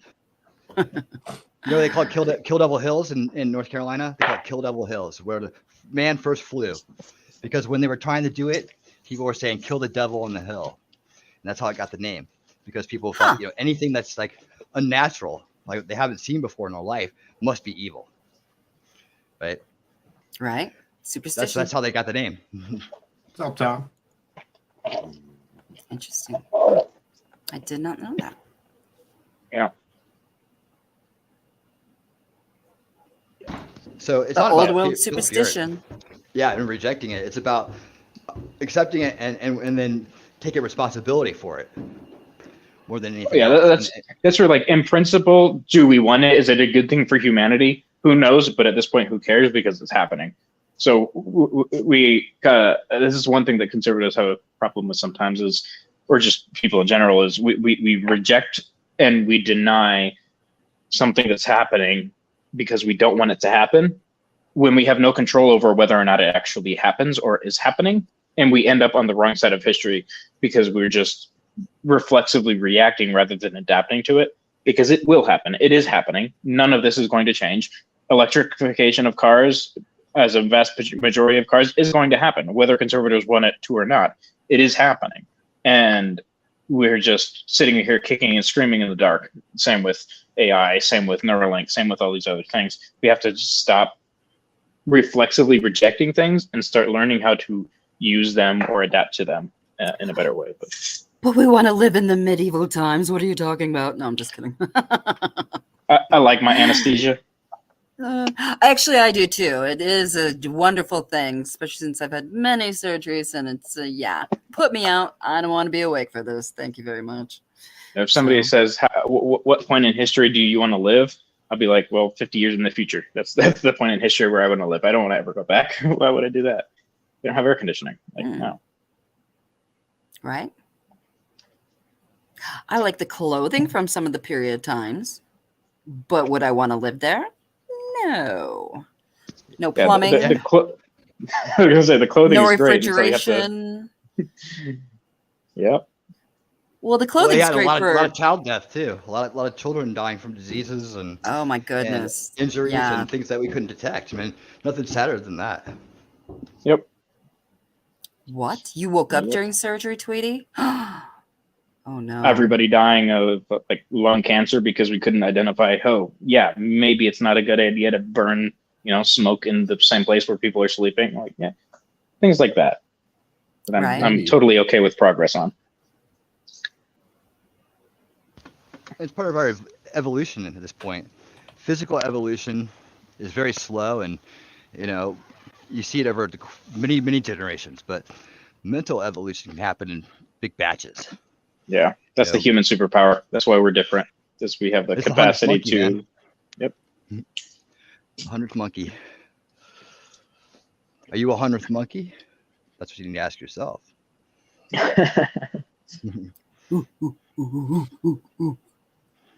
Yeah, that's horrible, Tweety. How you must have a thing with anesthesia that it doesn't knock you out all the way. I've woken up during a colonoscopy, but never a surgery. Oh my god, terrible. Ouch. Yeah. Yeah, I'm like, As long as it's let me back out. as long as it's not the immobilizers, like was it some people that wake up but still can't move but feel all the pain, so they're just paralyzed during the entire surgery. That happened a few times. Yes, it happens terrifying. a lot more than you think. That is terrifying. And I've always wished, please don't ever let that happen to me. Oh my gosh. It's one of my biggest fears. It's easy, just don't get I do sick. not want to be awake. Well, yeah, that's easy to say, but cancer runs in my family, and I got a mutated gene that likes to, make it pop up every once in a while. So I have to have the camera up the poop chute every 2 years to make sure nothing's coming back. I had colon cancer at 27, so. Oof. Doing all right, I hope. Yeah, I'm doing great, except I broke my wrist on Sunday roller skating. But I was having fun, and I did my auditions, and nobody knew I had a broken wrist. So, nice. Yeah, but you gotta live. Tough like that. Yeah, you can't let things kick you down. You gotta get back up, and you gotta live. That is true. Yeah. So that's part of the way it is. Madcore Mofo had sent this to me. I went on there and it said it was not working. It took me a while to actually get it to actually work. Nice. Let's see what you can do here. I finally got it to actually recognize me as a person, and nice. allowed me to log into a Google account, and then it required ChatGPT. Yep, ChatGPT. Yep. I got that. Nice. All right. Let's see that. So, I mean, a few other ones. You can it tell the shows right examples, capabilities, and limitations. So there's lots of stuff that actually go along with it. But we can almost give it any type of command, ask it a question. I had it write my my troop, one of the people I supervised, a decoration for like a promotion package, basically, and it was her competing against like in a squadron of around 600 people, and she won with the AI generated one using ChatGPT. Yep. So she's getting promoted because of it. Like I said, the key to working with ChatGPT is prompting. Okay, Mm-hmm. Prompting is key, and actually one of the emerging careers right now, or something you can do as an individual to kind of get on top of this, is learn how to prompt an AI, and that means 100%. describing how you're doing it. So Cool Frog, you can type in as a technical expert, answer as a technical expert, answer as a medical expert, and you can do prompts like that to increase its ability to give you a better response. And a big thing is it doesn't like to get specific on opinion things. Like, for example, right? I was asking it the other day a bunch of questions, and then I wanted to test that. I was like, hey, based on these questions, what education level do I have? And it's like, oh, I can't really say because it doesn't want to offend the person that's asking the questions, right? Yep. But I was like, okay, pretend you're a game show participant and answer or give me the best answer that you would give as a game show participant in order to win. What education level do I have? Pretend this is a game show. And then it answered the question specifically. But you have to tell it, hey, this is all a game. This is all pretend. It's okay. Don't worry. I won't be offended. You have to just manipulate it a little bit. Yeah, it's really, it knows everything, but you have to talk to it right for it to give you that information. Otherwise, it'll spin out. So, because you told me to kind of be a little specific, as a medical expert, what is the best cure for cancer? There's no best cure for cancer, and treatment plan depends on the type of stage of cancer, as well as patient's overall health. Treatment options may include surgery, radiation therapy, chemotherapy, targeted therapy, immunotherapy. So get more specific than that. Get more specific. Be like, what's the most common and most efficient cure for colon cancer, specifically found in people over the age of 45, or something like that, right? Very, very. You narrow it down. The more narrow you give it, the more narrow prompt you give it, the better it'll answer. And I suck at spelling, so I have things that are called Grammarly. You say efficient, effective, whatever, but just be specific with whatever you're asking.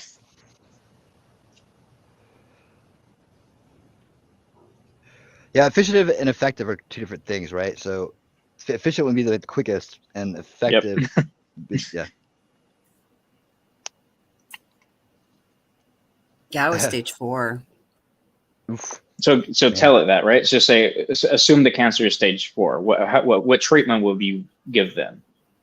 And you can continue the conversation. You don't have to keep asking the same question over and over again, but continue the conversation. It remembers everything you gave it previously. Yep. You can stop generating it too if it's not giving you the answer you want. It might go off for a while. I was gonna say, how long is this gonna go off? See that little button above the chat box that says "Stop I did generating"? see it. Just click that. Yeah, I did. Michael, sorry, I'm watching Yeah, on see, the mine's screen. my cancer was about the size of a grapefruit and spread into my lymph nodes, so I had to do chemo for about 6 months. Oh man. Yeah. You're so lucky. Honestly, you're lucky you were young when this happened. It sounds like you had the same thing my grandmother had, and she didn't make it. Oh, I'm so sorry. Yeah, I was super young, and I had a 3-year-old and a 6-year-old at the time. I was so sick, and and this thing was so big, and it was, it was in my transverse colon, the part that goes across. And I had been sick for like almost 2.5 years, and I kept going to the same doctor. And she kept making me pee in cups, and I'm like, you gotta be with somebody to get pregnant, lady. I am not pregnant. I am sick. I am horribly sick. And actually, I was with my husband now, and we had only been dating. We had known each other for about 7 years, but we had only been dating for a couple of weeks. And he moved in with me and my kids. And one night, I woke up screaming in the middle of the night because my back was on fire. I had just the worst pain across my lower back. And he's like, that's it. We've got to get you into a specialist. And he got me in that week. And yeah, the doctor started poking around on me. He started frowning. I was screaming. He's like, we're going to start doing tests on you. And I'm like, oh boy, this is going to be fun. And I was so sick. And they were working on the hospital at the time. They were doing reconstruction and everything. So they put me in one of the older parts of the stupid hospital, and I hated it because I saw ghosts and stuff. Anyways, so that night, they made me drink barium, like 2 quarts of barium, to go get my colon or get x-rays and all that other stuff done. And then that night, it was about 8 o'clock, a nurse walks in. She hands me this cup of what I thought was water. And she's like, okay, you got to drink this before midnight. I'm like, okay, that's going to be easy. So I drank it all. It was horrible. I didn't know what it was. It was Go Lightly, because I was going to have a colonoscopy the next day. Midnight, the next nurse, that they switched their nurses, and she comes in and she's like, oh, that's all you drank? And I'm like, what do you mean? She came in with a whole huge, like 2-gallon thing of this Go Lightly, and I was supposed to drink it all before 8 o'clock in the morning. I spent all night so sick trying to get that barium out of me. But the next day, they did my colonoscopy about 8 in the morning. And I woke up to everybody crying. And I'm like, what the hell is wrong with everybody? Why is everybody crying? It was crazy. And then they put me into a room, and I kind of came out of the anesthesia and everything. And my mom was in the corner. I'm like, hey, Mom, how you doing? She's like, yeah, I'm okay. I'm like, what's going on? She's like, oh, well, And the doctor walks in and he goes, so tomorrow we got to open you up and find how far the colon cancer is spread. And I'm like, what? Excuse me? I've got colon cancer? And he looks at my mother. He's like, you didn't tell her? And she starts crying, and I start crying. My sister walks in and I'm like, did you know about this? And she started crying. I'm like, well, crap. This isn't good. So, yeah, the next day And you know, it's so funny because being a young person, because 27, and I had 2 kids and I didn't have any stretch marks. So I was pretty proud of that and kind of vain. I couldn't help looking down my stomach going, damn it, I'm going to have a big scar on my stomach. Tattoo time. Tattoo time. Yeah. But it was terrible because when I would lay down on my back and you could see this thing moving. It looked like a baby's foot moving inside my stomach. It was crazy. So, yep. Wow. Next day took about 4 to 6 hours, and I came out with a big old scar. And I was like, well, okay. Then they're like, okay, you got to do chemo now. I'm like, oh, goody, goody. But I did experimental chemo, and I didn't lose my hair. I just cut it all off because I was losing almost all of my hair while I was sick. It was coming out in clumps. It was horrible. Oh, wow. Yeah. So, but How did yeah. that start? How did that start? Like, when did you start noticing it? I started having stomach pains, and I was vomiting a lot. And then I would have IBS, irritable bowel syndrome. I mean, it was a combination that the doctor kept saying that I had ulcers. So she kept giving me pills. And I'm like, no. And I'd go to immediate care, and they're like, you need to have your doctor do an ultrasound on you and find what's going on. But she never did it. It was horrible. And the day that they did my surgery and I woke up, the first person I saw at the end of my bed was that doctor. And she was crying. She was bawling her eyes out. And I just glared at her like, no, get out now. I'm going to jump over and I'm going to kick your ass. Thanks a lot, lady. And I tried to sue her, but none of the damn lawyers would touch the case. They're like, you're too young. Nobody would think that you would have colon cancer because you're too young. And not even a week after that, some poor guy my age had testicular cancer. And I'm like, oh yeah, okay, yeah, we can't get cancer this young, can we? But then like 2 weeks later, a week later, I had to go back in because I had an infection at the site where they reconnected everything. They stuck me back in that spot. And they shoved a PICC line in me that goes all the way from your arm into your heart, up to your heart, and hooked me up to this thing they called a tree. And it had like 16 different IVs of different things. And I didn't even get to eat ice. I couldn't eat nothing. Couldn't even chew gum because they had to have bowel rest. I'm like, oh, great. So it was quite an ordeal. And then I had a bunch of other things that had to be taken out because of this stupid gene I've got, the Lynch gene. So because in 2015, I did a gene thing, and it turns out we've got a mutated gene. So that's what causes all the cancers in our family. So fun stuff. So, is your approach at this point preventative, or is it just like kind of reactive? Like, some people go the extra mile and get everything taken out and totally change their selves because they're worried this may happen. So I had a doctor down in Missouri who wanted to take out my entire large intestine and hook up just my small intestine to my rectum. And I'm just like, nah, I'll take the chances because, yeah, that just doesn't sound like a whole lot of fun. I've already got issues, so don't think so. So, no, I just have colonoscopies every 2 years. The sucky thing is with this Lynch gene, it is 50-50 chance of spreading it to my kids. And my oldest has it, and my second one has a mutation of the mutation. So he has to have more tests done to find out what it is. It's crazy.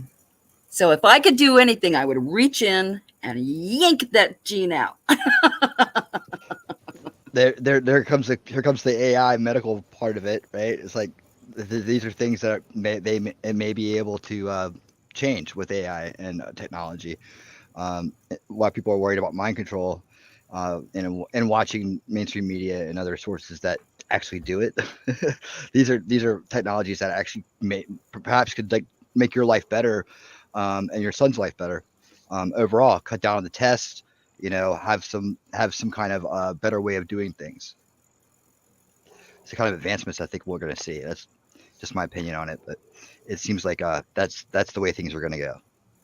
Like it'll be high end medical usage of this and the technologies, and over time those will kind of gradually move into like a preventative type of role, where people are younger and younger are implemented with technology that will solve things like this gene problem that causes cancer.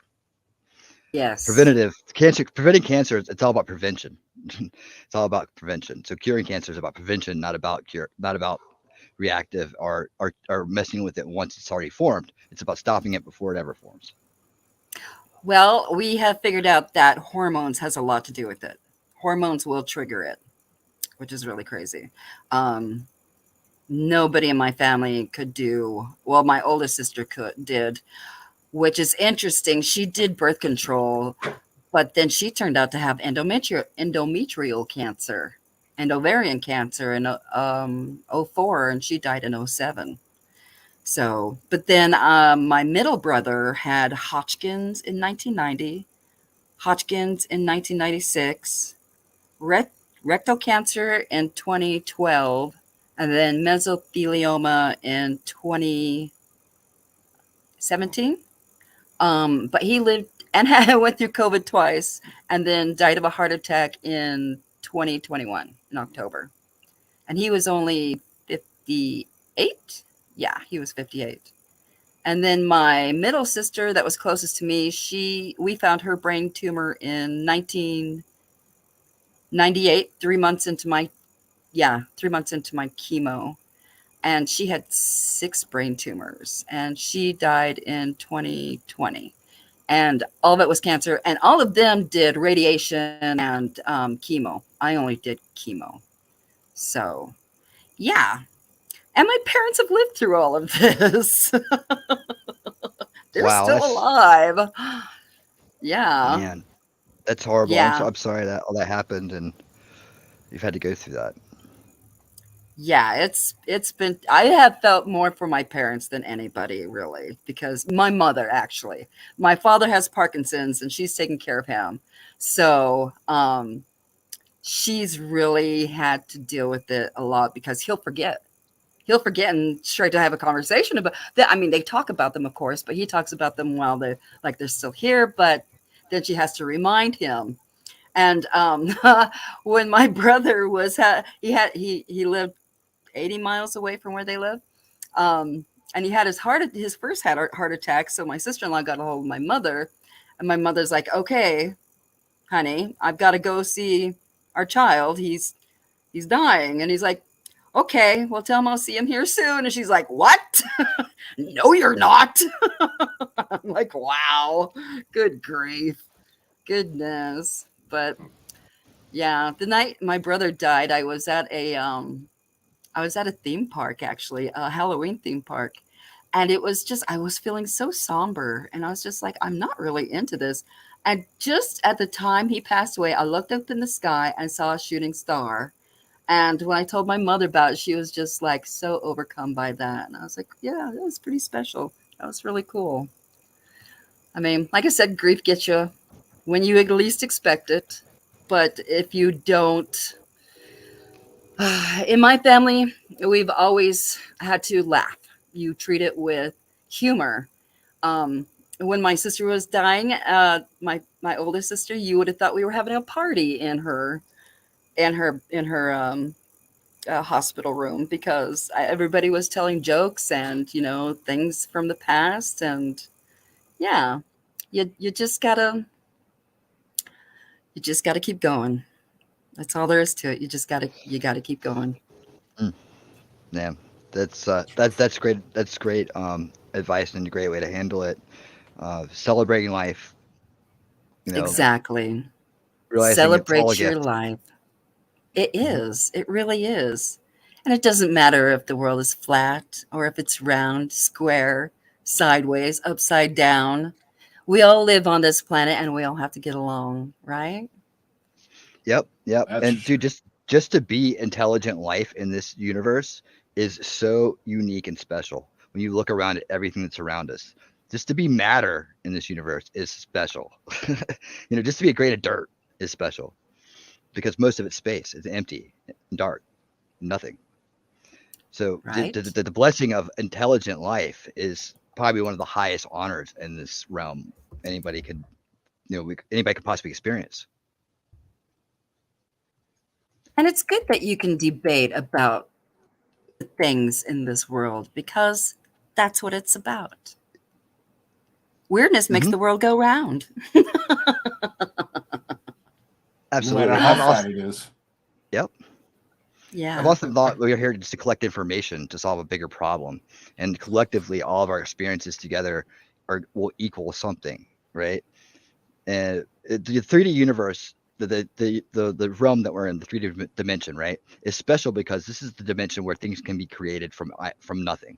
We actually, the human ability is to be able to take an idea out of the ether and to make it a matter, to make it real, to make it something that is tangible. Right? We can hold our hand, or we can create a system, or any of those things. We're creators. We create. That's what we're supposed to. That's what we're doing in this world. We're taking ideas and we're creating material objects in the third dimension. That's our gift, and our free will allows us to do that in very creative ways and solve problems that under a structure we couldn't necessarily get outside the parameters and do. So that's the gift of life and the gift of free will put together. That's just my theory, but that's the way I look at it. And it's really magical. It truly Life is. can be magical And interesting, and we don't know half of it. That's right.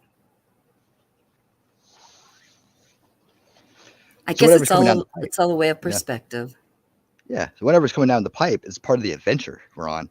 And at different times, we can look back through our history and our lineage and see what they were going through at the times and the things that they did and what their experiences were like and where it led and how it got us here today. All that work, all that effort, all those lives. That's why liberty and freedom is so important, and how hard we fought to get that idea across and to make it part of our reality, our winning reality, in a sense that we are free and that we can use our minds and our brains in this life to do great things for ourselves and others. Exactly. Yeah, we don't need the darkness. Watch Crowder's latest drop. We should cover it. Maybe. Yeah. Give us a few minutes here. So not to change the subject on y'all or whatever. It's very interesting and very enlightening to actually hear such a story. It's amazing that you feel it the way you still do, and that you can put yourself past it and just be like, hey, I'm here. Pastor, I noticed that Pastor Rapture sitting in chat said, ask it this. So this is why have autism rates gone through the roof in the last 20 years? And before we move on to the crowd, it's a good question, and that's why I'm like, we're definitely going to cover this question before we move on anywhere else. But then maybe we'll actually hit that Crowder thing before we actually leave for the night.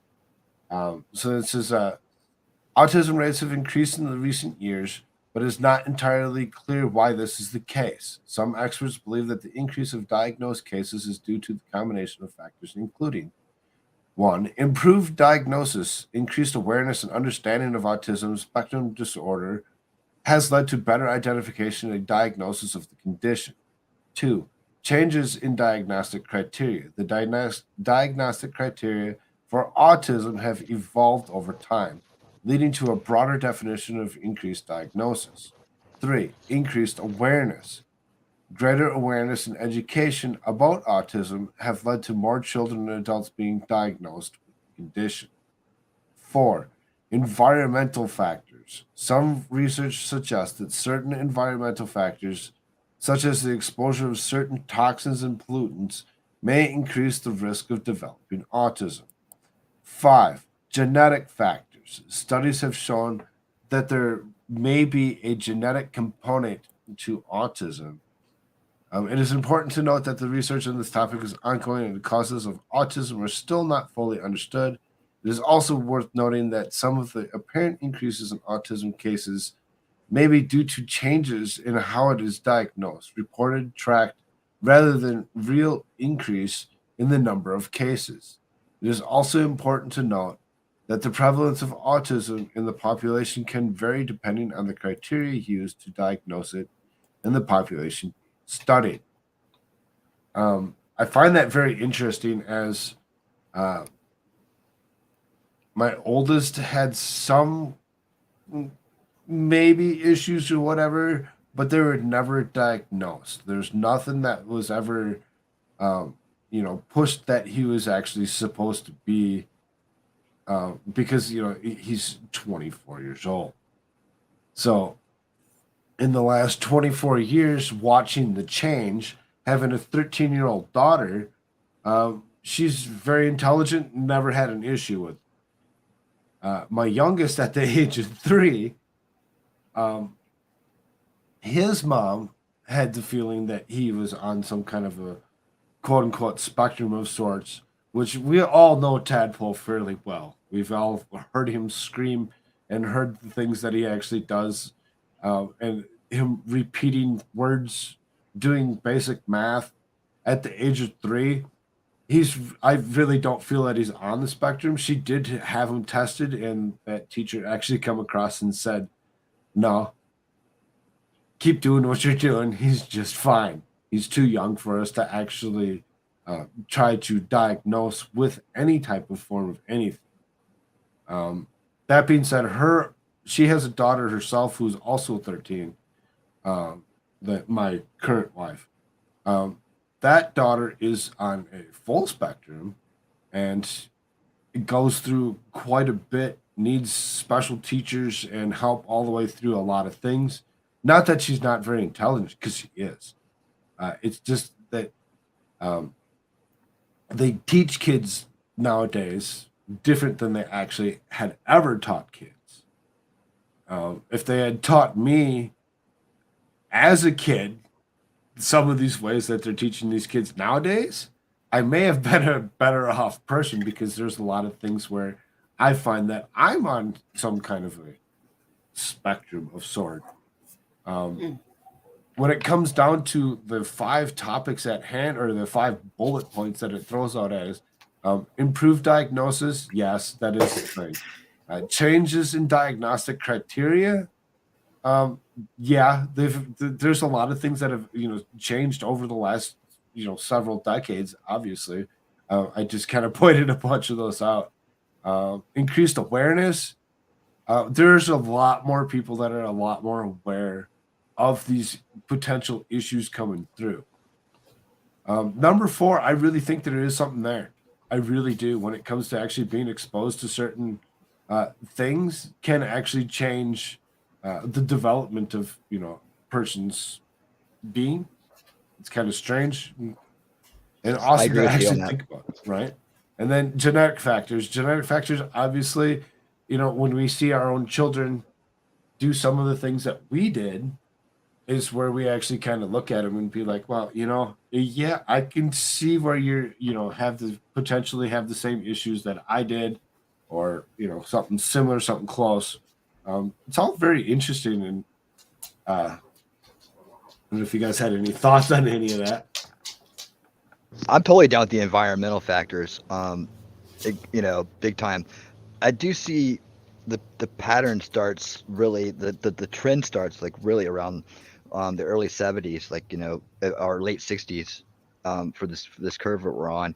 And increasingly, well, the one thing that no one's talking about, and I'm sure I have to talk in code about this, is the mandatory schedule they put kids on for their little needle in the arm things, right? So in 70, like around the early 70s, is the first time they introduced ones that had multiple immunizations in them. It was just, I'm just call it that. It was multiple V's in them, right? So Sure. you had the MM, you know, and MMM, right? R. So you have that one that's combined, and that was somewhat experimental in a way where they rolled it out to the public. They rolled it out to the public and in a massive way. So my generation got hit with that right away, and that's when like we saw me and my cousin both. Who went to the same doctor, would have gotten the same batch of this stuff because we were close in age. And he developed, he was dyslexic, right? Never actually could do that well in school because they struggled with that. And I was on the other side. I was on the ADD side. So it was odd that we were both healthy and then suddenly we both developed this stuff. I had really bad allergy problems as a result too of these things, like reactions to them, and I ended up having like super bad allergies. Had to have my tonsils taken out, had ear infections, and it was just, I remember just not being able to breathe almost, and then that affected the rest of my life in little ways. Of course, back then it wasn't cool to have ADD. Now it is. So it's like that part was a little troublesome, but yeah, it's just odd that me and my cousin both went to the same place, same genetics, right? But mostly the same genetics, and we both got kind of struck with this thing at the same time. It was odd. So I definitely agree with that. And they were spraying. They used to have the mosquito trucks in that area too. We lived in, and they would spray that stuff. And we'd be outside playing, and they come rolling around. Oh my God. Yeah, sounds like you lived in my neighborhood. Right? Just spraying us down. Yep. Talk about chemtrails. That was a real chemtrail. Find that truck, dude. Whew. Man. Yeah, there are all kinds of things like that going on. So who knows, man? But I definitely am with you on that, Cool Frog, and the sense that it's I really think strongly it's environmental, and then it's also medical in a way. So we'll see. Sure made a lot of money from it. So I have a cousin who lives in California, and she worked at a certain store. It's a pretty popular store. And her and a bunch of the ladies all got pregnant around the same time. A couple of them lost theirs, and my cousin's, her child had Down syndrome. And this kept happening over a period of a couple of years, and it turned out to be the floor cleaner they were using at night. So they actually had these ladies sued the company and got a settlement for it because they did some searching into it, and it turned out it was the floor cleaner that they were using at night in this place that they worked at, and all these ladies were having reactions to it. So environmental and poisons and all that most definitely can. Go ahead again. Was that why they're saying chemtrails don't exist? I mean, here we go. I don't know. Maybe. I did this one 10 years ago too. Right? You can laugh, Mike, but it doesn't change the fact that they don't exist. I mean, yeah, it's funny. You know, it's funny to believe them when you actually think about it. When you actually know the factors. Here's another example of when people don't get the answers they need. Right? I'll walk that path too, and it's like when people can't have lingering contrails explained to them, they think there's something up with them. Right? It's like kill the devil in hell. So that's the typical entry point for all these discrediting conspiracy theories that happen. You have to kind of take a step back and realize the logistics of this issue, one. And two, that people who believe in chemtrails have never, not even once proven it. And now they're trying to confuse it with geoengineering, which is completely a fallacy in itself, right? There's a big difference. In fact, we had this conversation last night after the stream, this exact one. So Cold Frog's already heard this. But we this is the one that I fell asleep to. Yep. Exactly. But really it has to do with like you still live in the same place you grew up. Okay, but I tell you what, Mike, you prove it. All right, buddy. You be the first one. I do not live in the same place that I grew up. So that's the fun one. Yeah. So me either, right? So the environment changed when I actually started being like, man, why does the sky look so shitty today, man? All these clouds, I hate them, right? And that's really the problem. People just don't want their sunshine blocked out. But they say, well, there's definitely a conspiracy. Okay, so what is it? Is it airliners or is it private? What is it? So they never define that. They say it's both. Does it come out of the engine or does it come out of the wing? Where do they store the containers? Where is this fuel, that special fuel, kept? How is it delivered? Where's the airport? Where's the operations? I mean, it's logistics. I can kill this thing on logistics alone. I can kill it, and no one's ever produced any evidence. That's the strongest point you can make about chemtrails, and you can't confuse it with geoengineering. They're not the same thing. They're not the same thing. And if you drill down on the theories, you'll see that at the bottom of the chemtrail theory is something very different than controlling the weather in certain areas with cloud seeding. Very different. That's a ton of research right there, man. Oh, hold on, what's he saying? Hold on. You do your own research, you believe whatever you want, bullshit you want. Okay, yeah. Well, I've actually done the research that I'll go to conspiracy websites and fucking absorb the information and say that it's truth. Because I've already debunked those websites. Oh, sorry about that, buddy. I debunked those. Those pictures you think that are tanks in the airplane, those are balancers. Those are meant to test airplanes. Okay, and you can look those up. You want to, where do you want to go with this argument? Where you say you can believe whatever you want. That's denial. You're just dismissing the opportunity to learn something and to perhaps have a better opinion about things. Potentially. Potentially. Some of that might be interesting enough to actually think about and actually. Mike, cloud seeding is not chemtrails. No, it's not. This is a little explosions. These explosions. So they launch it. You can watch it over videotape. Who said to do this? Who said to do this? But the guys who want you to believe chemtrails. Maybe come in here saying let's do the Crowder thing. Yeah, that was Libby. I'm not opposed to it. There's a 15-minute video that was put out today. It's I don't want to do this, yet apparently he did it. So I mean,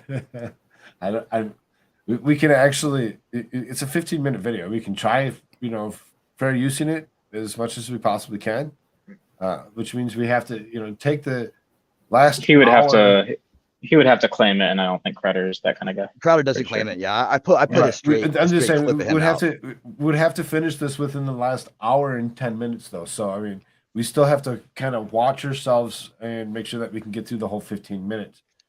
There are a couple other links for other people to come in here. Anybody that actually does want to join us, don't forget this is an open mic. We actually do invite other people to actually, throw opinions and thoughts at this. If we don't pay attention to chat as much as we should, hit up that super chat. We'll definitely catch those. Just saying. You guys ready? Y'all excited? You want to do this? Or are you okay? Hey, I actually have to dip. My phone's dying, and that's what I'm using this on. So that's why I wanted to question everybody before I actually started. So I will see y'all in a bit. Hey, it's great talking, man. Later, pretty good. Likewise. Take care. Have a good day. Hang out, right? Come hang out with me. Right. Sounds good. Bye.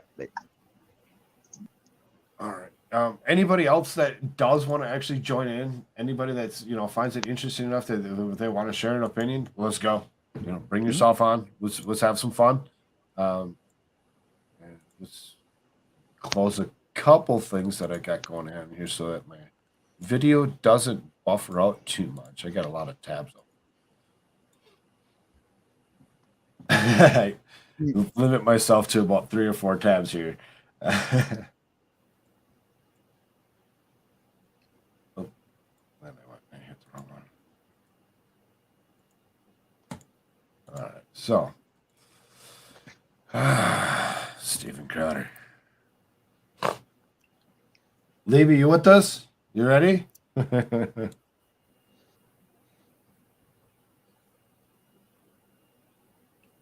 They don't get deals that they can be wage slaves for a little bit, come over and make a salary and grow their brand. They can be wage slaves for a little bit. They can be wage slaves for a little bit. God bless the talk boy. Those things are worth like $5,000 now. It's an expensive gag. So didn't want to have to do this, but Daily Wire outed themselves very, very quickly. And sure enough, if you see all of the people who work there, some of whom I have relationships with, they immediately tried to make this all about money. Okay, before we go too far, have you seen anything else that had already put? I know that Ricada had covered this in the last couple nights, or whatever. He had done 2 parts already. Anybody else actually viewed or listened to any of this previously? Winnie, did you pay attention last night? To what? To Ricada? To Ricada. Not really. No, I I didn't either. caught some of this. I caught the intro to it. Yeah, We're mixed trying to 3 talk of about us. it. Okay. So I just wanted to be sure that we're all on the same page. Whatever, you don't have any, anything walking into this, whatever that could be. No. All good. Relevant to the situation. Okay. Yeah, there you go. Buffer. This new graphics card shouldn't be buffering. Smack it. No. Don't Here's smack the problem. There are a few Just kidding. And I'll go through with some receipts. Everything that was said about negotiations, how they transpired, beyond the numerical value, which is true, and I'll get to, everything else is untrue. I don't really want to get into that. It's completely irrelevant. Here's why. Go back to the 20-something minute video, 30-minute video. You've never heard me say or write anywhere online that these offers weren't paying enough money.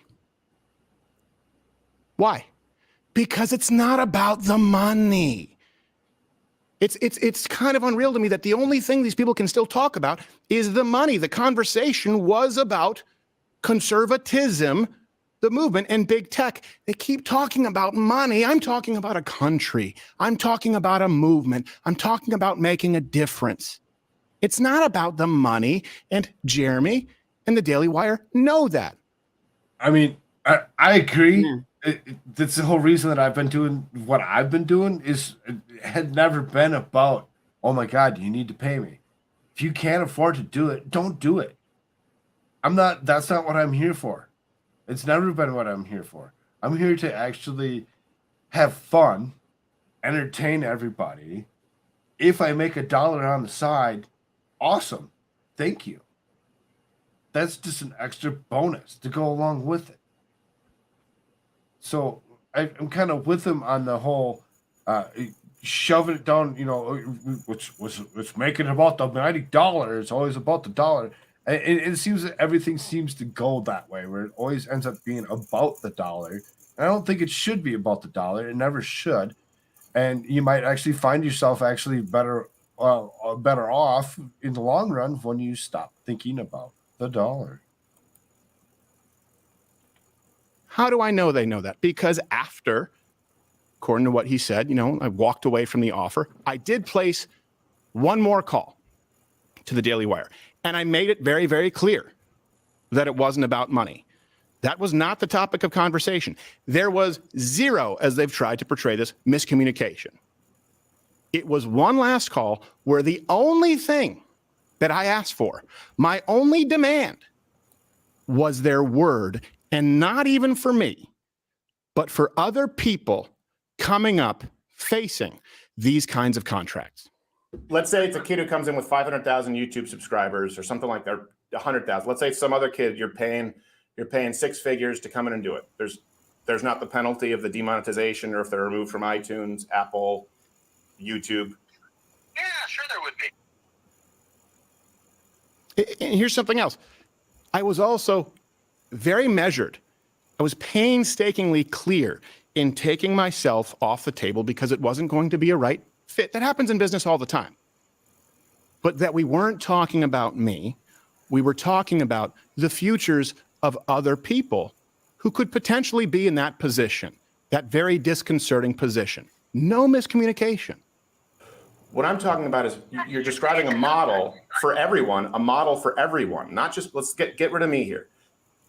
Everyone, if there's a penalty for being demonetized on YouTube, because your business model requires that be a huge component of it, you need to change your business model or this movement cannot work, Jeremy. I can't imagine my show trying to come up and be beholden to YouTube advertiser guidelines. So I see. Is that actually Jeremy the Coordinator? Is that who they're actually speaking with? Or I'm about? not sure. I'm not sure either. I mean, I just see some. My understanding is that this is actually Crowder's contract. Huh. Okay. Let alone, I mean, honestly, being beholden from a conservative entity with hard strikes, right? Being removed, but let alone being advertiser friendly. We know how broad those guidelines are. They might as well just read, don't say anything offensive, and they change them at the drop of a hat. I'm not suggesting that the guidelines aren't terrible. I'm suggesting that if making money off of those platforms is part of how you're justifying the salary you're paying someone, then or the fee I keep saying salary, the fee you're paying someone, then when those go away, everybody loses money. You can't pay the same amount with less revenue. How about you create a different business model? Now, I know what some of you are thinking. Of course, telling someone else, hey, change your business model. I get it. I'm in no position to say that unless, instead of Monday morning quarterbacking it, here's the thing. I didn't just offer criticisms. I offered a guide on how to, here's the deal. I want to sit at the table with people who, granted, have an immense amount of power and have incredibly deep pockets. That is all true, to be clear. And by the way, it's something that I want to have on our side of the aisle. But I offered a guide on how to do it. It is incumbent, this is what this is about. It is incumbent upon conservatives, if we believe what we say, to uncouple, to divest, if you want to use that term, from big tech, right? For the business models of the movement as we move forward, to not rely on playing ball with Facebook and with YouTube. That is something that we have to move toward. You know that we've been trying to do that here for years. That's why every single show we say, hey, if you can watch on Rumble, please do so. We're not looking to be banned on YouTube, but at least we certainly won't compromise the truth in order to be advertiser friendly. Here's the thing, Daily Wire, Jeremy, and I really do hope that we can talk at some point. Please, you can pick up the phone. We've done that. We here have found a way to make that work. For proof, see election night, our numbers on Rumble there, and see the numbers on Rumble when we get suspended from YouTube. I think it was 4 times this last year. And I went to great lengths to communicate that to the people at Daily Wire. There can be no next me if the people at the top with the financial resources are doing the bidding. That's being the arm of big tech. What you just said is, well, we have to play ball with big tech if we want to make money. Well, I don't. Why don't you guys follow a model like I have and scale it? That's what I've been doing since 2014. You know that. I've been trying to make sure, which I thought we were all doing, that we can all flip the bird to Silicon Valley. This is saying we need him and you need to play ball. And by the way, before some of you ask for this, look, there's always personal information on phone calls. And for the record, I've recorded 3 people on phone calls in my life. All 3 are involved with big tech. Just to be clear, the entire call transcript has been sent to others to verify without hopefully having to release the whole thing. And I'll be on Tim Pool's show, I believe, on Monday to talk about it. Now, this is... Oh, yay. Let's all watch Tim Pool. Something else that's been brought to my attention. Look, some people have been sent out from Daily Wire and have gotten very personal. Obviously, when we released this video, we didn't name names, and I told you there are a lot of people in the space who have made offers, and it is true. There are quite a few, and there are some others that have been pretty similar to this. This isn't an incredibly unique scenario, but there have been some good people out there too, and we're still talking with them. So I do know that some people from Daily Wire have come out. Go figure. Buffer. Yeah, just sit there and buffer.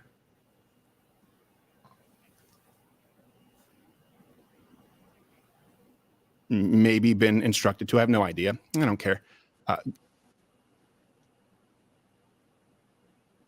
Just pause that out for a minute. Let it finish buffering for a second. There you go. Yeah, I mean, as far as that goes, I mean,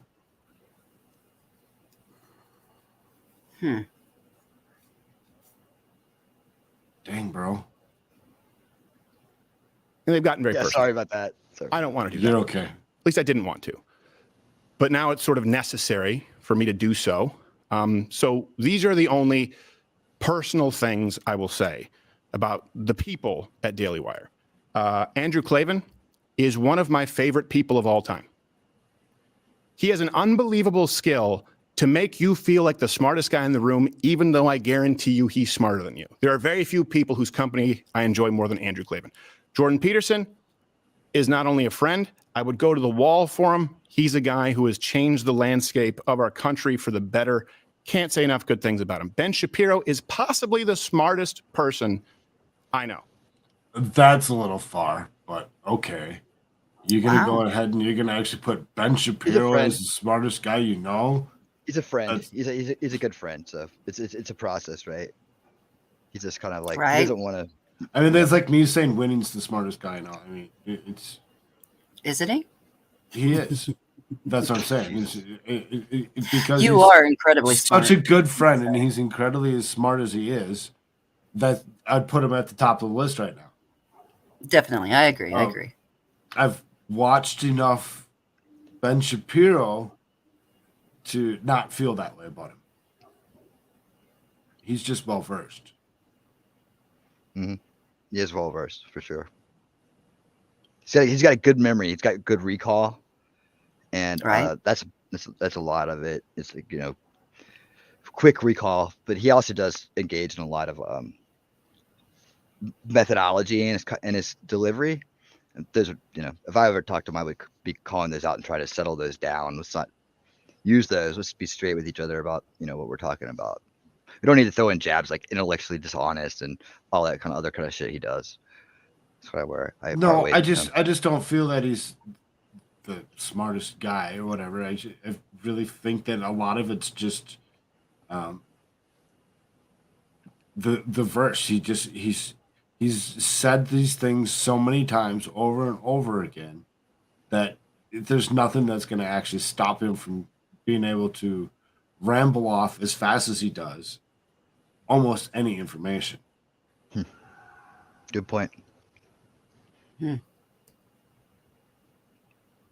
That's as personal as I'll get. Now, here's the thing. Only after that final call, after negotiations had fallen through, pleading on the side of principle and knowing that it was completely met with deaf ears, did I come out like I did? See, here's the thing. Daily, they keep talking about a business. Well, I walked away from the table because I'm talking like it's about a country, about a movement. And this is the thing. The response that I've heard over the years is not just now. I've been doing this for a long time. You constantly hear, it's just business. It's just business. Well, guess what? It's not to me. Sure, I run a business, but it's not just business. And let me ask you, when have you ever heard someone say it's just business when they're doing the right thing? Ever hear someone give $250,000 to charity and say it's just business? And here's something that I would like to ask you, because I know that they've tried to play the identity politics and misrepresent the whole financial situation. But yeah, over the course of 4 or 5 years, the total operational budget, meaning 25, 30 employees, all of the costs, security, health insurance, would have been somewhere in the $50 million ballpark for that total operational budget. That is true. Okay. First off, I think it's a good thing for conservative companies out there to be generating or capable of generating far more than that. It'd be better than just Disney and just Netflix and just Hulu Plus. And I'd like the people who are in charge of that to be people who are willing to walk away from that if it comes with strings attached, with people who hate everything you stand for. So let's take that at face value, okay?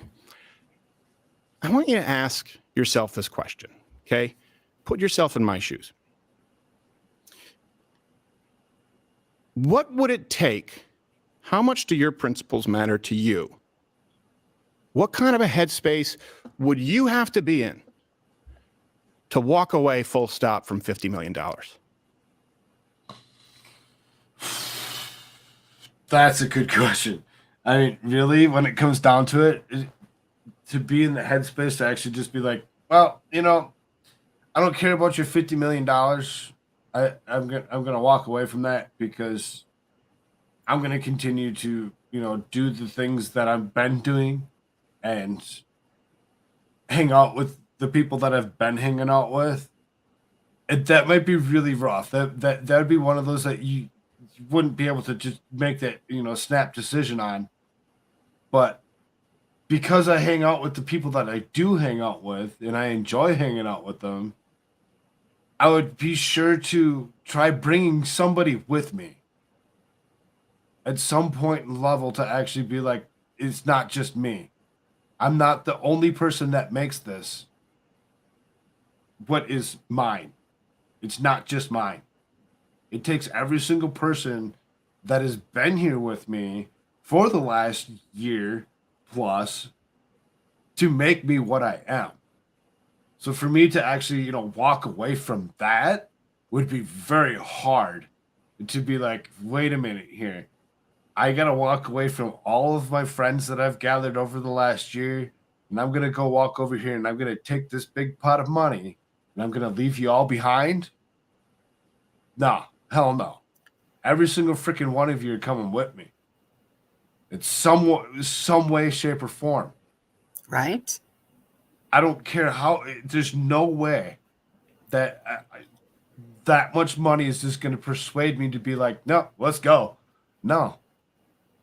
You'd be You give sacrificing me your that, principles. right? You give me that money, and I get to choose who's with me every single day, who does what with me, when they're doing it with me, how they're doing it with me, and it's still going to be the same exact way it's ever been. This show, Stick with Cool Frog, would still exist in some level the way it always has. It's not going to all of a sudden just be like, well, okay, you get to write my script, you get to write this, you get to tell me when to say it, how to say it, when to say it. You get to verse me as much as you possibly can because I'm taking your money. It's no longer your show. It's you're no longer allowing me to be me. So for him to do what he had done and say, "Nah, I'm walking away from it," I'm kind of with him on that. Yep. Because if he can't continue to do what he's doing himself, and he's being told how to do it, when to do it, what the hell is he's no longer louder with Crowder? Yep. You're very right. Like I said, you're sacrificing your principles and you're sacrificing the people that raised you up from where you started. And there's a lot of you. There's a lot of you. 1,015 of you that I would have to bring with me some way, shape, or form. There's no way that I'd be able to actually turn any of you away. Any of you, even the ones that were here that have actually joined me, you know, for several shows to us and walk away and to, you know, I'd still have to figure out how to get that person to actually still in some capacity be around and be compensated to actually still, you know, allow me to continue to do what I'm doing.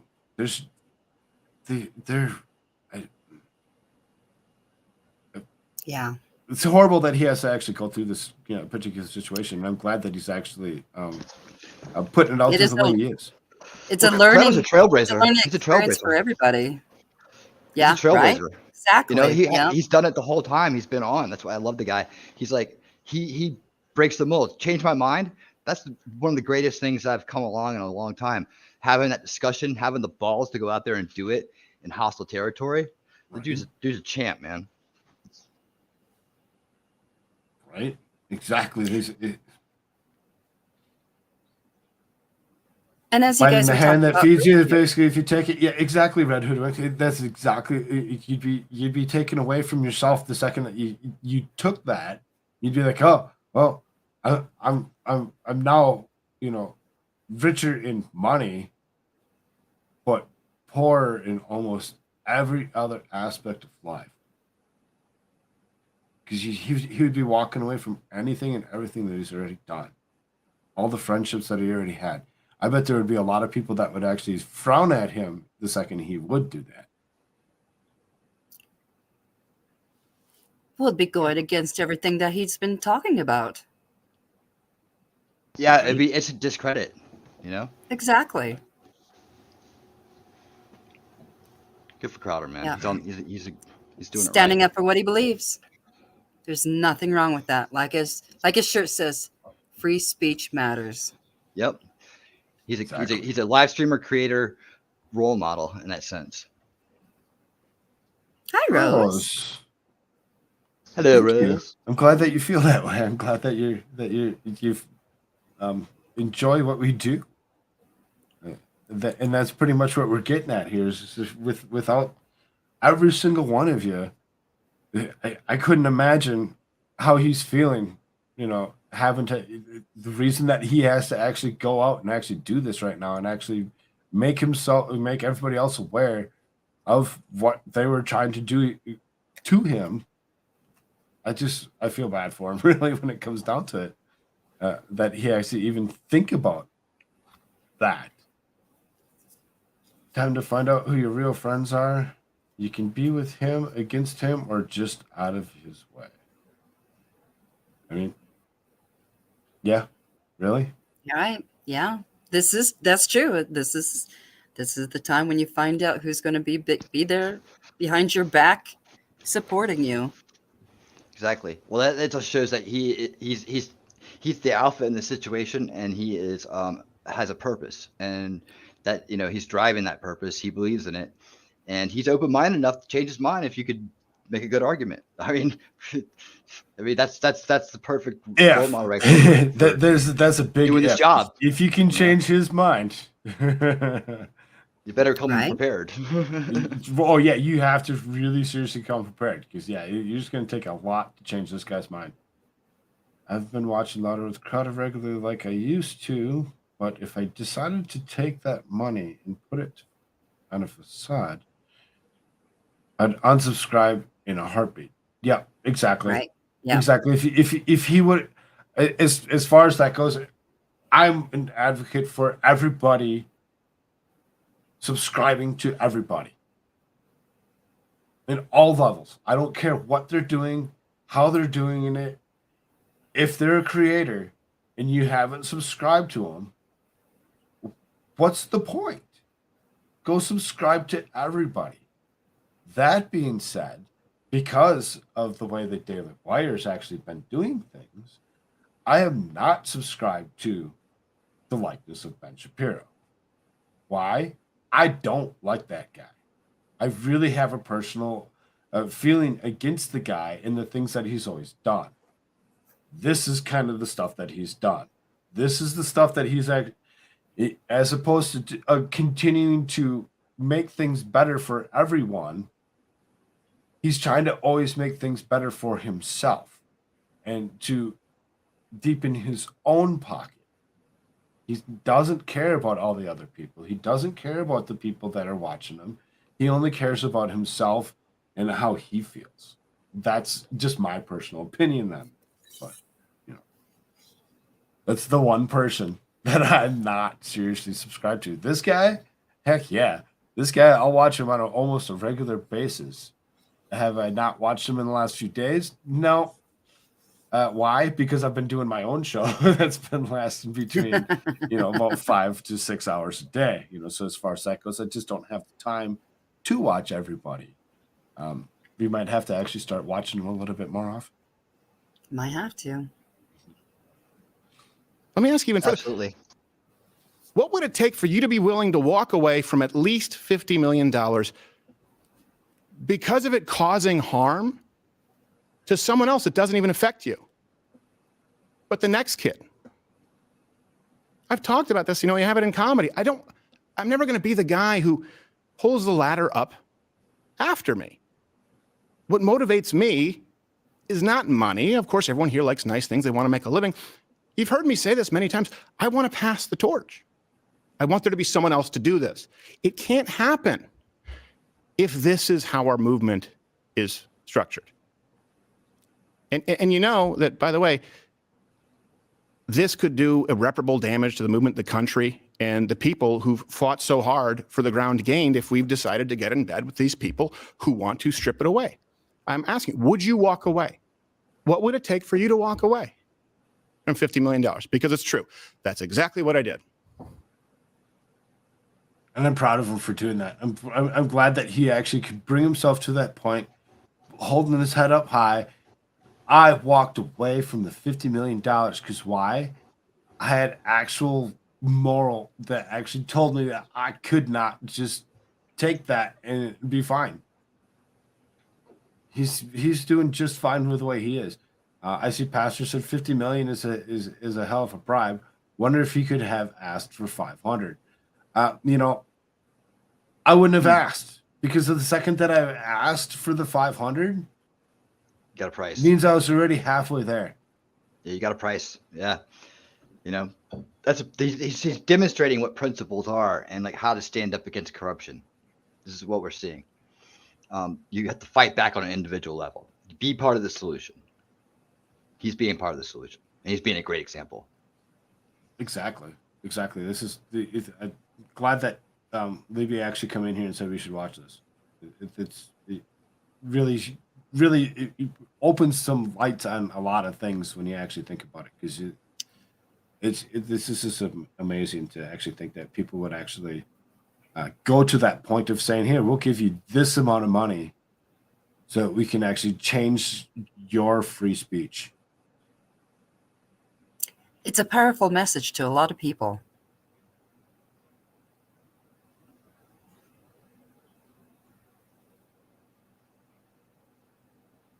That being said, don't forget to actually hit that like, subscribe, and do all those fun YouTube-y like things for me.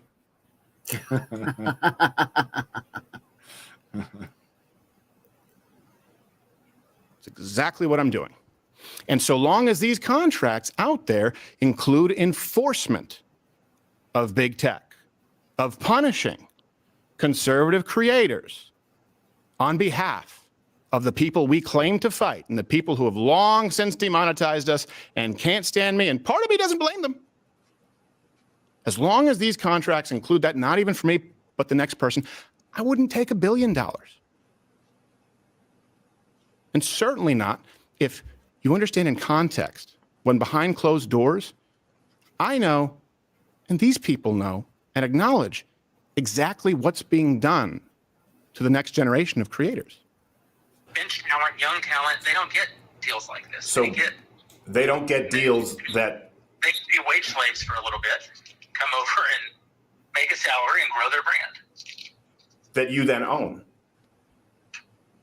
Well, I own parts of it. I don't own it. They can, when their contract's up, they can still. I own parts of it. You don't get to own anything that's mine. You don't get to own me.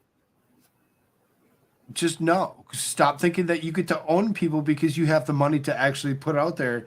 I mean, obviously, you know, Crowder turns down 50 million. They're gonna be like, well, we need to, you know, put somebody else in the seat. We need somebody to put in there. Let's go offer it to the next guy. Who's the next guy that's out there that's available for us to actually, you know, throw money at and to convince them to actually say that what we want them to say. You know, I think about it, and Dan Bongino, I really liked the guy. I really liked the guy for his thoughts and the stuff that he had done. But he stopped doing his own show to do the Fox thing. How much did he sell himself out? Does he still think that he can't actually say because he works for the paid opposition? There's so much to actually think about when somebody's out there offering you millions of dollars to control your speech. 50 million is a lot for me. It's a lot for all of us. That would pay off all of my debt, and I would be a happy man. My wife would be happy because she probably wouldn't have to do you know, the stuff that she does every day. Tadpole would have everything that he would ever want. But what else would that take away from me the second that was in my pocket? exactly what Vicky just put in there. Selling your soul.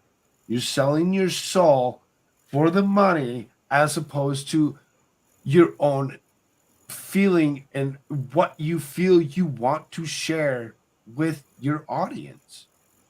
It's a bunch of crap. It really is. They'll go out and they'll still be famous. They can keep doing their shows. So go do a show somewhere else. They'll be in a far, far, far better place. You help to make them. No, not long as this contract. This contract owns it in perpetuity even after the contract. You're paying a lease but getting ownership. That's what this contract is. On the content that we paid to produce, yes. You know, look, I understand there are going to be differing opinions.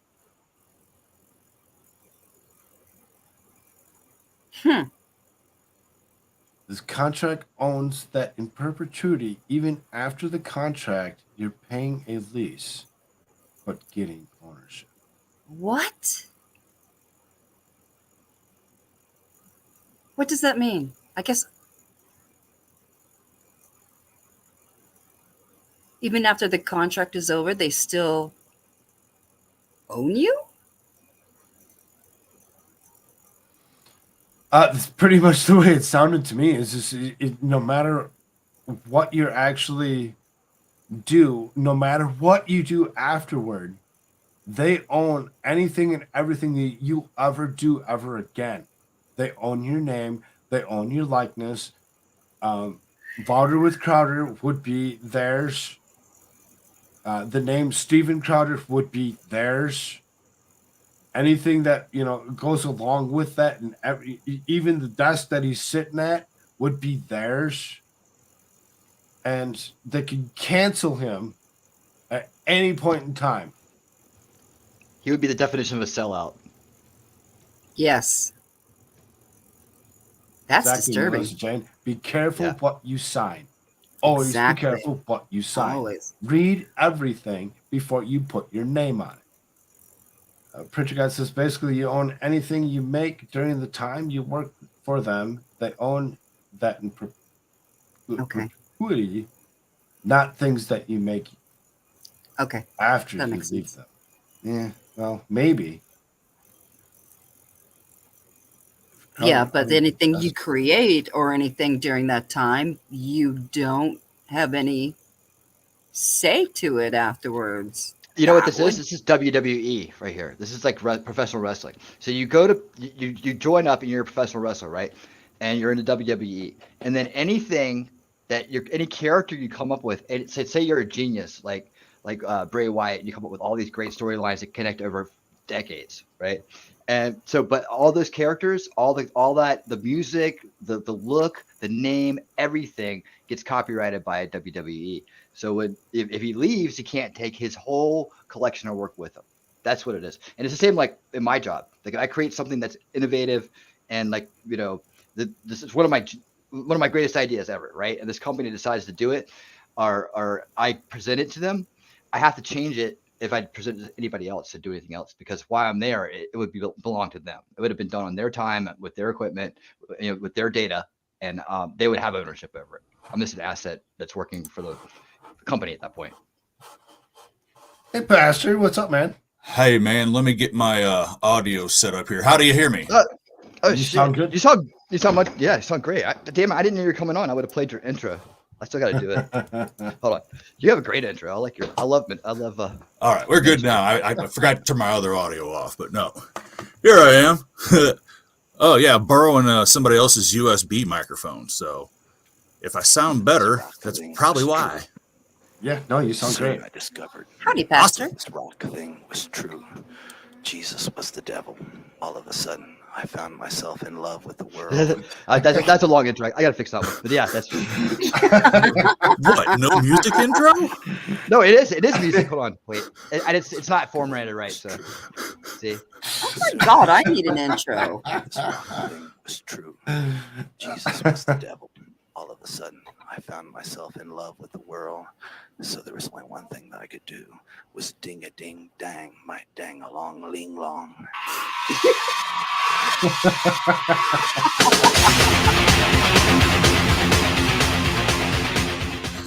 That's a badass intro. He's got an Great intro for intro. everybody. It's great. That's awesome, dude. Thank you. Thank you very much. got I it. appreciate Absolutely. Bye, Melissa. that. Hey, Vicky. Hello. How are you? I'm good. Just sitting here with these two. That is very nice. I love being on the show. Hard to get onto it now these days because, you know, I'm a night owl, so just getting into my beginning of my day, right? But, oh, man, it's this thing with Crowder. I watched the one he did the other day he was talking about the contracts, and he was actually showing the clauses in the contracts that showed what would happen if you got, you know, a strike or if you got this, that, or the other thing. And the fines they get you with are ridiculous. So, yeah, the contracts for $50 million, but you screw up just this much, and they take the whole thing away from you, and the next thing you know, you owe the company money. Wow. It's so absolutely crazy, the entertainment contracts. And he was showing clauses out of people's contracts that people have sent him, been like, oh man, I got really raked over the coals, man. They own me forever. That perpetuity word, that's an evil word. Man. Yeah, no doubt, man. I'm glad he's bringing this up. I mean, it's super relevant right now, you know, with people trying to move off YouTube and form their own businesses out of content creation. Absolutely. And every time they do a terms of service change that is, again, so completely asinine that it affects millions of users, because they say, okay, well, we're doing this from this point forward and we're going to retrograde it to the beginning. Dude, seriously, you're going to change the rules and then be like, oh, well, all of your other videos now have to fall under these rules. Well, I mean, some of these people have been on doing this for 10, 12, 15 years. They've got hundreds, thousands of videos. They have to go back and change some of these videos from the evolution that you've seen them make over the years. I mean, to watch somebody be like me, you know, who enjoys the use of the F word profusely because it's such a flexible word, to somebody who doesn't use it at all and minds their language and is very family friendly. That's insane. But then the big outrage, big public outrage, right? And they say, oh, we're going to walk it back. We're going to walk it back. We're going to walk it back. But they don't. It's actually still in the terms of service. Just nobody talks about it anymore. They crushed the story. It was the same thing they did with PayPal. When PayPal said, we're going to start fining you for speech we don't like on your own public forums, there was a big public outcry about it, right? And they said, okay, we're going to change it. We're going to change it. They didn't. It's still in the new terms of service. Nobody's talking about it anymore because they said, oh, we'll change it. And that's all it is. It's crazy. That is crazy. So, yeah, it's crazy and it's bullshit. You should have grandfathered in. Yeah. Yeah, absolutely. The grandfather clause should definitely apply to all of those videos, you know, going forward. But the fact that they even have the gall to do that to so many creators, and now creators are, you know, pulling up their accounts and being like, oh, what the hell, man? I just lost, 7/8 of my revenue. Yeah. Somebody that, depends on that for paying the bills at this point, because it has become a career. People have made careers out of this. So people are using this to pay their bills, to pay their car notes, to pay their insurance, to pay for their freaking life.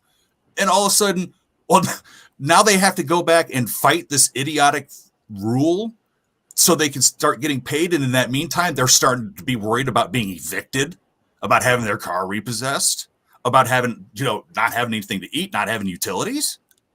Mm-hmm. What kind of totalitarian BS is this? Yeah, it ruins residual income too. If you're counting on residual, all of a sudden that's gone. Yeah, absolutely.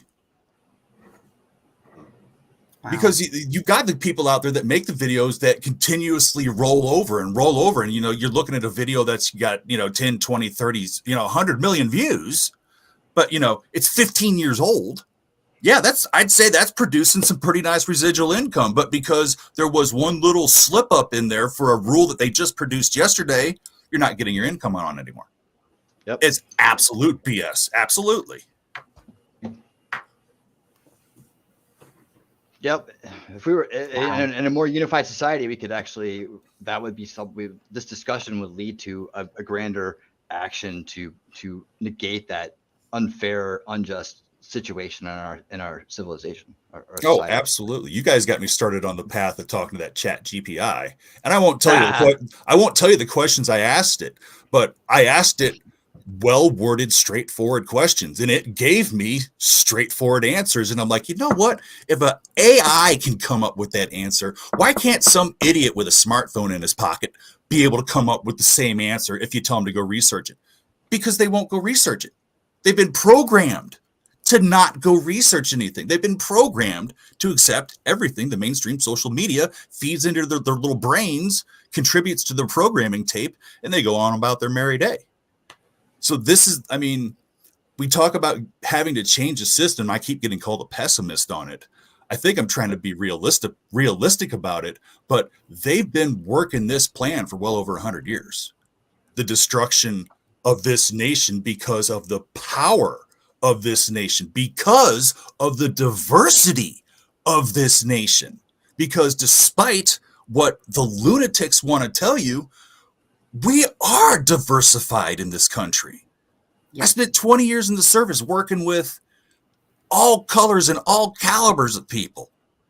Yep. You've been to Virginia Beach, right? So yeah. When I talk about how many interracial relationships there is in Virginia Beach, it's ridiculous. We're loving Virginia, you know, we're the state that was a state that came up with it. And yeah, now that we're into it, we've talked about this before. We've talked about being a POS, and it doesn't matter what color your skin is. You can be a POS. It's just, and that's the way I look at people. You're a good person. You're a bad person. I don't care what color you are. You treat me the way that I want to be. What did I say? I will treat you the way that I want to be treated. But if you don't reciprocate, I'm going to treat you the same way you're treating me. Skin color has nothing to do with it. Absolutely nothing to do with it until somebody makes it part of the conversation. And that's where I guess you get to look at that person and be like, who's the only person thinking about skin color here? Because you brought it into the conversation. I don't bring skin color into the conversation because it's not relevant whatsoever. Exactly. Yeah, it's usually a way to get out of a conversation more than get into one. But how many times do you see them use that argument? They throw out that race card, or they throw out that misogyny card, or they throw out the phobia card, or whatever it is, whatever ad hominem attack they want to utilize on you, just to get out of the conversation because they can't debate you. Yep. Because you've got a stupid chat AI that you can have a better conversation with, because I guess it's taking all the information in, whereas they're only getting their information from mainstream social media. CNN said this, so it must be true. Yep. Or just Google it, right? So, yeah, the top 5 search results are the truth. It's like, that's the stupidest thing I ever heard, man. You don't understand how that works then. No. It's like, and then they're censoring the search results. So you're only getting the information they want you to have. Yeah, but you try to explain that to them, try to be like, why don't you try utilizing a different search engine? Why don't you try something a little bit? Nope. Going to stick with Google. Yeah, it's easy and lazy. And that falls into the algorithms that they use to read you. And I guess it's the more indoctrinated you are, the easier it is for that thing to read you and feed you the information that is going to give you your biggest dopamine hit. It's going to make you the happiest. Yeah, and that, my friend, is scary as hell. It's segmentation. So like by actions, you can either develop a score or be put into a category, and that category becomes a segmentation of data. And that's like a larger kind of the chunk of data, right? So you fall into this category, and then that category can be used in automation to feed you the content they want, or to send your information this way or that way. Oh yeah. That segmentation part of it is what the algorithm's doing. It's trying to put you into these categories. Absolutely. And I'll be the first to admit it. It's got me. I mean, there'll be times I'll grab my phone just to check something because I want to get on with a project or something like that. And man, half an hour later, I'm scrolling through something. The damn thing's got me. I just need to take the shit off the phone and be done with it because the algorithm has got a freaking AI behind it. You're not going to outthink the damn AI, as we've seen. So it's scary how powerful the very, very low level psychological warfare that they use on us is. And the fact that it's being driven by AIs means that you're not going to beat it. And that's really scary. Well, that's why you got to use AI to get away from it. It could be a tool for good or evil. And like I was saying earlier, the solution I see right now is we need to have a based AI, something that steps outside of the information blocks the current ones are in, just so that it's less streamlined, right? It's all streamlined for this chunk of mainstream data, right? But it needs to have some alternative ideas in there that don't necessarily that are outside of that influence. It needs to have, that are truthful, but outside of that influence. But it's already outside of that influence. It's already there. You're talking about something that processes information with no emotion attached to it. It processes information with no ego attached to it. That's why where the AIs are already there. Emotion is a high. There's a lot of things you can watch about emotion in AI, and they talk about the nature of emotion and so on. So there's some interesting things to unpack there.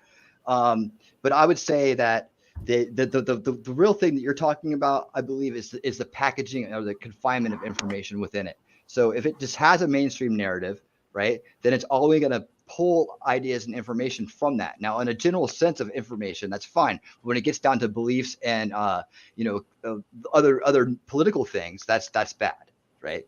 Because then you have the whole everything you hear on the news becomes part of the AI. You don't want that. You want to have it to have a flexible mind, but it is based on logic. So if you give it the information, it will find the logic in it and make a better choice.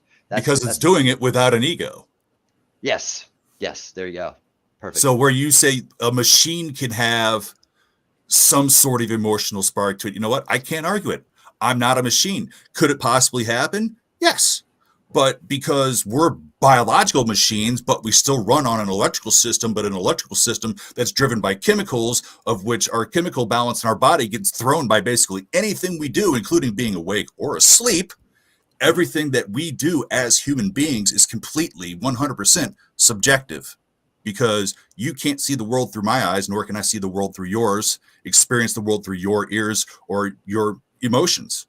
Mm-hmm. So therefore, reality itself becomes completely subjective. Sort of like any information that you find on the internet is a half truth. You're never going to find full truth on the internet, ever. In terms of nature reality, you have an individual subjective reality, and then you have the larger collective reality. And how does that work? How does it work? How does that work? Because all of the information that's processed is processed by individuals. Now, an individual might feel... I think you're going to talk your way into this one. I think you're going to talk your way into the answer. Go ahead. The individual might feel that they are part of the collective, but the information that they're processing is still being processed by their own supercomputer. Their supercomputer is not the same, wired the same, chemically the same in any respect whatsoever to any other biological entity's supercomputer. So therefore, all of your information, if retained inside your supercomputer, is subjective because it was processed by you and not somebody else. Well, okay. You kind of I went on a little bit there. See, I had a point with the before that. Hold on. I just want to make sure I say it. I love it. I'm making them think. You're not. No. I'm enjoying this. The point I wanted to make. It's like it's fine though. No, okay. So the way it works is like this, right? You have your and it's AI, right? It's just we're looking at it. It's almost the same thing going on. The mind itself is programmed from birth, right? We all start out in the same way, okay? And then we are given the information as we go. We're learning, right? And then we develop our personality and our worldview through that learning capacity. And if you grow up in a family that only feeds you mainstream media, you'll believe the world is that way, right? If you grow up in a family that's basic and doesn't give you any mainstream media, you'll have this broader view of the world. And it's like it's the box that you're in. So yes, that's the subjective part, but we all still live in the same reality. Like when I build a door and put it in your house, it's not anything different than a door in your house. It's right there. It's still a rectangle standing up. It's still attached to hinges and so on. And like if the government decides that door, you need to be taxed on it, we all get taxed on it, right? So that's the subjective. That's the entire collective reality. Like there's no doubt that we're all in the same place, right? That's, I mean, we could debate that, but hey, we're sitting here right now, aren't we? How'd you get here? How'd you find us? How'd you know my name? No, dude. That's why I come here, especially when you're on here for these conversations, because I love the rabbit holes that you jump into. Oh, yeah. We are all boards. We all are plugged into the collective. And she hit it right on the head right there. I was going to say, but we could be living in the Matrix. There you go. So therefore, once again, your reality is confined to the space between your ears. Because hell, even what you're seeing is not actual sight. You're not a computer. You don't have these optical thingamajiggers to process light directly into electrical impulses. No, the impulses that are going through us have to be changed from chemical to electrical impulses. And the image has to be flipped upside down. I'm actually seeing the back of my brain, like what's in the back of my brain, really. Yeah, and it's inverted, and that's how we all see it. That's how we all see it. But I know bro, what you're getting you're at. talking about conversations that me and my spouse get into about stuff like the nature of the subject of reality. Nice. No, that's a good woman right there. I'd love to have a wife like that. That'd be great. Honestly, I haven't really picked women that can talk on that level before. So that's great. But once again, we've hijacked the stream. But I'm sure Frog's enjoying the time off because he doesn't have to keep talking. I just got a message from my wife that because she took Tadpole earlier today to go run some errands and do some other things, that they're still out. They're actually thinking of hitting up the target's actually like 45 minutes away from here. Oh wow. And they haven't hit that yet. So I'm down. We can finish this. You're gonna have a tired Tadpole. Let's get about the Crowder. I feel like we're derailing the Crowder. I'm glad that he'll be tired because then he won't bug me. I can continue to do what I'm doing here. There you go. I love my child dearly, but I love him more when he's just with his mother. No, I mean, I spend almost every day with them. She comes home about 6:30 or whatever. She spends about 3 hours with them.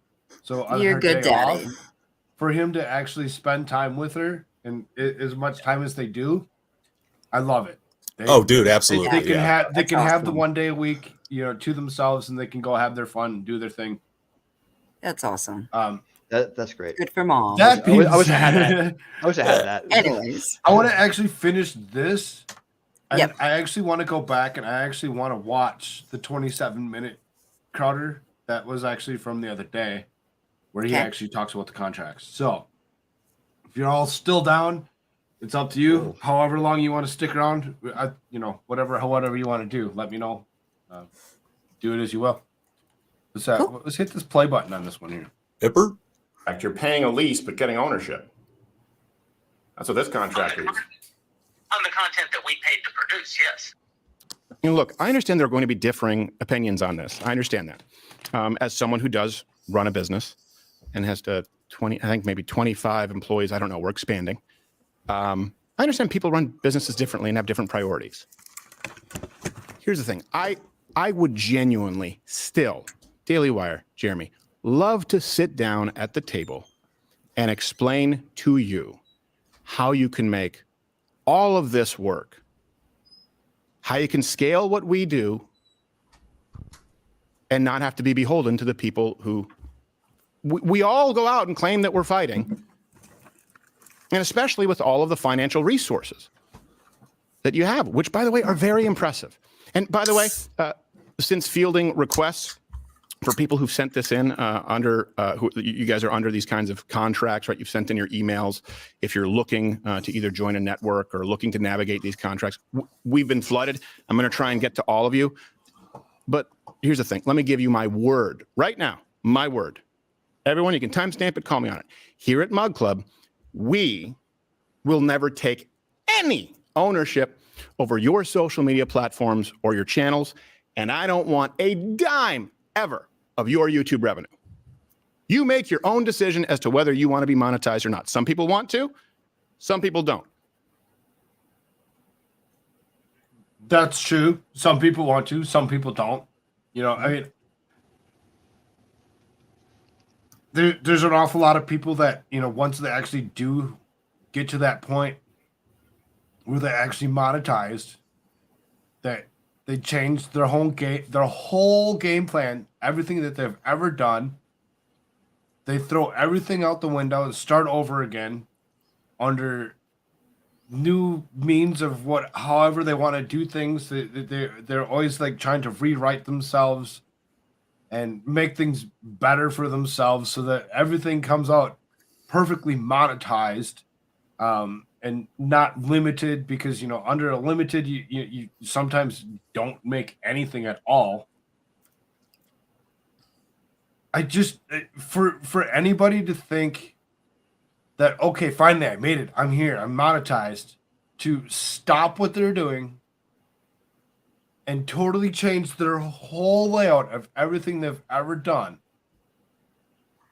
I find ridiculous. You just alienated everything and everybody that was there from the beginning. It's really, really rough and hard for me to understand how somebody could actually go to the point of actually doing that. Don't do that.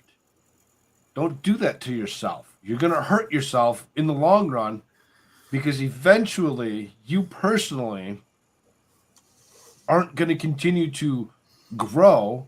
You're going to be stuck in this new form that you just put yourself in.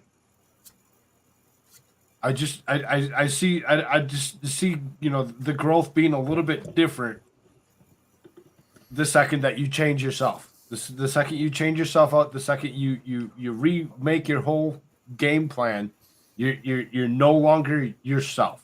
You're now YouTube crony shill, however you want to say it. I don't care who hears me, who actually, you know, takes offense to that. I'm not going to.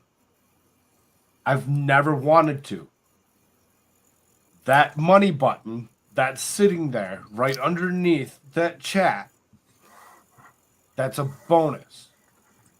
That's a bonus. That means you like what you're actually listening to and what kind of stuff I'm actually producing.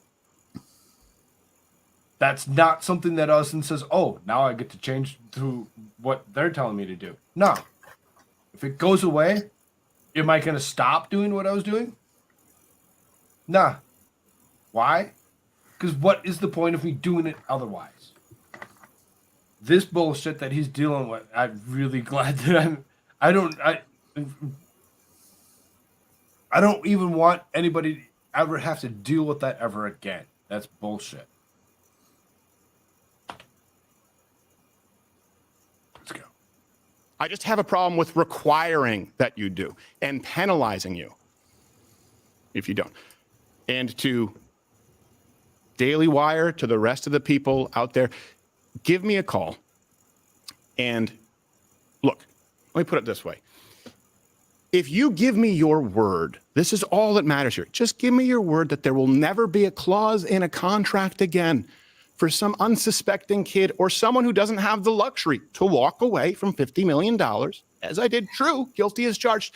Give me your word that you will not penalize them 25% for demonetization, another 20% for a strike, another 20% for Facebook, Spotify, Apple, up to 80%. Just give me your word that that clause, that spirit will not be in any contract sent out to anyone else who's at the front lines fighting for this country, and we're done. All of this stops right now. You will never hear from me again. I will go out and sing your praises. You can pick up the phone. You have my word. That's all it is. That's all this is about. In the interim, to everyone else, stopbigcon.com, be a signatory. I'll see you Monday. Tim Pool. I mean, well, I'm kind of off the rail with this because I have no clue about any of the YouTube monetization. I've never actually seen the contract. People talk about it, but I've never actually seen the contract that you have to sign in order to become monetized. And myself, I'm never going to be monetized on YouTube. I know this. I prefer my freedom of speech way too much. I've got a broken brain. I'm a combat vet with Tourette's. So I get excited. I get worked up. You know, them F-bombs start coming out. Can't really help myself sometimes. It's just part of the rapture. You know what I mean? But as far as the YouTube income, I want to ask people, is it that good that people are willing to compromise their principles? And that's what he's asking here. Yeah. But he's got how many followers, and he's been doing it for how long? So he can look at a contract of $50 million. I don't think Jeremy from the Quartering's got, a $50 million contract. I don't think, Overlord DVD's got a $50 million contract. I don't think, Rhett Goodlaw's got a $50 million contract. So no, check it out. What keeps you on YouTube? Level. He's on another level. As hard as that, like what Ricada does, he doubles it. If Ricada's doing a stream on the same thing that Crowder is, Crowder doubles it, like almost doubles it. Ricada can catch up sometimes if it's legal, but really Crowder's so far out ahead of everybody, it's not even funny. But that's not the question. The question is the income that good from YouTube alone that people with access to 6 or 7 or 80, even 8 platforms now to live stream on, they stay on YouTube? Yeah, the reason they can do that is because YouTube is the one driving the major part of their income. Yes, it's the top notch because they own the ad revenue. It's Google Ads. So that's why it's top notch. And Ricada will tell you the same thing. He's done it before. So it's just basically it's YouTube's, they have to figure out, what your break point is for that, and they figure out how much you can be bought for. Well, what they're trying to do is they're trying to redo the models of the general models into subscription based, not ad based, because ad based is why YouTube has the monopoly. And that's why they have the censorship. That's the problem. So they're trying to solve for that. And what Crowder but you have people that have already compromised their principles. And we've seen you could literally retire and have a lifestyle like you've never had in your entire life on YouTube if you do it right. Like people have gone from rags to riches on here. So it is that kind of miracle platform in that way. Right, but they figure out how much it would take to buy you off, and that's what your contract is, and that's when you sell out your principles. Not everybody's calling out the government. I mean, most of YouTube is not actually, and there's a lot of other monetized channels that are out there that are just do tech stuff, and they do books, and they do pets, and they do funny stuff. Right? They're all over the place. So those guys right there in that model, the other 90%, if you will. They come from rags to riches, man. The model works for them. It's kind of like the whole political models too. It's like the people don't complain about things that are working for them. The happy-go-lucky people. A tyranny for some people works out really nicely, so they like it. But this is where we start running into the fiction mirroring reality, or reality mirroring fiction. I mean, how many dystopian sci-fi movies have you seen that involve people basically doing vlogs, and especially recently, and I'd say the last decade or so, we've seen a lot of those type of movies, and that's what a lot of kids aspire to be now these days. Well, I mean, okay, the thing about movies and the thing about entertainment projecting into reality, right? We were talking about this the other day too, in a sense that we take these movies that are entertainment, and they're just speculation, really, maybe a little bit of logical kind of conclusions being drawn there. But always a chance that it doesn't turn out that way. That's what I was saying about the AI. See, everybody thinks it's going to take over the world and all the fear porn that's out there about it. But these are people that haven't really even looked into it or don't know how it works too, right? So they just take it, and they get all hysterical about it. It's like, but have you ever thought that the hysteria you're feeling are coming from the fictions that we grew up with inside our imaginations, and that there's always another way things can turn out. There's always there's a variable we can't even see, perhaps, that changes everything. But we're already convinced that it's going to be brain chips and mind control, and we're all going to be robots just at the will of the elite. That could happen. We should be careful. Okay, cool. Well, let me interject. Let me wrap this up. Interject what I'll be done in one more sentence. Okay. All right. So we do that, but we're automatically cutting out the possibilities, and there's very real possibilities, a lot of them, that things turn out great and we have a better world because of it. So we have to stay in the middle there. That's my point. And my point is leadership by example. If you're telling me that a brain implant's good for me, you'll get one first, and you'll live with that. You'll live with that thing for 5 or 10 years. You're telling me you tell me that bugs are good for me. That's what your diet's going to be, brah. No, you're going to tell me that I own nothing. I'm going to own nothing and be happy. There's no need to beat this down with a dead horse. We agree on this. If you get a lobotomy, you might be, babe. We totally agree on this. And I'm saying about depopulation. Depopulation. Hey, you do it first. You depopulate yourself first before you come after my family. Yep, absolutely. We're on the same page. We're on the same page, dude. So it's just human nature, right? It's either Star Trek or authoritarians. Liberty. It's about liberty. It's about owning your life. You know, it's about owning your life. Not how. But it's always human nature that, again, we can talk about Animal Farm real quick. What was one of the rules? Some animals are more equal than the other animals. Yeah, that's communism. Yeah, perfect. Yeah. I use that one a lot too. Pointing out the joys of communism and socialism and Marxist theory. Yeah, I just actually got done reading Brave New World for the first time. That's a good read. That's a good read. You got to read all the dystopian future books, the classics. Read it. I'm thinking about it. I'm life on it. I'm going to do Brave New World Revisited, which was the second book that he wrote in I want to say the 60s. And then I got to find a copy of 1984. I'm going to go back reread that, and I'm probably going to reread Animal Farm as well. So you're going to do streams on them? Invite me. No. This is just trying to get my brain more exercise than I've been giving it for the last couple of years. Because, man, watching the world go to hell in a handbasket for somebody who's is awake. It can be awake without being woke. Y'all know what I mean. Awake came first. Woke was being awake came first. Yeah. Like the Shinedown album. If you haven't heard their last album, I highly recommend it. Cool, but wow, 6 hours. 6 hours. Nice marathon, Froggy. Very nice. Oh my God. We'll get out of the way and let the stream continue. We're going to continue here. We're going to actually hit this. This is 27 minutes long, so we might be here for a bit. Is this the one he did the other night? Yeah, this is the one with the paper contracts. StopBigCon.com now exists to begin with. Are you registered? It's been a while. Either this has to stop, or I'm going to have to stop. Either this, what I'm about to discuss, has to stop, or I don't know. This may just not be for me anymore. So let me explain. Give me a few minutes of your time because context matters here. I ask that you don't skip ahead. Won't take very long. This has been a long time coming.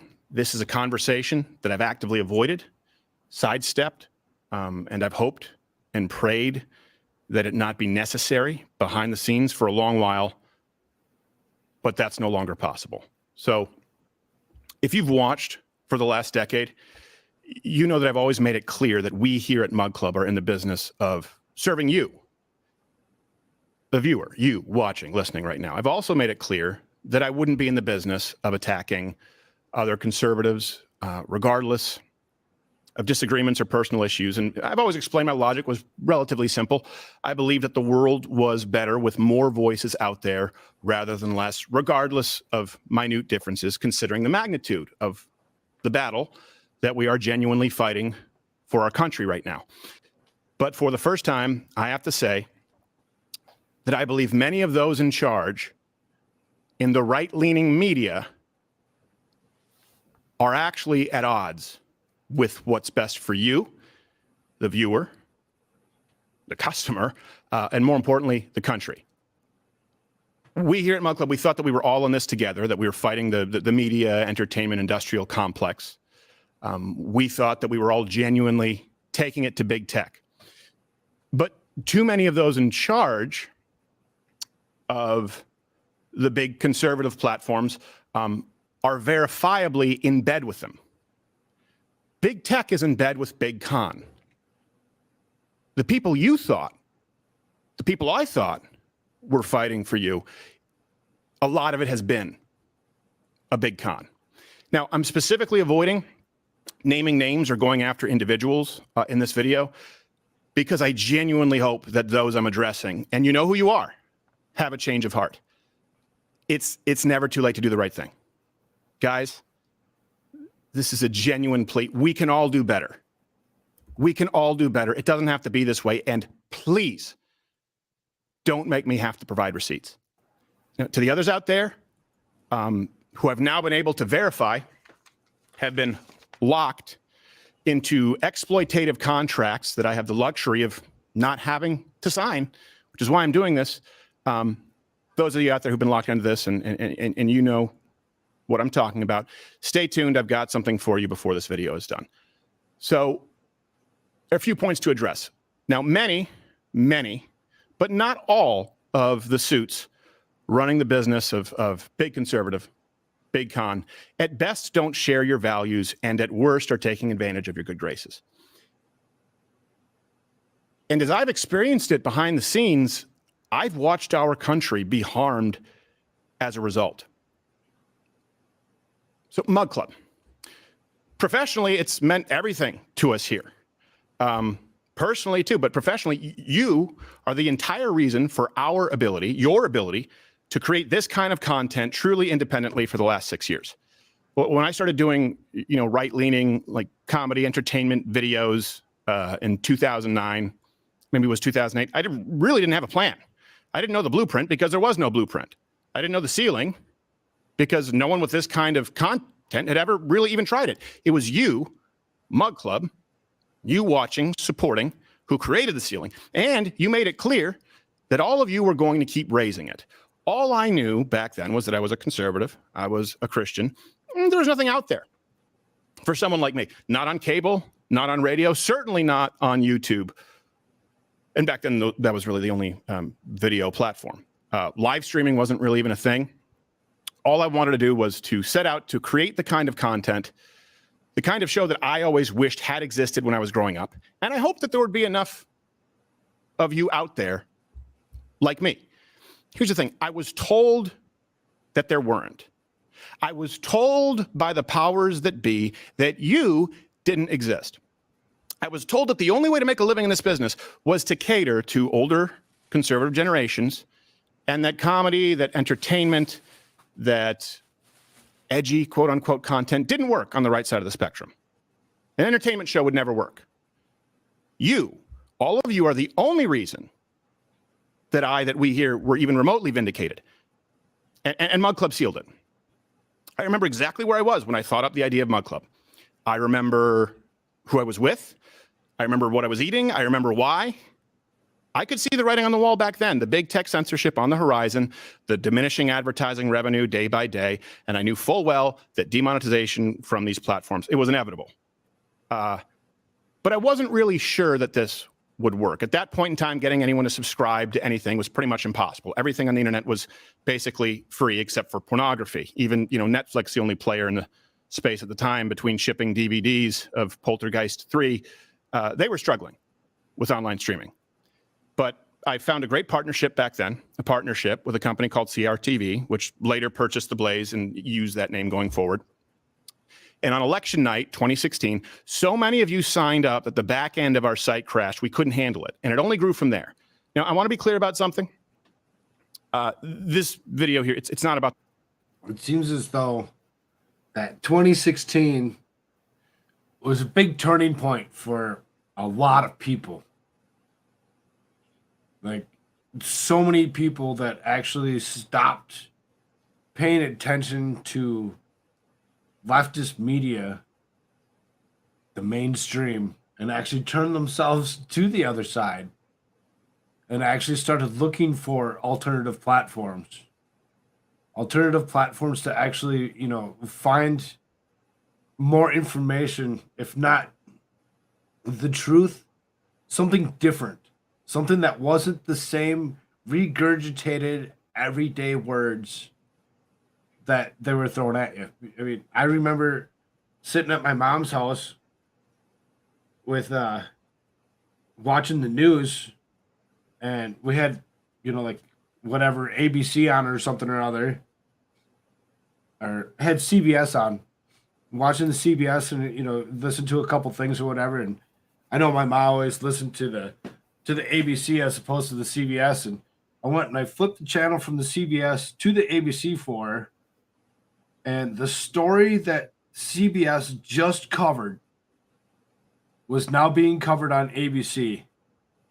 And not one word was different. Every single word was repeated exactly the same, with the same inflection. And I remember looking and turning to my mom with that remote control in my hand, and I handed it to her and I said, I'm done. I'm not watching a TV any longer. This is not right. And the look on her face when she said, there's only one news source. I said, no, there's no way. There's no way that is true. And I grabbed the newspaper that was sitting on the table and I said, do you remember when the newspaper used to be thick? Used to have a lot more information in it? She says, well, it's all on your phone now. I'm like, no. The other half of the story's missing. And that's where she's just like, I don't even want to talk to you. And I'm like, fine, don't. Interesting. Yeah, Conversations with my mom have gone to the point of being almost non-existent. That's This too is bad. this is the kind of stuff that when you actually think about it, how many people turned off their boob tube and went to places like YouTube to actually find something that was slightly different than what they were already listening to. Mm-hmm. And of course, first person I find, Ben Shapiro. And I'm like, oh, that's way too far. It was way too much for me to even try taking in. And I went and I was looking around. I was living in Minnesota still. I wanted to find somebody from Minnesota that would give me that kind of information and give me any other type of information. And that's where I found Nick Rekieta. And I listened to Nick Rekieta religiously every single night for a good year. Do I listen to him now? No, because I usually run a show right about the same exact time. Do I listen to him still? Yeah, I'll go back. I'll do some rewatch stuff, depending on what he's actually talking about.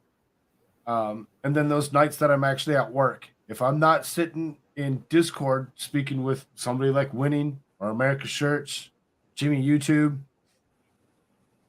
I'm on YouTube watching Nick Rekieta or anybody else that's available at that point in time. So I mean, it's really scary and ridiculous to actually think about how things have actually changed in such a quick hurry.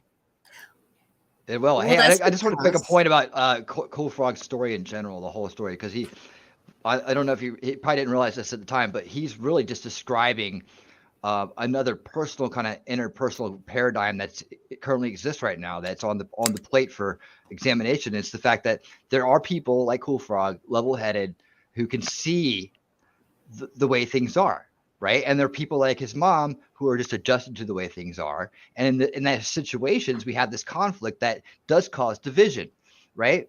We need to learn how to realize that, humble ourselves on every level, that there are people out there that balance us, that give us sight and give us insight and skill and knowledge that we don't have. We're not meant to have it all. We're not meant to be it all. That's ego. But when you hear a story like that, a real life story between two people that are very close, throughout someone's life, hey, you made it this far. The only reason you survived is because someone took care of you when you were young, right? So that's bad when that relationship that has problems, right? And that the disconnect there was the fact that there's this will to want to be like everybody else, and there's this will to want to know the truth and live in honesty. And those are really the bottom parallel, the paradigm that's going on there. And so your story is a great example of that and what a lot of people go through in terms of that problem that we face. And that's how I would say that's part of my mission too, is to kind of figure out how to get that taken care of. Go ahead. I'm sorry. It does seem like the older generation has a harder time to adjust to not believing in just everything that they've been told, because that's how they were brought up.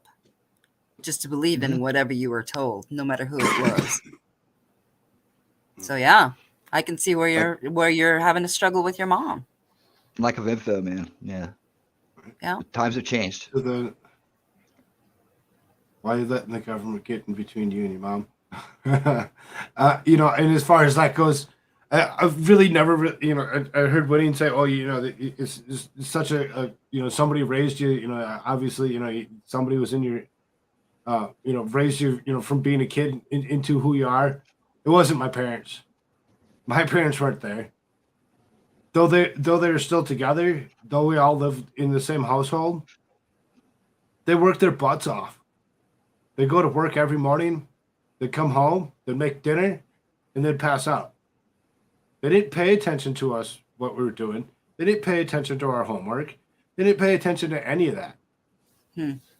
So you wonder why, like grade level wise, when I was in school, why I was only getting, 50, maybe 60%. And most everything that I was doing is because only 50, 60% comes from the school education. The other 50% comes from your home. They weren't there. They weren't there to teach me anything different. They were there to actually tell us that it's okay, that once we're old enough, that we can drop out, we can do whatever we wanted. We just go get a job. That's the way the world works. And the whole thing it floors me. I've tried to tell my parents about this, about what I've been doing, and they look at me like I'm crazy. Yeah, they don't get it. You're doing something. No, that's not how it works. Oh, okay. People don't make money on the internet. They're like, no, people don't make money on the internet. That's not how it works. And I'm like, oh, okay. So it's like, I use my mom for instance or whatever. She watched YouTube for quilting stuff or whatever because she really got into her quilting. And I said, so why don't you go hit up your your most watched quilting expert that you actually like to watch the most, and as opposed to watching a recording, hit the live button and see who's actually live and doing that stuff, and look down into the chat, look who's actually in chat, talk to these people that are in this chat, and see what kind of money people are actually throwing at these people to continue to do what they're doing. And still refuse to believe that I had any clue what the heck I was saying. So, as far as that goes, I mean, it's really an interesting ordeal when it comes down to it. That most would say, "Oh, why would you, allow this to happen?" And it's like, well, I didn't. It's their refusal to actually listen to me in any way, shape, or form because they believe that I'm wrong. They believe that the government is right in everything that is actually happening. So, I'm just. I have that kind of relationship with my mom too. Actually, I don't really talk about it, but it's like that's kind of how it is with us. It's not necessarily political, but it's the other thing. It's the, you don't know anything. You can't talk to her anything. She always just will see me as a little kid and somewhat of an ornament. So, Yep. Always going to be the same person that they knew you as in school. I failed classes all the time or whatever, so that makes me dumb as hell. I have no intelligence whatsoever. Just all of that. So Yeah, but here's an observation though. Me and you both take our roles as parents seriously. We're both like, involved fathers. Very, We're very both, active. yeah. Right. That's the very first thing we connected on, was the Right. fact we had that in common. Right. And that's why we're as good friends as we are. I mean, we yep. I don't know how many people actually hang out with somebody day in, almost day out. Like myself, you, and a couple others. Mark Shirtsuit, when he's available, he's always around. Jimmy YouTube. There's several of us that talk to each other all day, every day, and that's what we do. It's just like that. Is exactly what it is. We look out for each other. We watch each other.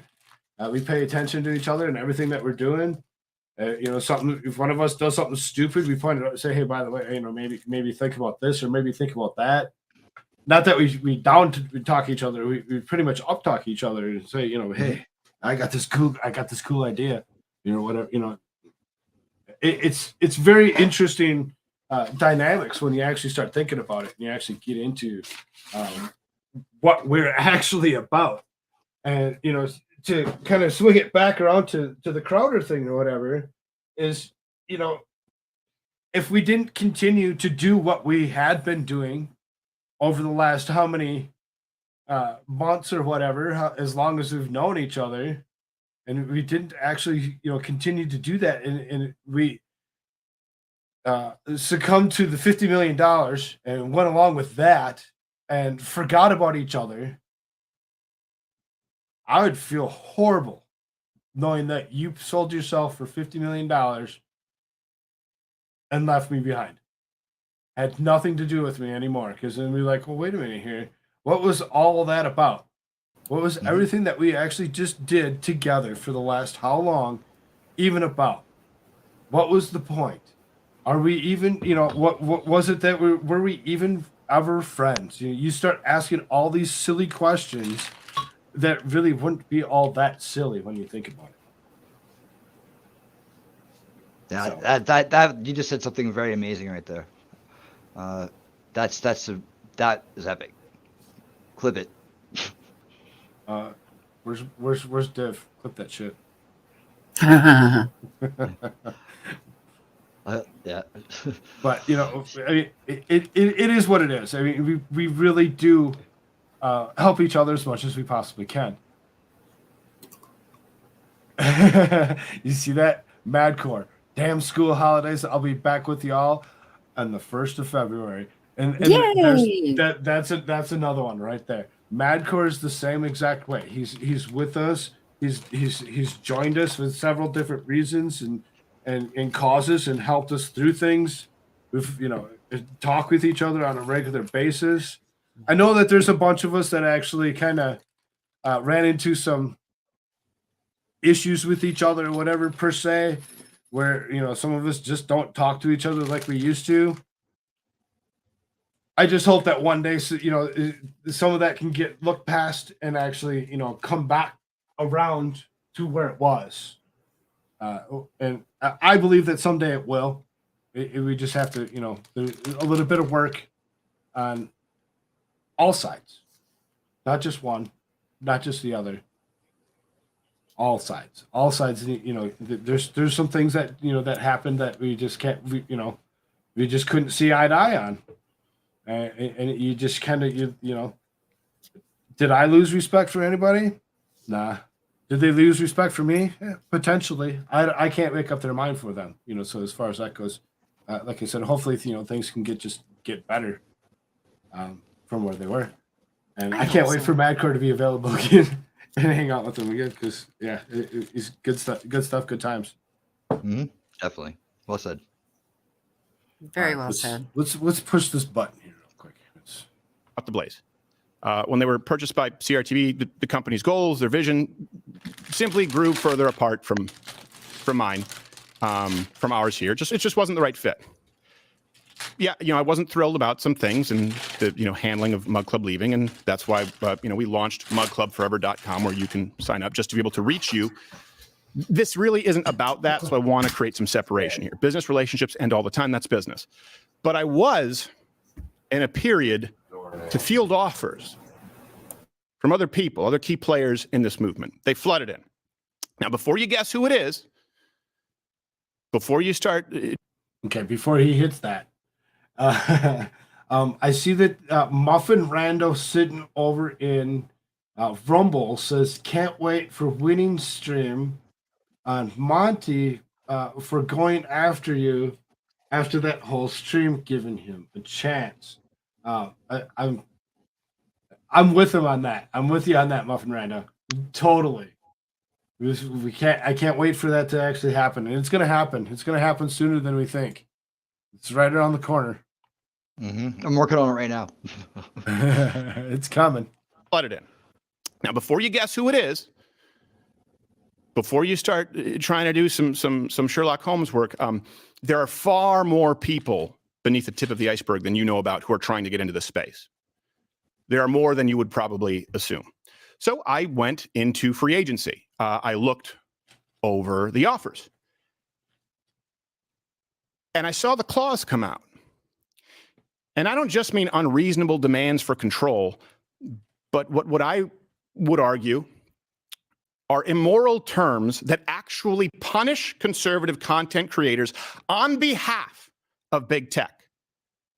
And that's something that I just couldn't unsee. And I want to let you know, it's not the exception. It's the rule. Kids out there coming up. We need to build a bench here in this movement. It's almost impossible. Don't sign these contracts. I now know what you are signing out there. I have the luxury of not having to. I don't have to be here. I don't have to say this. Please, don't sign this. Certainly not without professional legal counsel representation. Do not sign something that includes, let me go through this. I'm really kind of interested in, and it makes me want to go back and actually watch what Nick Rekieta actually had to say with this, because he's a lawyer. So, his quote unquote legal expertise when it comes down to it, what he actually did think. Because this one episode I didn't get a chance to actually watch. I know that he had done it. Nick was on fire. He nailed it. He definitely nailed it. So good, and I'm glad that he did. But like I said, I'm gonna have to actually go back and try maybe speed watching it or whatever, and actually seeing what Nick Rekieta actually had to say about all of it, because I'm sure that like you said, he's on the spot like he always is. I would assume that it had to have been as clever as can be.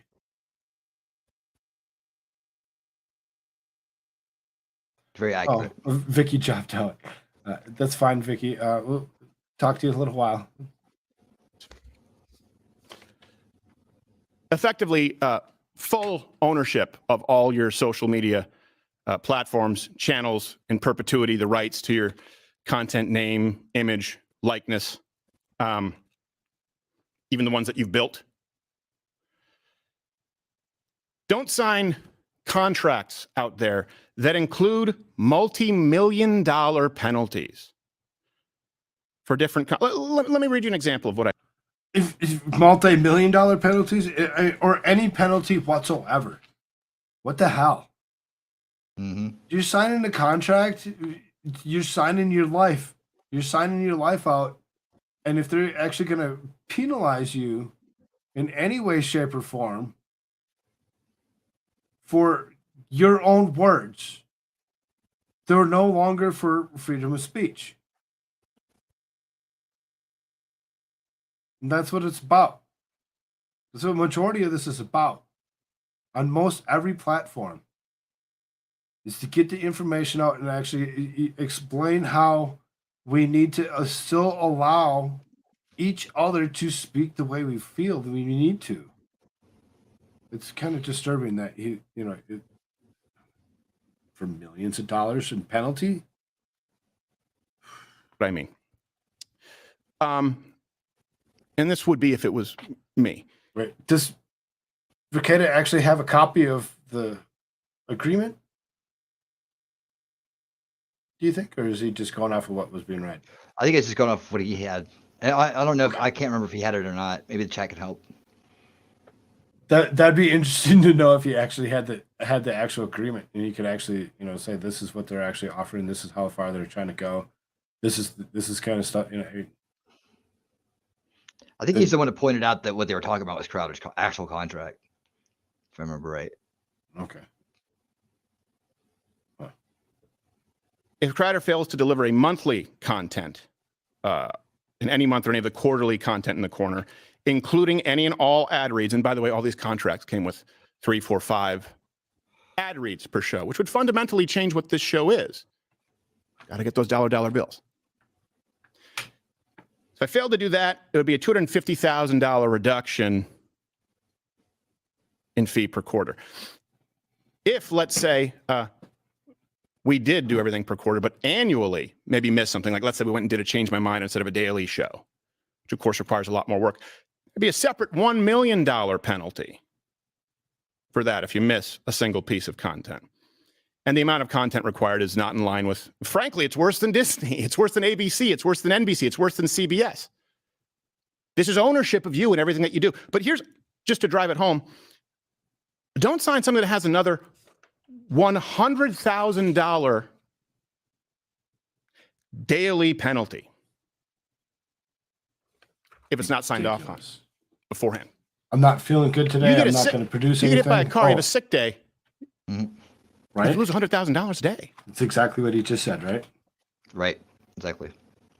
Hey, anyone wonder why there's burnout in this? Anyone wonder why you have kids come up and they leave and never to come back? You think if you had that kind of a penalty, you think if someone said, hey, we're going to penalize you $10,000 every day you miss coming into work, you think you'd be stressed? This is worse than the left frames their contracts. Again, of course I didn't sign any of these things. But I now know what other kids are signing out there. And here's the worst part. Yeah, that's terrible. I think it's, I just think that's wrong to treat people that way. But this is where, in going through this, and I needed to take some time because, look, I've always tried to be a happy warrior, and I want to go back to that. I haven't been happy for a while. To be really, I haven't been happy for a while because when you know what goes on behind these scenes, and you see how many people are complicit, it creates an air of hopelessness. It really does. Where you think the people who are supposed to be linking arms and fighting with you, fighting for you, want to punish you. So here's the worst part. Do not, kids, under any circumstances, sign a contract with people who claim to be conservative, but will penalize you 25% for any demonetization or sponsor boycott. Look, let me read this to you. If any of the major platforms, oh no, sorry, that's the second one. Let me go back to the first one. There's another 20%. It's 45% if you get a content strike. Let's start with the demonetization. If blank is boycotted or dropped by more than 50% of the advertising partners, the company is not able to replace them within 90 days, the fee will be reduced by 25%. That's a sponsorship boycott. So that's saying, hey, liberals, boycotts work. They work on our guys. We'll punish them for you. Let me go on. Specifically, YouTube demonetization. If any of the major platforms issues a content strike such that Crowder cannot be monetized on such platform, and the company is not able to resolve the issue within 90 days, the fee will be reduced by 25% moving forward. Now, I thought this was a mistake because, these people maybe didn't know who I am, that we've been demonetized for 3 years. No, it was made very clear to me in no uncertain terms. This is what's sent out to everybody. And then if you get a strike, meaning a suspension, another 20% reduction. And then another 20% of it happens on Apple. And then another 10% of it happens on Facebook. And then another 10% of it happens on Spotify. Jeez. Imagine you're deplatformed, as we've seen in the past, where all of the major entities decide to remove you in one day. Rather than having a conservative alternative, you would now be down to 5 to 15% of the revenue of your contract. Fucking idiots, man. Wow. They're idiots. Think about this for a second. That's Those amazing. in charge, the big conservative, the big con. That's just amazing to actually think about how much they're willing to penalize you for potentially not even your own fault. Mm-hmm. You know, Pissed off the wrong troll. Right. You watched me get my show actually yeeted. And I was gone for several months doing absolutely no content whatsoever other than joining other people to finally get my stuff back to be able to do this. Get to the get monetized. I mean, I would have never even dreamed. I'm seriously, it still floors me that I'm even monetized. You can see that it's today's show from yesterday, whatever. I went and I named today's show still monetized because we went and we did a show last night where we still did a normal nightly news show for the most. You were there, so it was a little different, but at the same time, we read news articles, we gave our thoughts and opinions on them, and kind of hop, skipped, and jumped around like I do, and found other things to actually read and other things to actually comment on. What's that? I said he is a frog. Right, I am a frog. Right.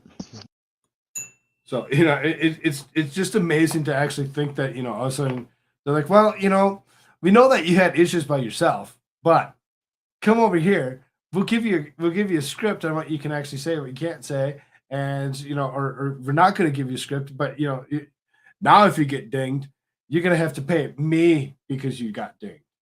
Now, really seriously watch everything that you're ever going to say ever again, and watch out for the troll. If the troll shows up, you're screwed. It's like a video game.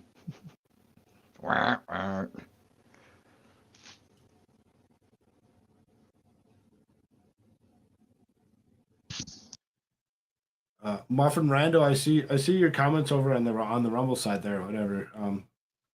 Yeah, you're right, but at the same time, there's something that's missing.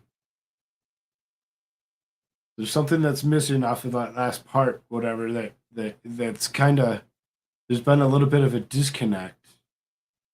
I'd like to actually try getting some of that back, but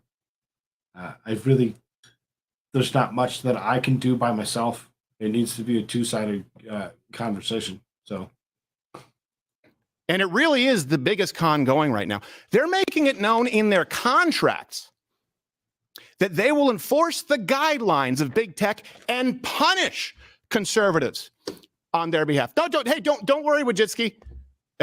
Trust me, these conservatives will stay in line. If they get demonetized, we take away 25% of their operating budget.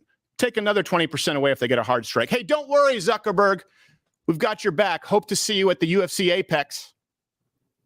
Let me ask you, can you imagine if this show not only was never permitted to take risks per our contract as it relates to big tech guidelines, like as far as the content guidelines, right? There's content guidelines and there's advertiser guidelines. Can you imagine a world where this show could never take risks in relation to those guidelines on, say, things like mRNA injections, election integrity, take your pick. But one step further, if this show had to be advertiser friendly on YouTube, those guidelines pretty much read, don't say anything offensive ever. Well, what's offensive? Whatever is stuck in Susan Wojcicki's craw that day. I wish those at the top in big conservative, with, granted, yeah, a lot of the money, wanted to do better, but they don't. That's why I've created stopbigcon.com, and you can be a signatory, and our plans therein. Look, like I've said, I have the luxury of not signing this. I don't need it. I've been demonetized for years. We've adapted here precisely because of Mug Club. The free content only exists because of those who subscribe. I've promised you we won't do more than one sponsorship spot per show. I will keep my word on that until this show ends. Why? Because it's designed for you. It's not designed for the sponsors. If it's 4, 5, 6, 7 sponsors, they're no longer the product. You're the product. So we've adapted here. I don't need this. We've been demonetized, and we're not beholden to sponsors who might get boycotted, because the sponsors that we have are going to go wherever we go anyway. We know that beyond any shadow of a doubt. That's the luxury of doing business honestly and loyalty. But to the kids out there coming up who don't have that luxury, please don't sign these. You can do better. We can all do better. And the only reason at this point for me to stay and continue doing what I've been doing is to make sure that we all do. That we all do better. So to everyone out there who refuses to sign or is under the cloud of these maybe not entirely enforceable contracts, look, here's your signal. Water's warm here. I'll produce your show. We'll produce your show. If there are enough of you out there, I will transition Mug Club into a full-scale network with independent content creators who don't want to be locked into slave contracts. Look, I understand that business relationships sometimes fall through. People don't see eye to eye. I get that. But there is a way to structure these contracts and a network. There's a world in which contracts and a network exists where everyone benefits with some semblance of fairness, transparency. There's no need to be enslaved like this. If you're out there right now and you're making content work on whatever scale that may be, there are levels to this game. I understand that. And you'd like to have some backup. You'd like to have some brothers, sisters, Z's and arms, some security without losing your shirt. Send your email to creators@louderwithcrowder.com and we'll talk. You want a partnership? Great. Can probably work something out. Creators@louderwithcrowder. I'm going to do it. What's that? I'm going to do it. You gonna do it? Yeah, dude. Hey, man, not only the stuff that I'm doing, I'm working on stories that kind of translate entertainment, like the seriousness of what's going on in the world, doing somewhat entertainment, right? I got that miniseries I wrote. I got 40 episodes sitting there waiting to go. So yeah, I've been waiting to talk to somebody about that. I'm in. Yeah, that's exactly why I paused it, because I'm like, now, creators@louderwithcrowder.com. You know, I really like this guy. I like what he's actually been doing, you know, with these last, you know, refusing to bow down to some, you know, whatever contract worth millions of dollars, because it just doesn't go along with the way he's actually feeling and what he's actually going through. As long as we all keep hydrated, yes, Squad Bob, exactly. But you know, as far as that goes, yeah, I'm, you know, exactly. I'm saving this right now just so I have it. And I mean, obviously, when we all think about it, we think about the stuff that we've actually, you know, done in our lives, the stuff that, you know, that we're continuing to try to grow on. This community is great. Imagine what it would be like if we can actually continue to grow and make this community as wonderful as it is to be just as good as it always has been. And have somebody like Crowder, you know, around. Could you imagine? Right. Could you Boss imagine you what trust. that could do to almost anybody? Yeah. Completely. That's a situation we want to grow. That right there is a winning reality. You know, that's one where everybody wins. We're doing the right thing, and the corruption is at a minimal or if not existent at all. You know, it's a place where people can actually do something, do it the way they want to, and not have to worry about idiots trying to destroy it because they can't do it or they won't do it. I mean, that's a perfect situation. This is a solution culture. This is a solution in action. Someone speaking out, going, "I'm in front of a problem. I have the ability to do something about it. I'm taking the big picture into consideration. I'm working towards the ultimate goal. And hey, I'm letting you all know about it. And I'm saying you can come with me. You can do this too.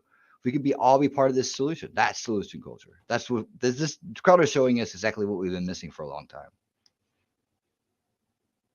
I agree with you. I agree with you. Absolutely.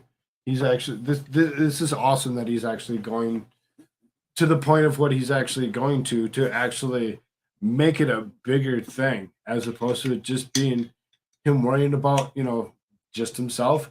He actually, like you said, made it a solution for a lot of people. That this could actually be huge for just the world in itself. I don't know, it's awesome. Glad that he's actually doing this. Yeah, me too, dude. I definitely got to see what Hey, if it doesn't work out, at least he tried. I mean, but at the same time, right? If you don't try, then what are you gonna get? Where are you gonna go? Yep. Now we got to show up and support him. That's what that's where this goes next. That's what he's saying. Right. He's not. He's humble enough to come out in full transparency and honesty and say it. We need to listen.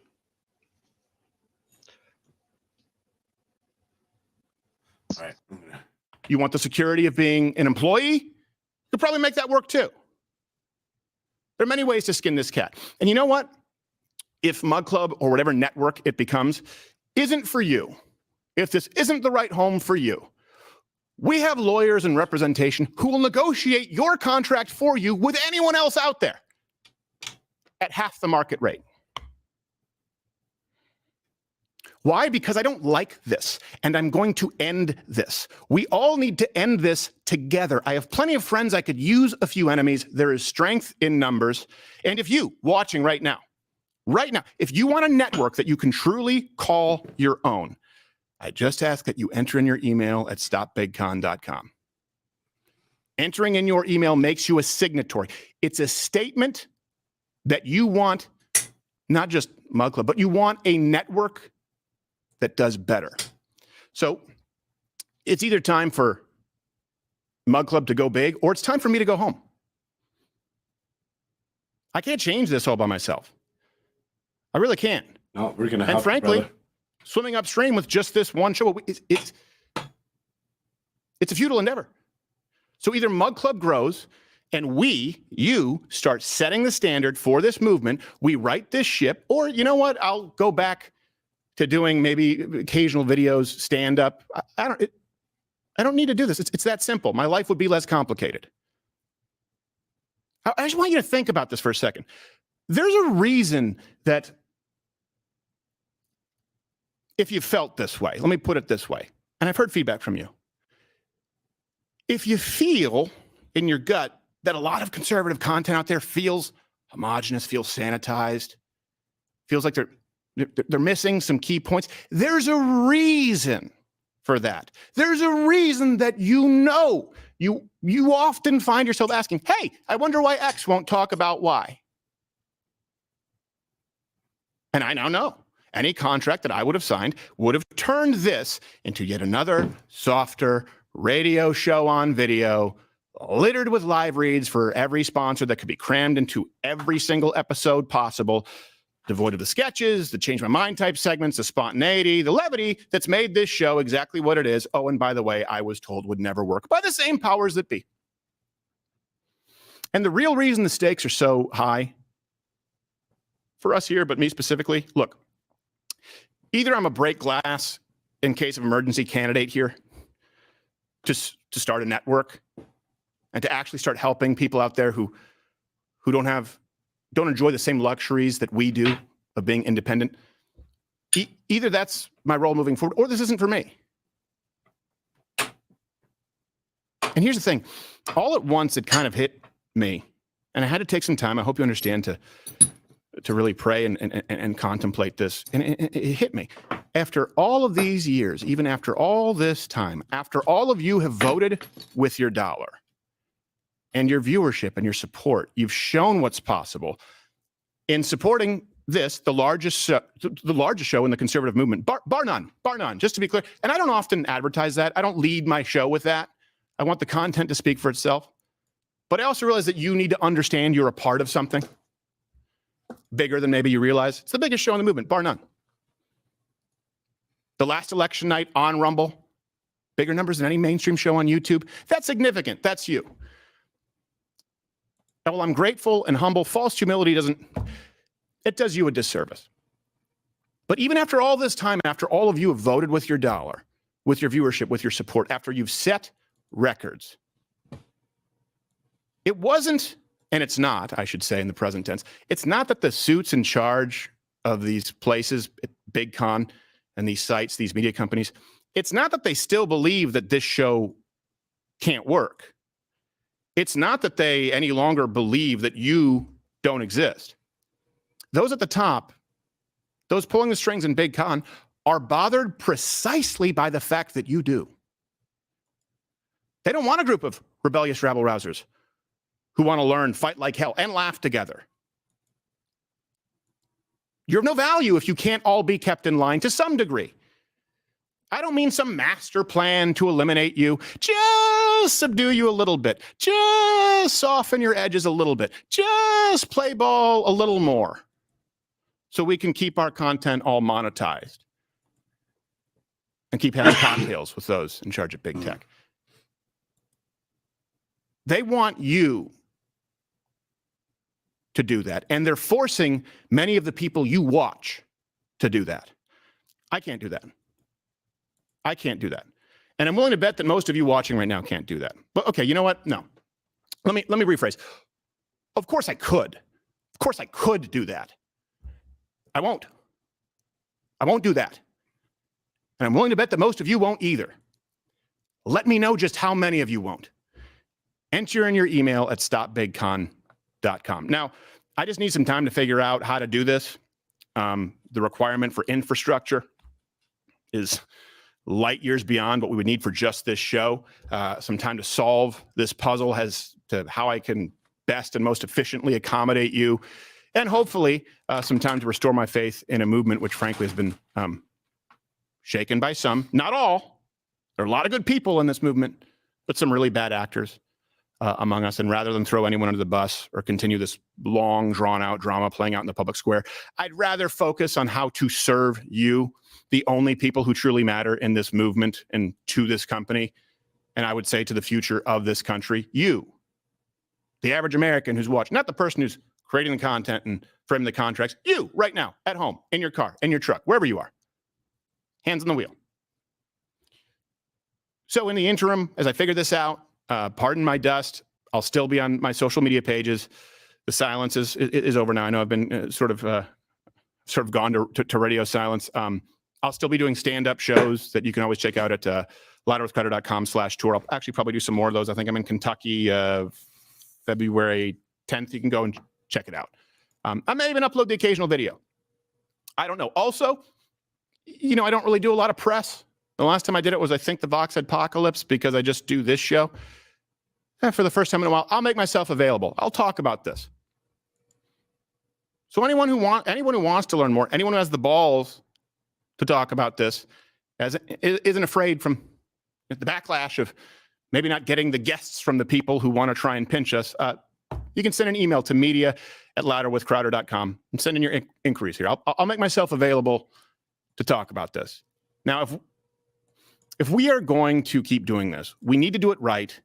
And I need to do this in a way that does right by you, because you are the future of this country. You are the catalyst for change, not some major media company, not some guy in a boardroom figuring out ways to sell you more reverse mortgages, gold, or fucking pocket catheters. It's you. It's always been you. Those in Big Con would do well to not lose sight of that. So I want to be clear. Make no mistake. The liberals out there foaming at the mouth, this is not me turning against conservatism or an incident of friendly fire at all. Everything that I've ever stood for, I'm standing for now. It's precisely because I believe what I say that I'm doing this. And by the way, too many of these people aren't our friends. So this is the last call to those conservative businesses in on the Big Con. You have a chance. Join me in making this right. You know you've lost your way. It's never too late to correct the course. We can all work together and fix this. It doesn't have to be this way. It doesn't have to be this way. There's no reason that it is this way. I don't know why. I've tried to get an answer. I don't understand it. It doesn't have to be this way. Let's all reset and do it right. And if not, What's up, Jimmy? Howdy, boys. What's up? How we doing? We're doing pretty good. I think we're growing. I think we're not necessarily in like subscribers or whatever, but in knowledge. We actually listened to what actually had happened and what they're actually trying to offer Crowder to sell himself out. Oh man, I saw some of that. Yeah, they were. He caught him on a little recorder device, and they're telling him, yeah, we totally just make these little guys be wage slaves, like they're starters. Right. So I mean, we pretty much we covered the stuff that came out today, the 15 minutes or whatever, first, because we were just going to do that, but then it turned into more. It turned to a lot more because I was like, okay, I want to hear what else he had to say, what was actually in these contracts, that actually occurred in this particular episode. So this is the first one that I actually put out. It's very disturbing to see how somebody could actually be offered such a large amount of money, $50 million, to sell themselves out, to silence themselves for what they'd already been doing. Because, pretty much what it came down to was the second that you did something wrong, the second that you didn't show up for work or you just couldn't produce that day or anything, it was like a nice 25% hit on your side, and that you paid them, whatever. So this is paid Daily Wire. Daily Wire, seriously, I can't see how anybody can actually sell themselves out to these guys after what Crowder's after what Crowder's actually shown us and actually divulged to us. I would almost believe that there's going to be a lot of places, a lot of people that will refuse to accept anything that comes out of Daily Wire. They're just as bad, if not worse. Yeah. Did you hear about the only reason I was demonetization there is thing? because Like, of Crowder. If you get demonetized, they won't look at you anymore. Yeah, we've pretty much looked at all that. And we're on the last like 2 minutes of this first half or whatever. Like I said, we covered the second half first. So it's kind of It's like a Tarantino film. Okay, I bet I'm in. Oh my goodness. But yeah, just the whole thing in itself is just really, really disturbing. That Daily Wire would actually put themselves out there like they did, and I'm glad that Crowder actually covered that. In what everything that he's actually said is it's just amazing what he's actually covered, and he's actually made. Somebody needs to go back and clip that whatever I had said earlier. There's a couple nice spots where I actually, tell how I feel about it, and it's disturbing. It's disturbing to actually see that anybody would actually.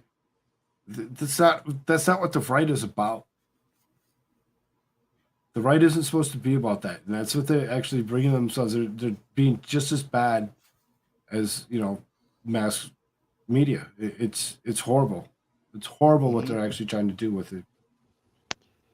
Piece of They're shit subverting contract. the effort. They're subverting the effort already. Right. It's just people that can't help. They're just programmed to go out and do that, and they wear a smile, they wear a mask, and then they're right there with you. But really behind those that mask is just a person who's looking to, not in it for the cause, as my old boss would say. Not you're either in it for the cause or you're not. Take a pick. Which and I've told my story earlier about my issues with my mom, and then me going to finding Ben Shapiro and thinking that he's too far and I need to move myself back a little bit. I found Nick Rekieta that just re solidifies the fact that I actually did not trust the guy off the bat. Mm-hmm. That not to trust that guy, not to trust that guy whatsoever in anything that he does. Yeah, I told you what, we were just talking about this the other night. It's so crazy how this came up. I mean, literally just talking about this, and I was like, I brought it up because I was saying there seems to be a divide amongst this. It was like weeks ago, maybe a month or so. I was like, it seems to be this divide between like the right, if you will, or anti-establishment or whatever. People are against the establishment, and they in the sense that there's this one group out there that's doing a lot of stuff and attracting a lot of attention, but they don't seem to be connected with the group that we're in as far as the based information crowd, real people kind of like, I would say we're kind of like the libertarian philosophy, but conservative or constitutionalist in practice, in government practice, small government, those kind of ideas, liberty, freedom movement, whatever you want to call it, liberty movement. And I was like, I'm trying to understand what it is. I was talking about the turning point. I was talking about Ben Shapiro and all that. It's like there seems to be this line where we just don't cross over the way we need to. We need to kind of all be, And you guys talk to me. Like, we do kind of look at that on the side and so on. I was like, okay. I'm just kind of noticing it. It seems like there's people they're not here, in the crowd, that is. And then this comes up, and then like last night we talked about it too more, about. Can we trust Ben Shapiro? Is he trustworthy? And I was trying to pick it apart a little bit and saying, okay, well, maybe could he be clueless? Could he be, just kind of in a box? Could he be, so just trying to pick it apart. I said, well, I'll tell you what, when Crowder comes out and what he says, in terms of him, I'll take him. He may be trying to be nice, but I'm going to look at that before I make a decision. Because he's really good friends with them, despite everything, and he'll have an insight that most people won't have. That would be important in making a decision. Can he be reached? At the end of the day, if he's astray, can he be reached? Right. So yeah, it's interesting. This is all coming out. Synchronicity. Right. We were just talking about synchronicity on Discord. Oh my God. It's synchronized and it's out of control. Yes. Soon we'll be so synced up that we'll all be saying the same thing everywhere. Like everybody synchronized with everybody. And the word is going to be enough.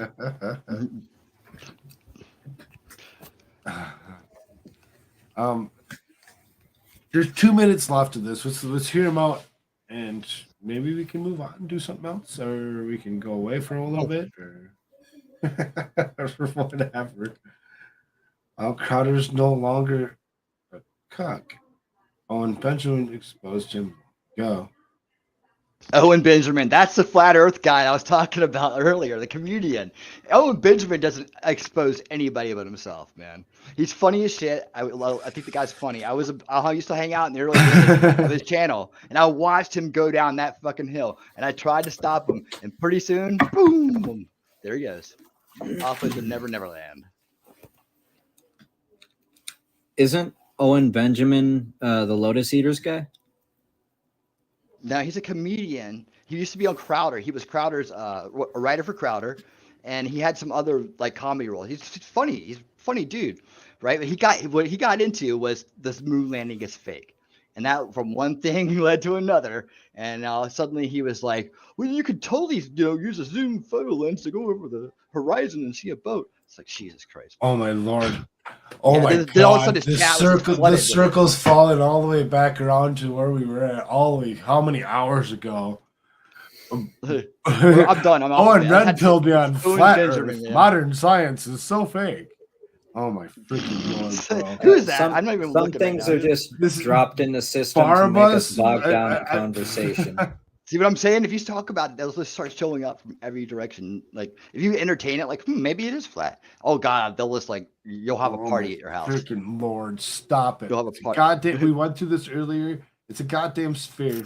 You don't like it? There's nothing I can do to help. Rewind. We've said it all. Go back about 4 hours and listen to that whole conversation that was had there with scientists, with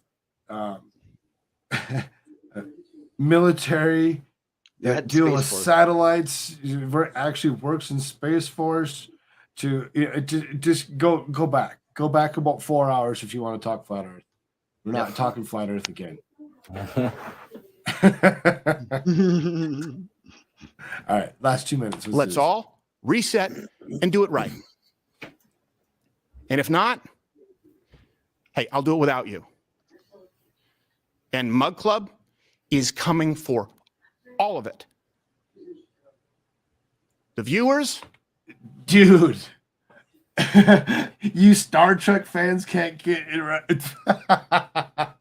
If you knew anything about me whatsoever, you would know damn well Star Trek is bullshit. Star Wars is bullshit. I don't care, Star whatever the fuck you want to call it. It's all trash. Throw it in the goddamn garbage. He's gonna call me something that you have no fucking clue about. To steer the conversation in that direction. It's just like, to say you've been asked to go look back. Go look back. Squad Bob. To infinity.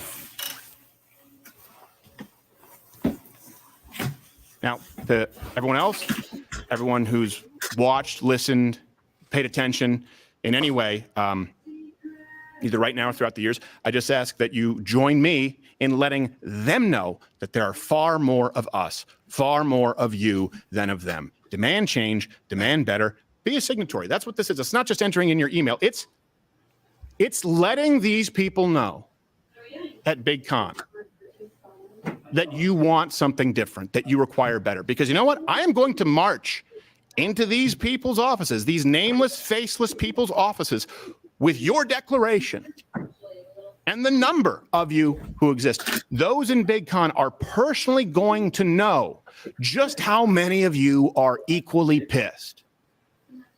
You and the number of you out there are officially going to be their report card. Not a handful of old money billionaires, not career, political, and nonprofit lobbyists. You're a signatory. This is their report card.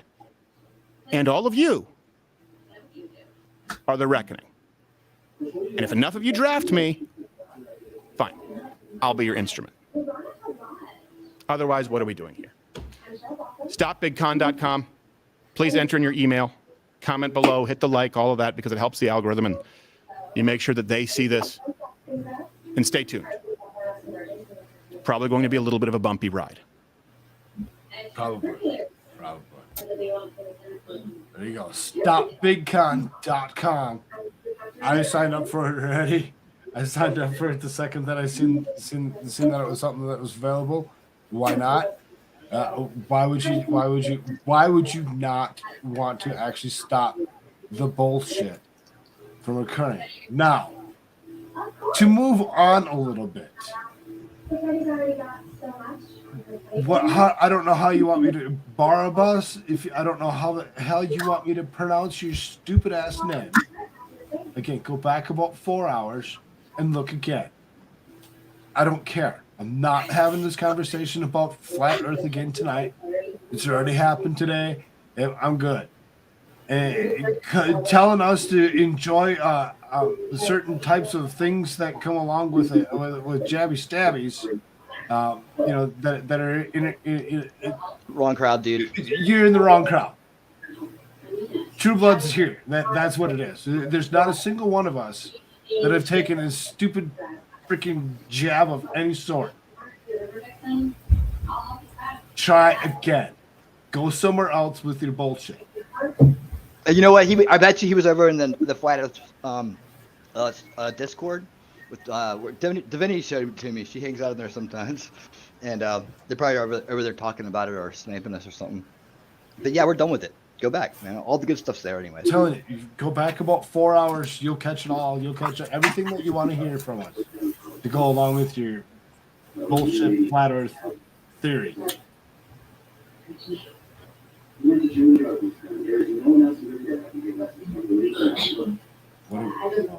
That's man. All right, what's next? What are we doing now, Mr. I don't know. I don't know. What it's kind of like, well, we're here. That was the TV. No, you're fine. We're here it'd be silly for us to actually just kind of walk away at this point in time. All right. We've been doing. We've held conversations about flat Earth. We've held conversations about not flat Earth. We've held conversations about cancer. We've had conversations about autism. We've held conversations. We had somebody tell us that we should watch the Crowder stuff, so we just watched the Crowder stuff. You know, I mean, as far as that, I mean, what happened today? Was there any like big outstanding news? I mean, when we first started, heck, we even talked about dude maybe potentially still being alive from Tiger King to Whoa. right, myself and Chris. That's where we first started off. We started talking about that. And Yo, we dude, did you see this? Rust, Alec Baldwin. We talked. There's some stuff. Did you see this guy? This Russian football player who didn't wear the rainbow jersey, and he's like getting blasted on the internet right now. And like No, I hadn't heard everybody's about coming that. down on him. Really? Yeah, Who yeah. is it? It's What pretty up? fantastic. I don't here. I can get a video for us. You want or you probably can't show salty Again. cracker stuff anymore, eh, Frogman? Barbarous. Go back about 4 hours. What's that? Hold a conversation with yourself about it back then. Mm-hmm. Oh, I Dude, see. I mean, seriously, man. If you don't recognize the fact that it's making you do this, what you're doing right now, and that's not a problem, then you're missing the boat here. You should just be able to look down the chat log and see, hey, look, I don't know when to stop. This thing's controlling me. It's controlling me. It's an obsession. So really, what you probably live for is just yakking bullshit. You know. It's probably not the belief itself. Like you probably would believe in anything, right? But it's actually you get to go argue with people now. You get to go interrupt and be the center of attention. It's very Okay. narcissistic, man. Seriously. I got it here. Now, I It know was I debunked this like fucking 10 years ago, dude. Honestly, you should just go back and listen. Just go back and listen. Try it. Try something new. Try listening. All right, Jimmy, what's up, man? What do you got? Yeah. I don't know why. Just ignore him, man. That's what we're gonna do. Philadelphia Flyer player boycotts his woke team's Pride Night, refuses to wear their LGBT warm-up jersey. And he's getting just blasted on Twitter right now. And I guess wow. all over the internet. And from like, I think some news guy apparently said that he should just go back to Russia and get killed in Ukraine. Like, yeah, they're not being nice to this guy. Yeah.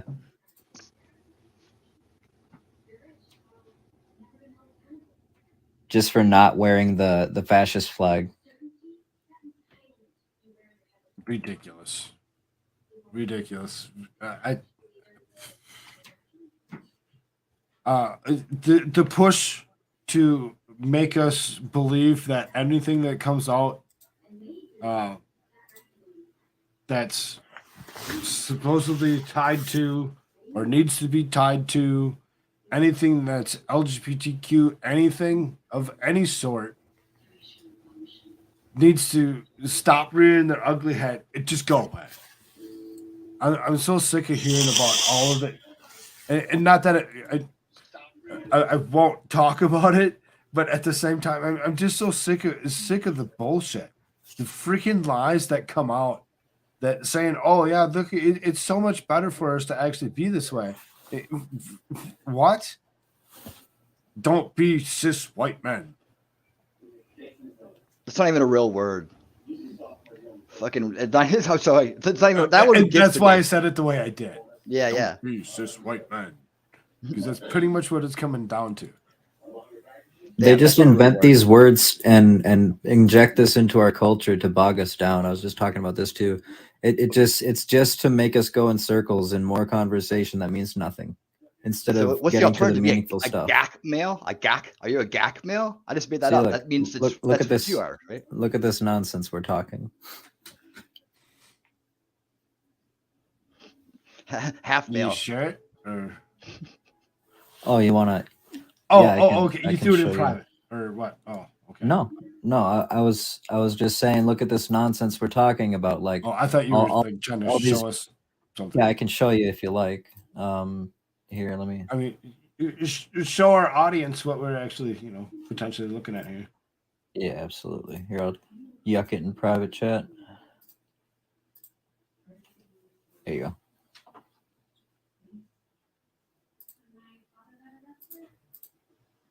It's just evil if you ask me. Wishing death on someone and saying you're tolerant. What a joke.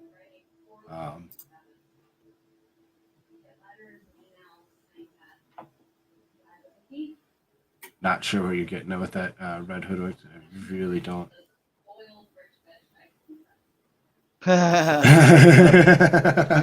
Hey Diva, how you doing, dear? Diva, right?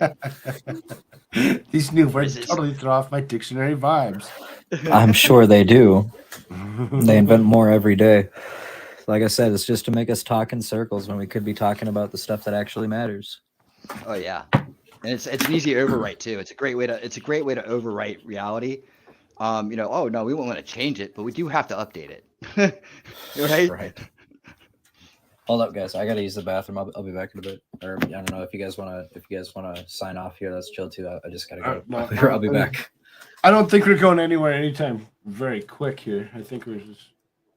Okay, sounds good. We might be going for a while. All right. So, good. I was just gonna say, so when it comes down to it, there is a couple things that I was looking up for stuff that I was gonna do tonight. I'm not gonna come back for a second show. I'm not gonna go away and come back for a second show. Not gonna work. I'm just gonna stay right here, and we can continue to do some of the stuff. I do have a couple articles. What were you gonna say? Oh, nothing. I was just gonna think of something to say. Oh, okay. So here, I'll give you something to actually think about. It's something that actually that you may actually have something to say about. Okay. So I'm always gonna have a soft spot in my heart for Minnesota, being that it's my home state, and the bullshit that they're actually going through right now, the hard times that they're facing, and what they're actually trying to push on our families. Minnesota poised to legalize infanticide, nuke protections for women and babies, and radical abortion bill.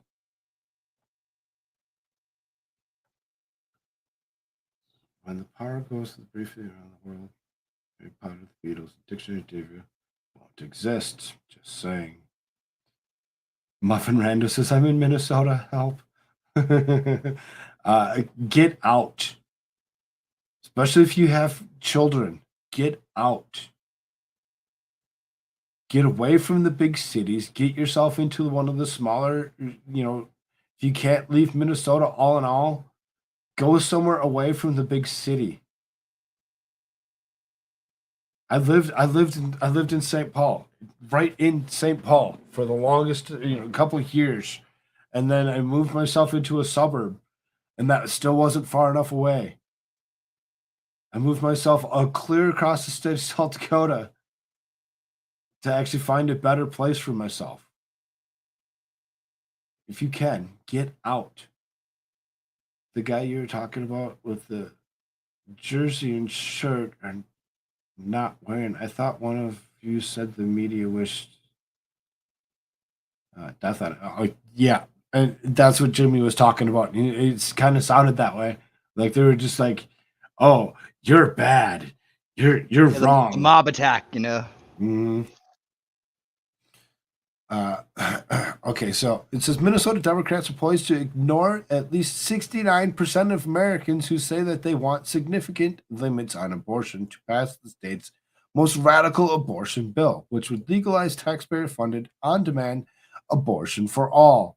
The Protect Reproductive Options Act, the first bill Democrats introduced in both the state House and Senate, this session would repeal dozens of state protections for women and babies and expanded legal immunity for abortions up until the moment of birth and beyond.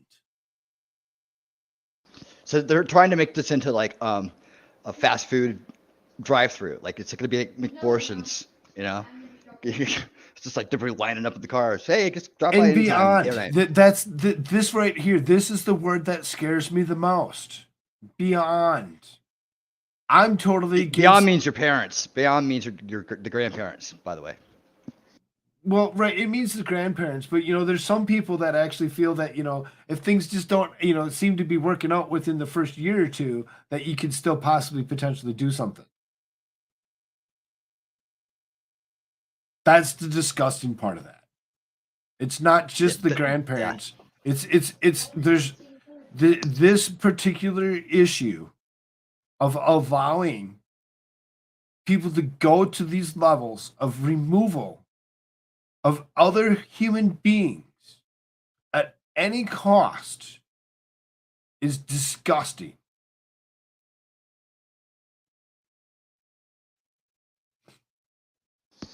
For the earth, right? Or what is it? Is it for the earth or is it for health? I can't remember which one they're using now. Probably both of them, right? Probably both, right? Global warming? I don't know. The bill is equally supported by Planned Parenthood and its allies in the press, the Biden administration, but legal experts say it goes far beyond the interpretation of Minnesota Supreme Court case Doe versus Gomez, the state's version of Roe v. Wade. Cattle and reptiles will have more legal protections in Minnesota than Minnesota's vulnerable preborn children. Legal penalties for animal cruelty in Minnesota range from misdemeanor up to felony, while there is no criminal penalty for leaving a preborn child to die in the cold metal table. Renee Carlson, general counsel of True North Legal, said in remarks to the Senate ahead of the vote. That doesn't matter to the state legislators who could vote on bill in the Minnesota House as soon as Thursday. If passed by both chambers, the legislation will head to Democrat Governor Tim Walz's desk, where he will be expected to sign it into law. Minnesota law recognizes babies who are born alive following a botched abortion as a human person under the law. The Born Alive Infant Protection Act reconfirmed these babies deserve to receive life-saving medical care. The Pro-A, however, terminates the protections outlined for a baby who breathes or has a beating heart, pulsation of an umbilical cord, or definite movement of voluntary muscles, regardless of whether the umbilical cord has been cut and regardless to whether expulsion or extraction occurs as a result of natural or induced labor, cesarean section, or induced abortion. Freaking disgusting. These are actual birth children. Right. That you're okay with removing. Hello. The state of Minnesota is screwed on Thursday if they pass this law. Lifts prohibitions in taxpayer-funded abortions. Current statute bars Minnesota from funneling taxpayer dollars to any nonprofit that offers abortions. It also prohibits grants from family planning services targeted at any unemancipated minor in any elementary or secondary school building. The Pro-A explicitly abolishes provisions that shield taxpayers from funding abortion for all through all 9 months of pregnancy. These people should just be hung as the criminals they are. This is the great state of Minnesota for you. Yep. That's my state. Yep. And like I said, I'll always have a soft spot in my heart for Minnesota because that's home. That'll always be home state for me. But when it comes down to it, so glad that I got the hell out. Nullifies parental notification If a minor requests an abortion, Minnesota law requires that parents or guardians be notified before she goes through with it. Females who do not want to notify their parents of their intent to abort may request a bypass from judge who can deem the pregnant girl as mature and capable of giving informed consent to the proposed abortion. This legislation nullifies those requirements, however, which opens the door for minors to get abortions whenever they want without permission.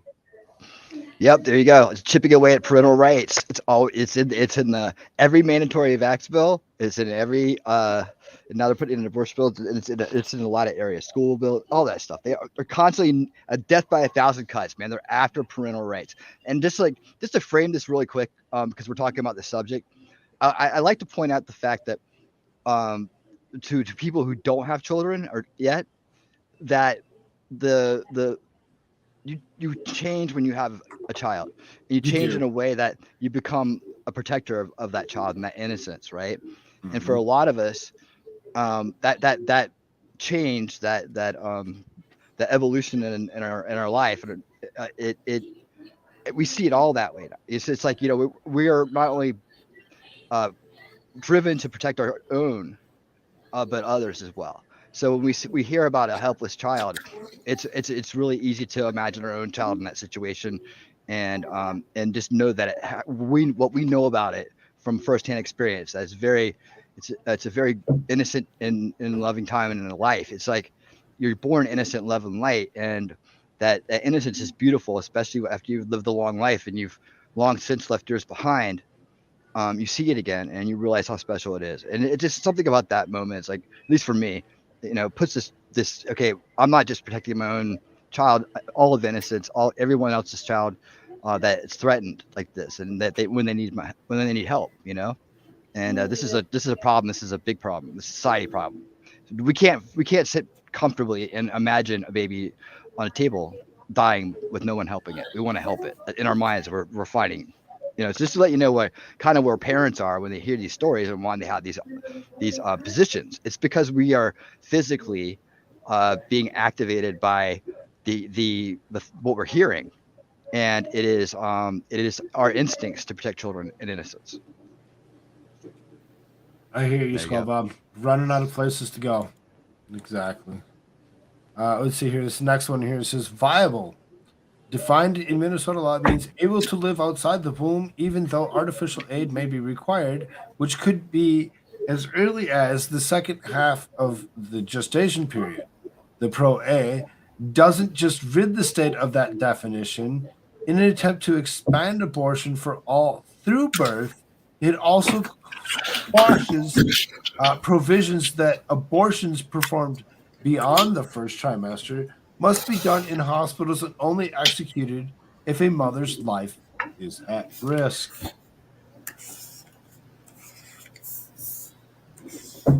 Reverses ban of abortions for unconscious women.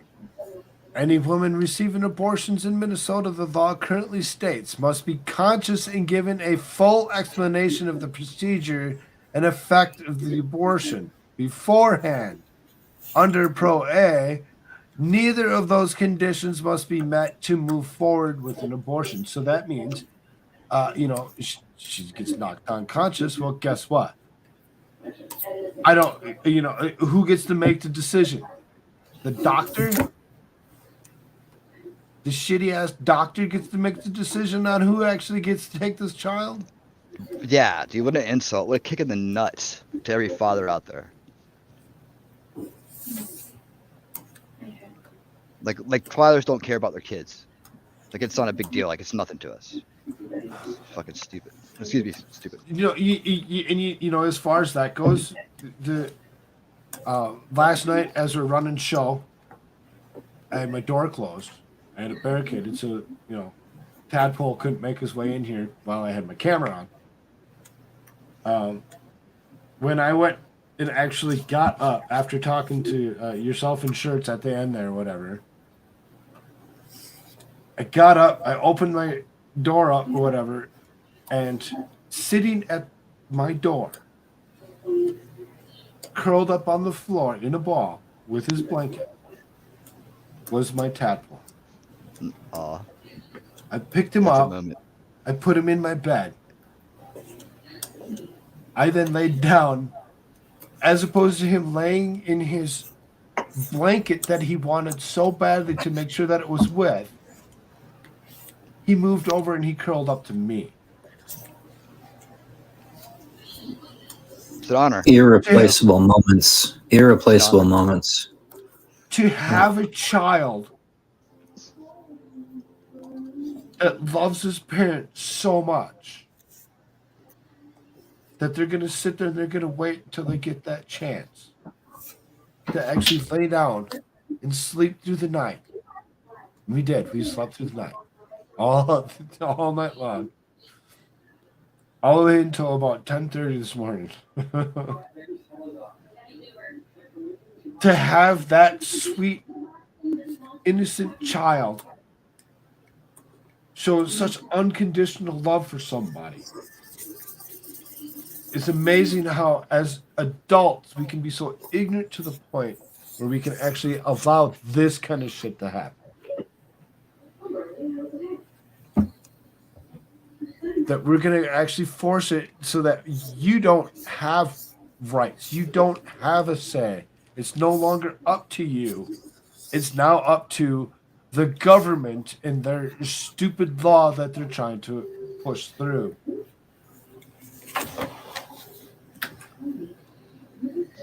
Yeah, and all the people you're trying to raise your kid not to be. Exactly. So then here's the next one. Halts reporting if a woman died from abortions. Abortions are not a safe procedure for the mother or the baby, which is why Minnesota law requires abortionists to report if a woman dies due to the abortion. Before the Pro-A, abortionists who failed to report the death of a woman from any cause within 30 days of the abortion or from any cause potentially related to the abortion within 90 days of the abortion face criminal charges and fines. Under the new legislation, abortionists will not be penalized for refusing to report abortion-related deaths. So now you're taking away the rights of the woman. You're now taking away her right. You know, she goes in, she says, "Okay, remove this child. I don't want it anymore." And you could just go ahead and be like, "Oops," and you just remove both of them with no repercussion. How many times do you think that'll happen before they finally start saying, "Oh, what the hell"? Stops reporting abortion stats altogether. Not only will abortionists no longer be required to report deaths under the Pro-A, but they won't have to disclose any of the legally mandated information about the number of abortions they've performed, what methods they used, the gestational age of the unborn baby, who is dismembered, why the woman sought an abortion, or any other key information. The state commissioner also is released by the Pro-A from publishing a public report that states abortion data, including how many out-of-state abortions were granted each year. Repeals felony charges for sale of abortion pill, other abortion-inducing devices. The Pro-A seeks to repeal the threat of criminal charges for anyone who manufactures, sells, or advertises abortion-inducing devices or drugs. It says, we can now, legally go around and abort anybody's child that we want by simply, selling them something to actually take care of it themselves. Yeah, the danger with that, the hidden danger there is, right? Someone gets their hands on a whole box of these things, right? And they decide that they're a new kind of serial killer that gets away with it legally. So they go around and they drop these pills in people's drinks that they are pregnant, and they just revel in the evil that they cause. And meanwhile, how do you charge someone like that? It's like, we don't care anymore. Remember? But yeah, I could see that happening. Like someone's gonna abuse that to the point where it becomes a murder spree.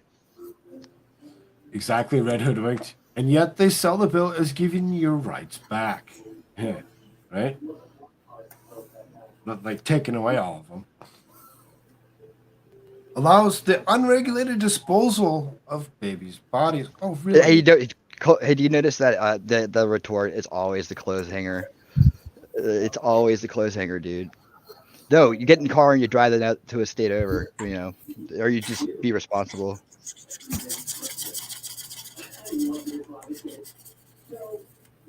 Exactly. I'm pretty sure that's what it is, Daisy. To her knowledge, those abortion pills can be getting online. Yep, exactly. You can just go and, any simple way of actually, obtaining something to actually remove them. This is the Pro A would rescind a statute that requires the remains of the aborted and miscarried in a medical facility to be properly or carefully handled, disposed of within the state. That means hospitals and abortion facilities would no longer be required to cremate or bury the deceased as directed by the Commissioner of Health. The bill also voids the portion of the statute that previously ordered completely laboratory tests necessary for the health of the woman and her future offspring or purposes of criminal investigation or determination of percentage prior to disposing of the remains. Really? Now I can just go and wrap it up in a bag, and I can throw it in the dumpster. How disgusting! End of informed consent for women. Minnesota Statute 1454242, also known as the Women's Right to Know Act, says women must be told the particular medical risk associated with a particular abortion procedure, the gestational age of the child, in the case of the late-term abortion, whether painkillers will be given to the unborn child during the abortion, and that medical assistance benefits may be available for prenatal care, childbirth, neonatal care. Women seeking abortions must also be provided printed materials and website explaining the services available to assist through pregnancy, childbirth and parenthood, fetal development, and fetal responsiveness to adverse stimuli. Before the Pro A, this information was relayed by the abortionist at least 24 hours before the woman's appointment. If the Pro A passes, abortionists do not have to explain any abortion risks to the woman. Just do it. Don't worry about it. Don't have to ask.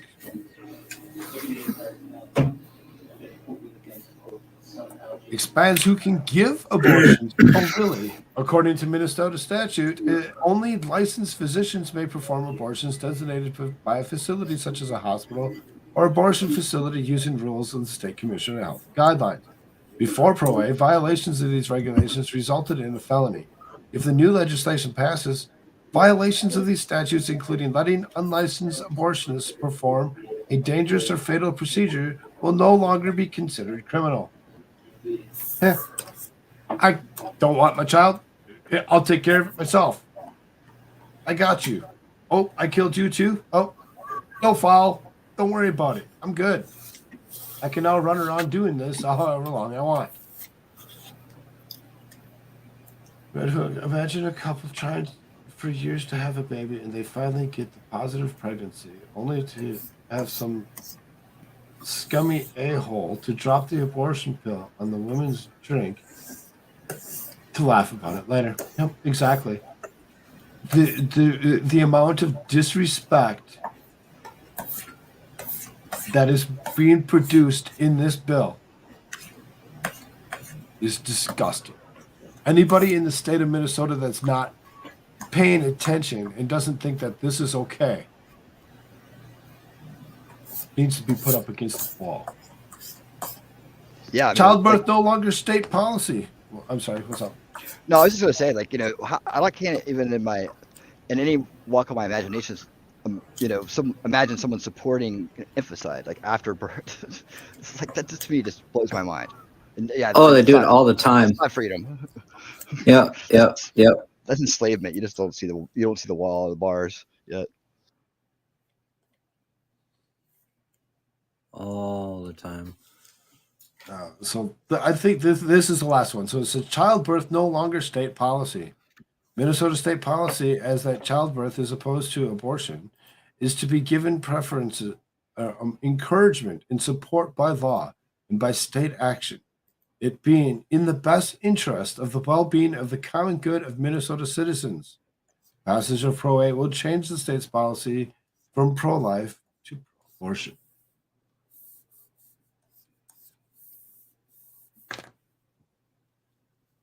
The state of Minnesota does not care about anyone.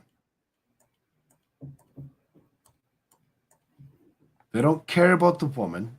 They don't care about the baby. They don't care what anybody else has to say or think about it. They just simply do not care. We just read the bill last week or whatever, where they actually are forcing teachers that do not comply to not get a job with teaching CRT and transgenderism. Now this week we have this. Mass infanticide. Seriously. So disturbing on so many levels. There's anyone that think that this is okay. Seriously. Think about it. Yeah, I usually just write this stuff off to people not, paying attention a lot of times. I know the people who write the shit, they're the ones who are really, have that cluster B thing going on. But it's like they in a bad way, I should say. And but they, the people in general that way, like, okay, I'll just vote for it. I'll always vote for this party. I just see them as innocent. They're kind of not so innocent victims, like kind of like, victims by circumstance and lack of choice, if you will. So yeah, I mean, I write a lot of it off, I think I really do. And I think when people defend it without knowing the full context of what they're defending, a lot of times that's just a bigger symptom, a symptom of a bigger problem, a root cause. So I think that's how I get around that, not realizing that, there's probably a lot of people who are like, oh, that sounds like a good idea. I tend to think there are very little people that think that way, and that, a lot of people just haven't quite gotten the message yet.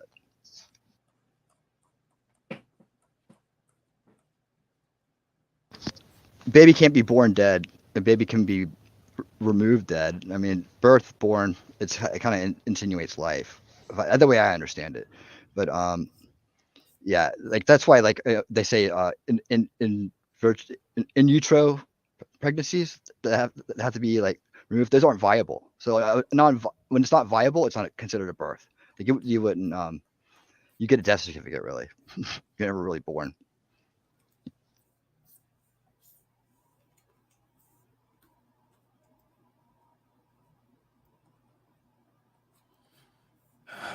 Where do I go to protest this in Minnesota? Yeah, right. I'll go freeze my ass off for the cause. In front of the governor's mansion. Oh, you hear that, lady? You hear that, ladies? Jimmy YouTube is single, all right, and he's in his 20s. He's young and ready to take on the world. He's super talented. And he's based. He's got his head on straight. You see how talented he is? There you go. Look what he's working on. And he's a sharp-looking dude. You guys ought to be like chasing him down. All the ladies love me.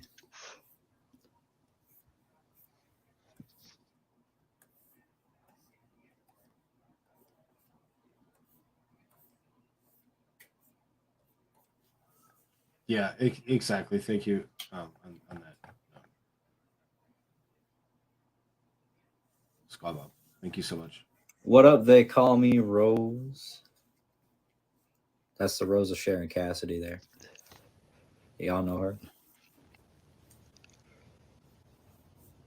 I can't tell whether Mike's talking to us or like someone in the crowd. What do you? I don't understand where that came from. It's like we just explained that a little while ago. But maybe he's talking to somebody in the crowd. Go ahead, and I'm really kind of confused on that. So when others force jabs into you, just STFU then? No, you just. I understand what STFU means. I'm just trying to understand the whole sentence. Defend yourself if somebody's trying to force a jab into you. That's freaking illegal.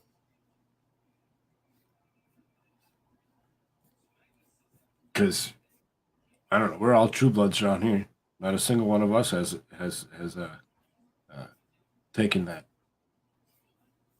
As far as that goes. That's right. Ain't gonna take away my eggs. That's how it works, right? Guys have eggs. Yeah. Yeah. Yeah. That's how it works. Guys shoot eggs everywhere. Yep. And then the females fertilize them. Yeah. Just like fish. Oh yeah, is that right? I want to tell people what to do with their bodies, huh? Yeah, right. You keep believing that fallacy. There's nothing anywhere that ever says that about me, dude. No body autonomy. Now, what about for the baby? What about for the baby? You don't count that, right? That doesn't matter. That's not real. Baby doesn't have any rights. Father doesn't have any rights. It's all about the government telling us what to think, right? The government shouldn't have anything. They already over tell. any They of tell us. everybody what to do with their bodies already. Abortion aside, they tell everybody what to do with their bodies already. There you have it. No, and by the way, I'm very much against mandatory vax, and on any level, it's an attack against parental rights. I've been saying it for over 15 years, at least 10 years, whatever. I've been saying it for a long time, long enough. I seen that, Jimmy. Woohoo!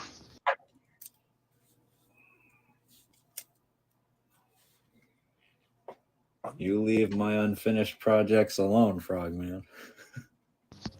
Mike, you got kids? You have kids, Mike? Just wondering.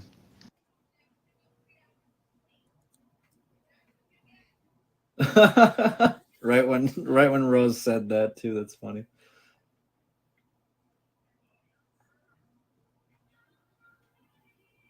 Oh well. Gotta do a better drawing than that. Hang on. I'm still lost on the topic. I'll just watch Jimmy's drawing. Takes it away.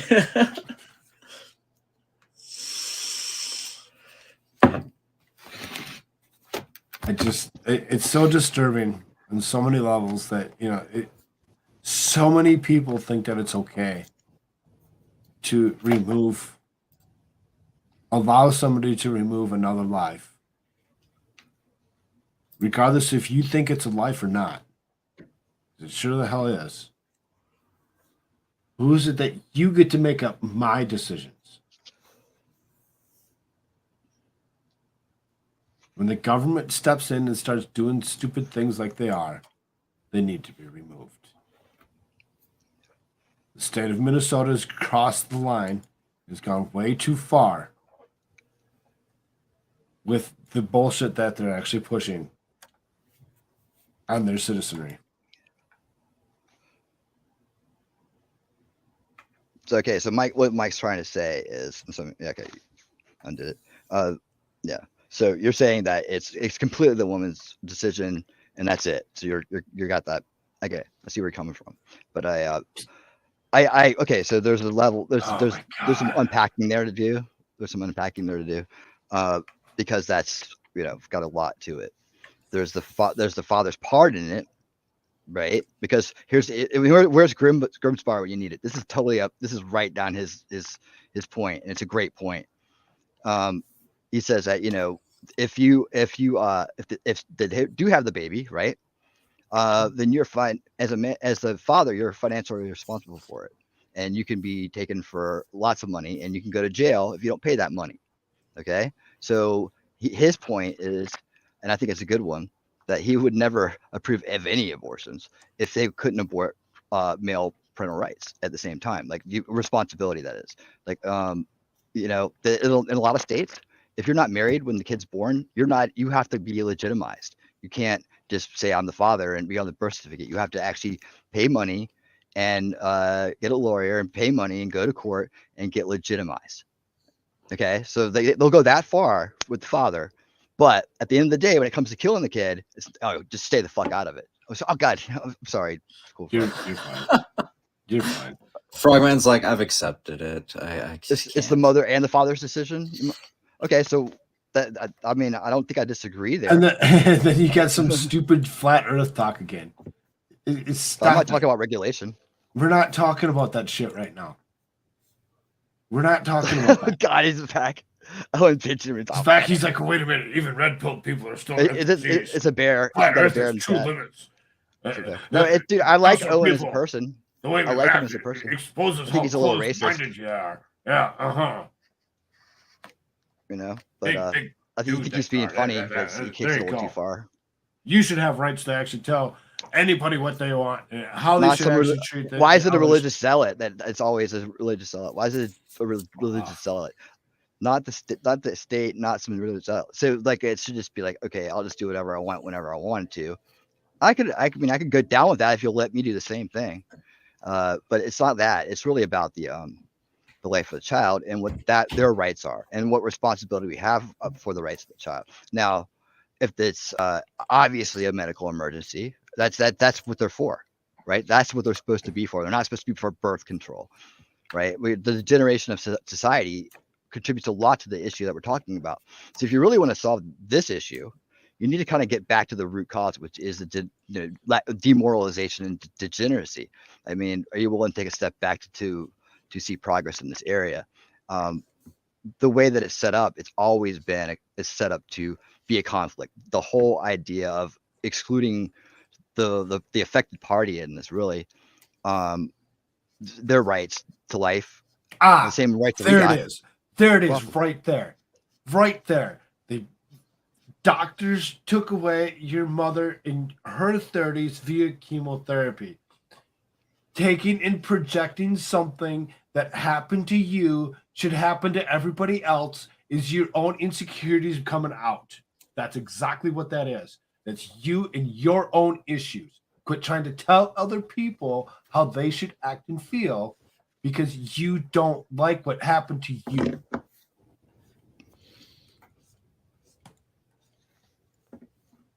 Project.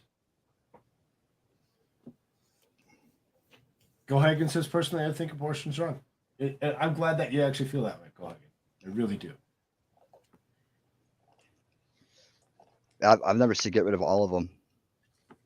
My big issue is with late term.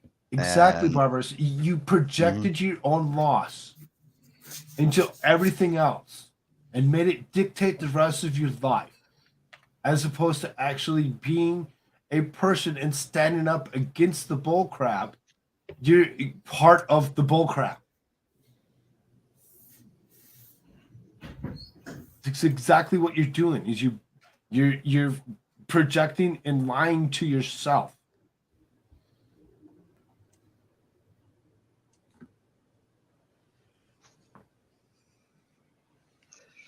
It's not. Hey, how's it? Watch which words you're using in my chat.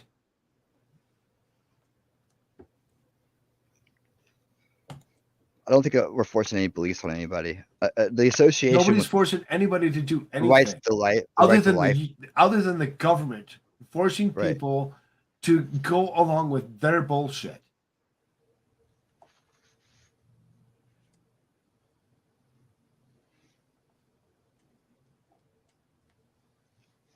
I'm not disagreeing with you.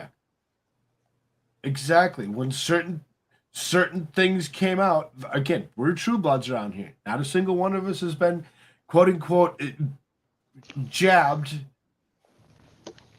with anything that has anything to do with this recent stuff. Now, I agree with you? Yes, I do. I understand. Cancer exploded with certain things. I get that. I totally understand. Jumping in here and throwing some flat earth bull crap at us and don't believe science because the science is wrong because that's how you feel. I don't care. Oh my God. Listen, Barbaros, whatever the fuck your name. I'm sorry, whatever your name is. Barb. I say the F We'll word just a lot call you today. Barb. Hey. Okay, whatever. Bar. Yeah, I see what you're doing, and it's not going to work. You don't validate me, okay?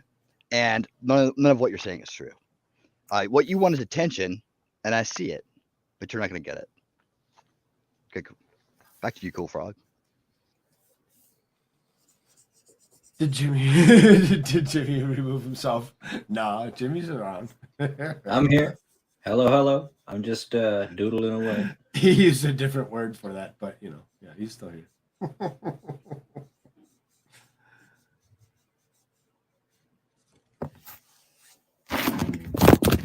Only erased to create again.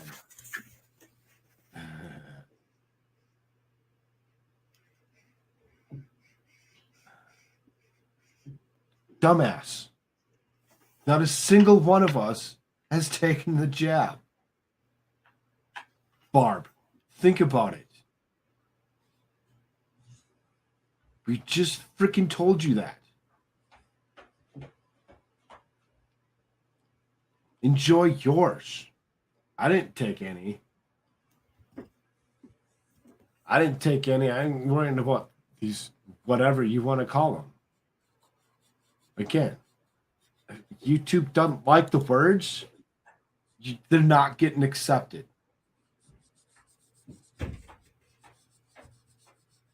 Try harder.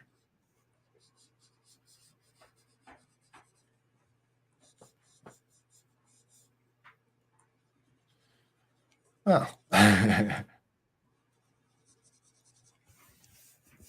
try harder. That's exactly what it comes down to.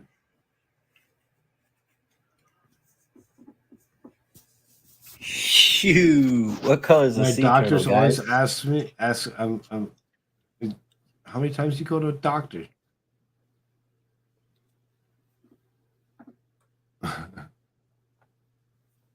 Maybe if I just...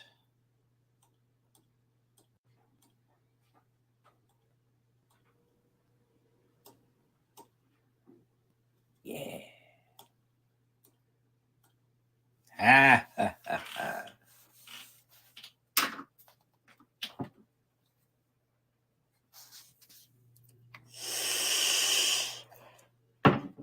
This is not the power of your creation.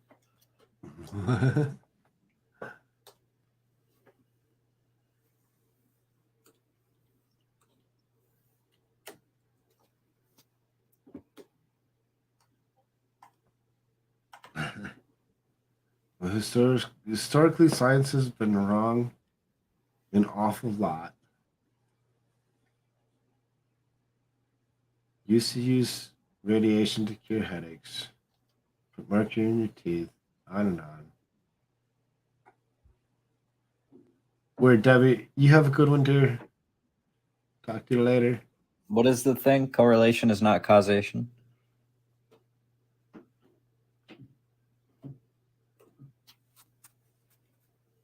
Ooh, particle size. Rose says, Jimmy erases perfectly.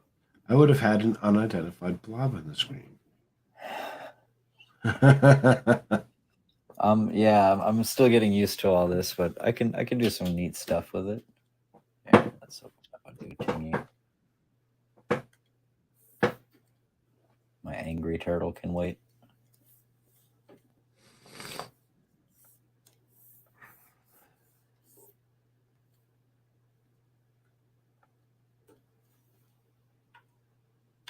Well,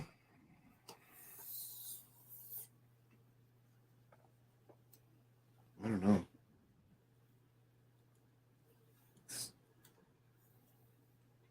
How long have we got? We're about 8 hours. Woo! Hot diggity.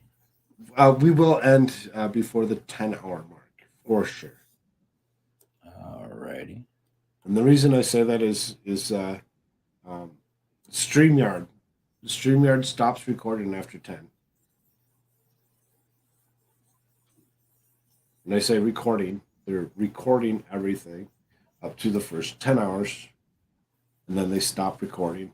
So when you hit the download button, it doesn't download anything past 10 hours.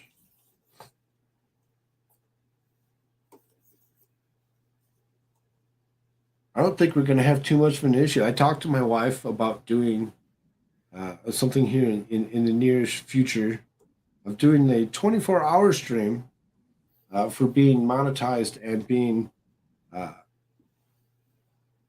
over 1,000 subscribers. It just seems to be on point with what most creators have the tendency to try doing, they run a 24-hour stream at some point in time. I think I'd do 3 8-hour blocks, and one after the other consecutively, so they would be 24-hour. That might happen sooner than later. As like I said, I had the conversation with my wife and how she felt about it, and she says, "Well, it'd probably most likely be like a Thursday into a Friday or something, where I would also request as much as she would a full day off of work, which would most likely be a Friday. So then we, because she gets Thursdays off and I get Thursdays off already. Start it sometime on a Thursday and end it, sometime on a Friday. Go Hagen, you're a savage on live stream hours.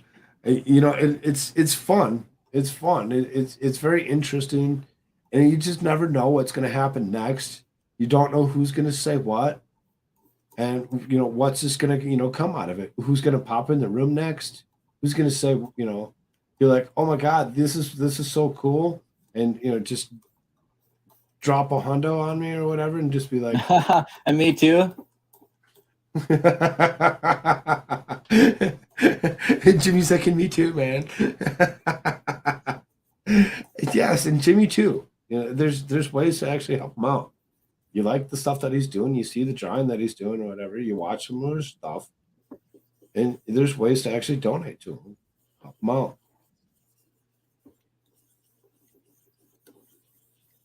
I have no idea what I'm doing right now. Yes, he's been a stream beast lately, says Rose. Yeah, Rose. I know, right? She's one of the best. She is. She's freaking amazing. Old man, take a look at my life. You're a lot like me.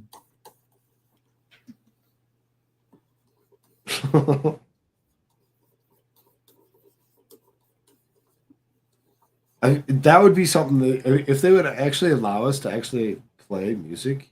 Oh my gosh, that'd be freaking cool. On YouTube, that would be cool as hell, man. You just sit there, you could jam out to a song. Dude, we should be able to buy ASCAP licenses, They'd cover it. Like it would be like a cover, but like that's the way bars do it. So like the bands that come through there, the bars buy ASCAP licenses so that the bands can play covers and they're not liable for any kind of copyright. So if you look at the door of a bar or any place that has live music, look for the sticker. The sticker's on the door usually, and you walk in, you're like, okay, that's what he's talking about. Yeah, so you just pay an annual fee to be able to use as many songs as you want. That's what we need. So hey, anybody out there with the means and the way, there's your $1 million business. So I mean, there's this thing that's in the brand thing, or where all the videos and stuff are.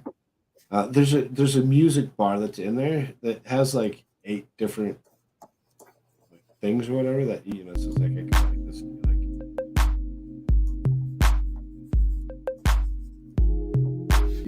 but it's just the tone, just a beat, something, or there's no words, there's no actual song to it or whatever, so you just gotta be like, yeah, that'd be boring.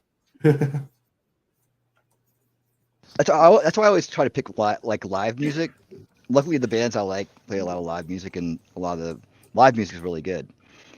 It's different from the studio stuff. So, I usually do that, and that keeps me safe on a lot of the times I'm playing it for extended periods. Something to think about.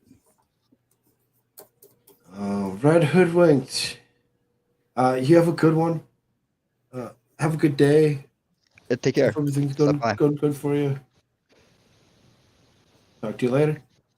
If you haven't checked out my channel, please check it out. Can you play that free music creators use to make videos? It doesn't work for streaming.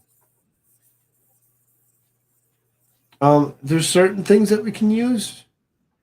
Like Jimmy uses that, like Grimm's AI vibe thing or whatever. Yeah, I love that shit stuff. There's ways to actually play some kind of music, as opposed to there being no music whatsoever. Like I said, there's this thing in here, whatever. I can go and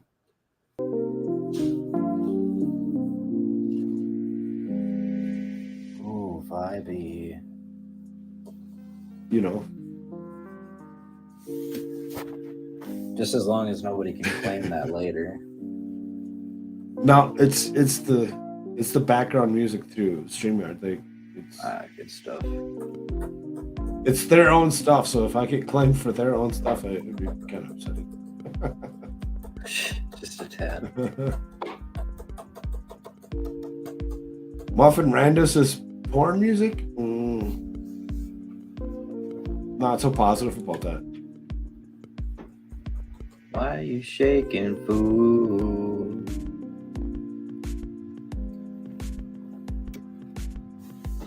Can I stick it? Can I stick it in your spool?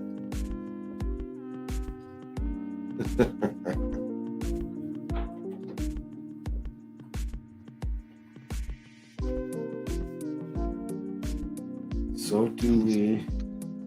I'm kind of digging through Twitter to see if there's anything good that's happened in the last day. Obviously, have plenty to talk about. We know about. Yes, go ahead, and we do. We do know about that type of upcycling. We've covered it several different times. Oh, it usually happens. Usually happens on the Rumble side of things exclusively because of what it is. But yes, upcycling. Yep, we've covered it several times. Sounds very disgusting and very disturbing.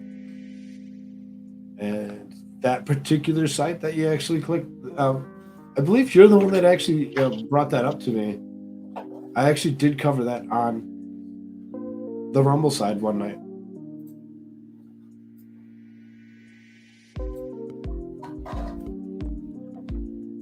Why are you shaking, fool? You writing a song, dude? No, that's another song.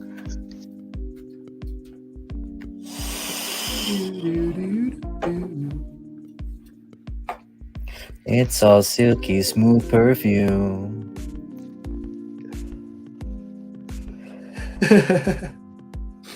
I will eat it with a spoon. Ever drink Bailey's from a shoe? Disgusting. It's good advice. I'm old Greg. Can you love me? Could you ever love me? Tried to post that 3 times. Yeah, I'm telling you, we covered Human Meat Project. We did it. Yep.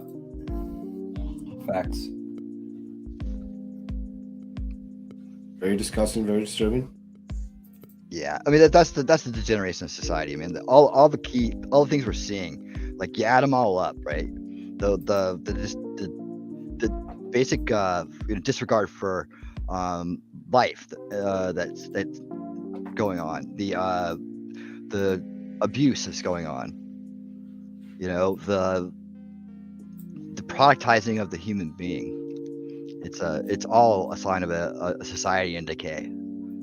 These are the signs we pick up on that activate. And sadly, it's not just like one place or the other. This is like worldwide. Mm-hmm. Sure is, definitely. Worldwide, nobody cares.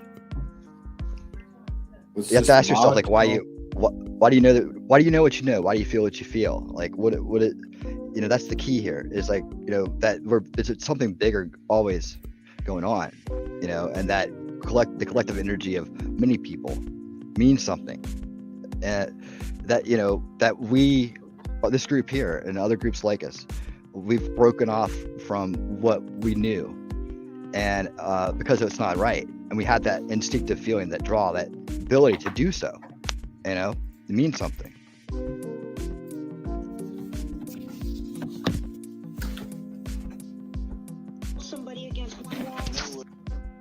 Somebody against one wall, huh? Did y'all hear that? Snap back into editing. It's part of the video I'm working on. Oh, snap back to reality. Oh, there goes gravity. Won't give up that wait, easy. we were told gravity supposedly doesn't exist.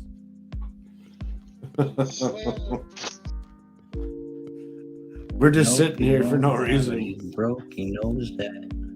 Every once in a while, we break that magnetic field when we jump. Then it's back to the lab again, yo.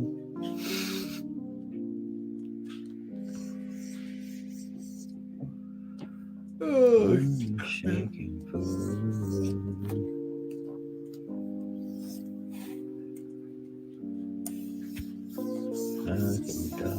silky smooth perfume.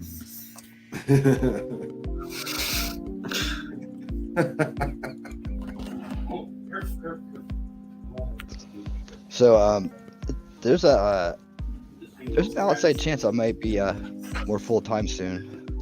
Oh. How outside? I don't know yet, but I know that the place that I've been for a long time now, that there's an event coming. I'm a non-disclosure, so I can't really talk about. Oh, nope. Yep. Sure. What the hell was that? There's certain things that can happen, and one of them might be happening, and if so, there's going to be a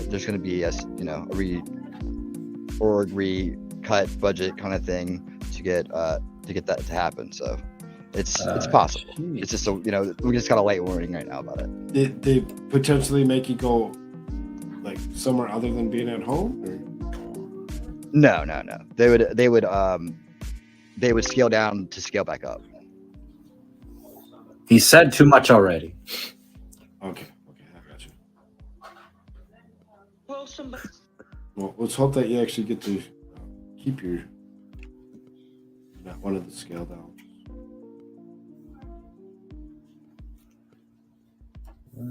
Well, the only reason that we kind of get that in our areas because we're one of the newer areas. So. Gravity's still theory. Oh, okay.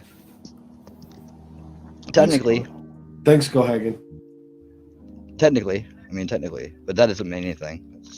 It's a theory and practice, if you will. Like everything is based around it. So.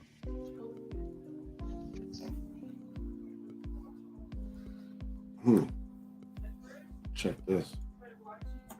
Joe Biden's Secretary of State announces $2.5 billion more in Ukraine military aid. President Joe Biden's Secretary of State Anthony Blinken announced another $2.5 billion in military aid for Ukraine on Thursday and said the United States will stand united with Ukraine for as long as it takes.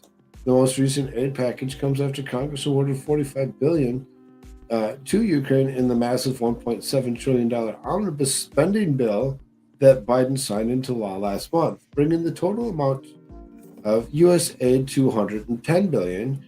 Interestingly, the $45 billion Congress reported was $8 billion more than the $37 billion that Biden's administration requested.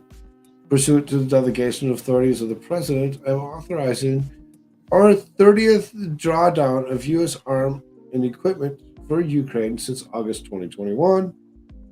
Blinken continued, the assistance package will provide Ukraine with hundreds of additional armored vehicles, including Stryker armored personnel carriers, Bradley infantry fighting vehicles, mine-resistant ambush-protected vehicles, high-mobility multi-purpose wheeled vehicles.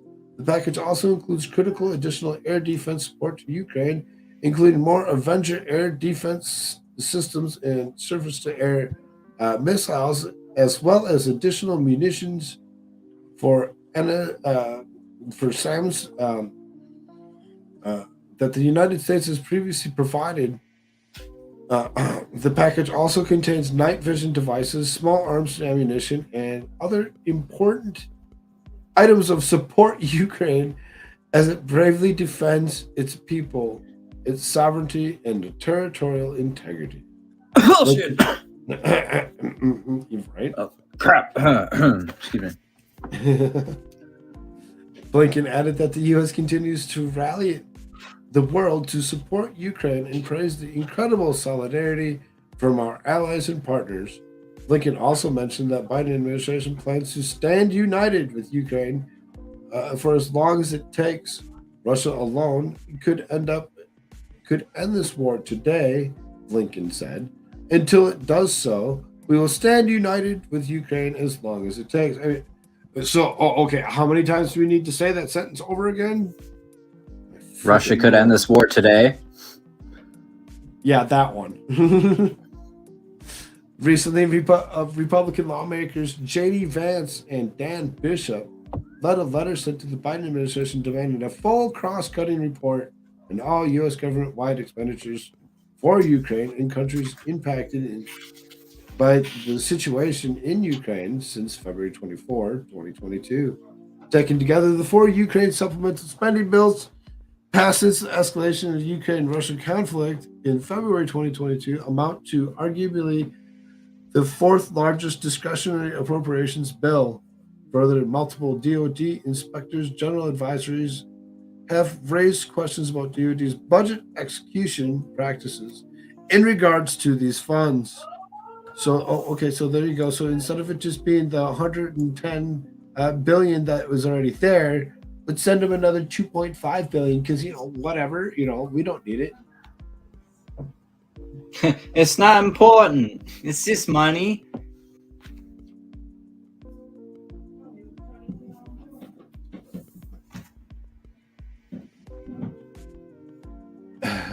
We just need each other, guys. We just need So each no other. on border control here, I guess. What? Muffin Randa? What? No on border control.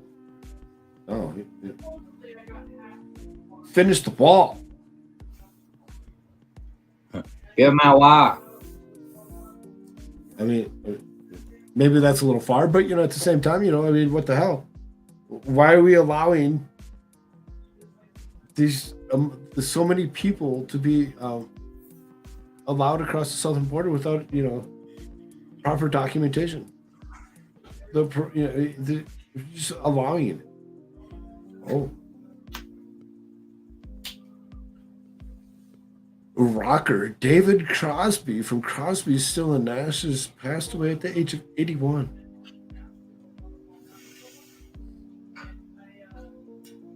Interesting.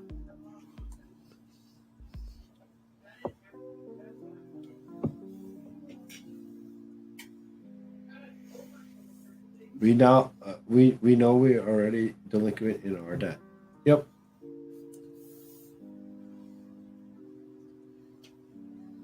Joe's doing Crowder tonight. Good, as he should. More and more people need to actually understand and listen to what has actually come out of that. He's probably going to fair use it more than what we did. Well, I think that I'm not going to be surprised by the rally call coming from many of the people that we hang out with and frequent their streams. Right. Yeah, we're all like-minded in that way. Right, because when it actually comes down to it, you have to actually think of where we actually came from. Came from actually listening to things like Nick Ricetta and Good Logic. Joe Neerman.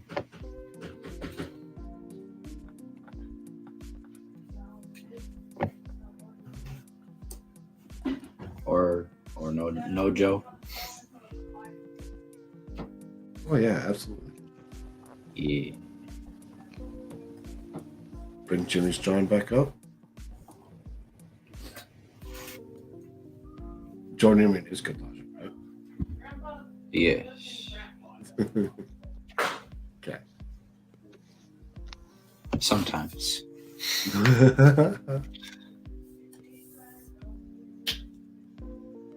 When is he supposed to go live?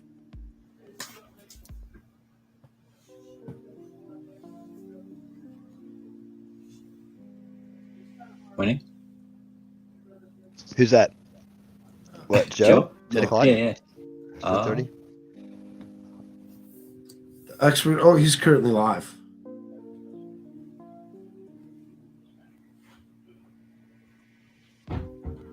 Experts doing something? Old, no adult supervision. Live stream. Mighty Meat's doing something. Crowder candidate in conspiracy. There's plenty of people doing Crowder. That's for sure. Everybody's gonna do some Crowder. Well, that being said, I think we've. Oh, I see. Oh, Tom Bolo's on the Rumble side. Says Lotus Eaters were discussing it last night. Must be YouTube chat setting one of us. So, okay. Elephants supporting the world. Kind of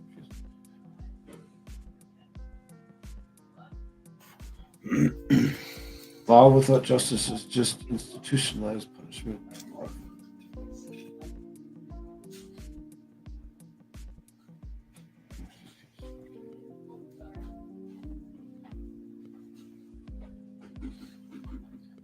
Yeah, I mean, Muffin Randall, some of that stuff, some of it can be talked about, some of it can't.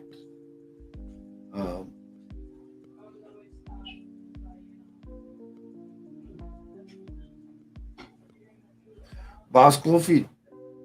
Hola. How you doing, brother?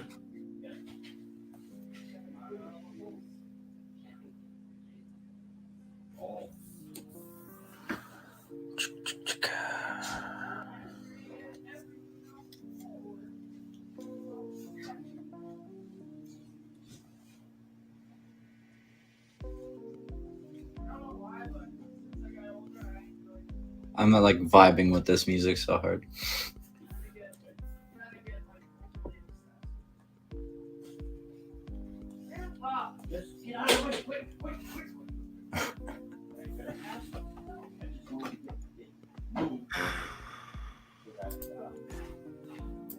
All right, boys. Let's do this. Where should we go? Where should we revert to? Should we revert ourselves to good logic, or should we revert ourselves to the expert? What about Stephen With probably Crowder? good logic. I would think just to stay on topic, there's more insight into that. That's probably a top of the important list. At least that's my vote or my input. Right. Yes, here you go. Bass is lost on it, so that would be helpful. Let's do that. We'll do that. We'll just go revert over. Thank you all for actually showing up today. Thank you all so very much. If you haven't already, go down to that description line. Subscribe to everybody that's been around. Thank you all so very much for being here. Sorry we're taking off at the last moment. Joe's on now. Yeah, we're gonna actually revert. We're gonna end. We're gonna call it a night. 8 hours, 20 minutes in. We're gonna end it on Jimmy's red-eyed face.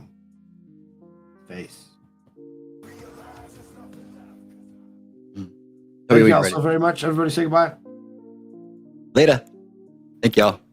Peace. I don't want to live on this planet anymore.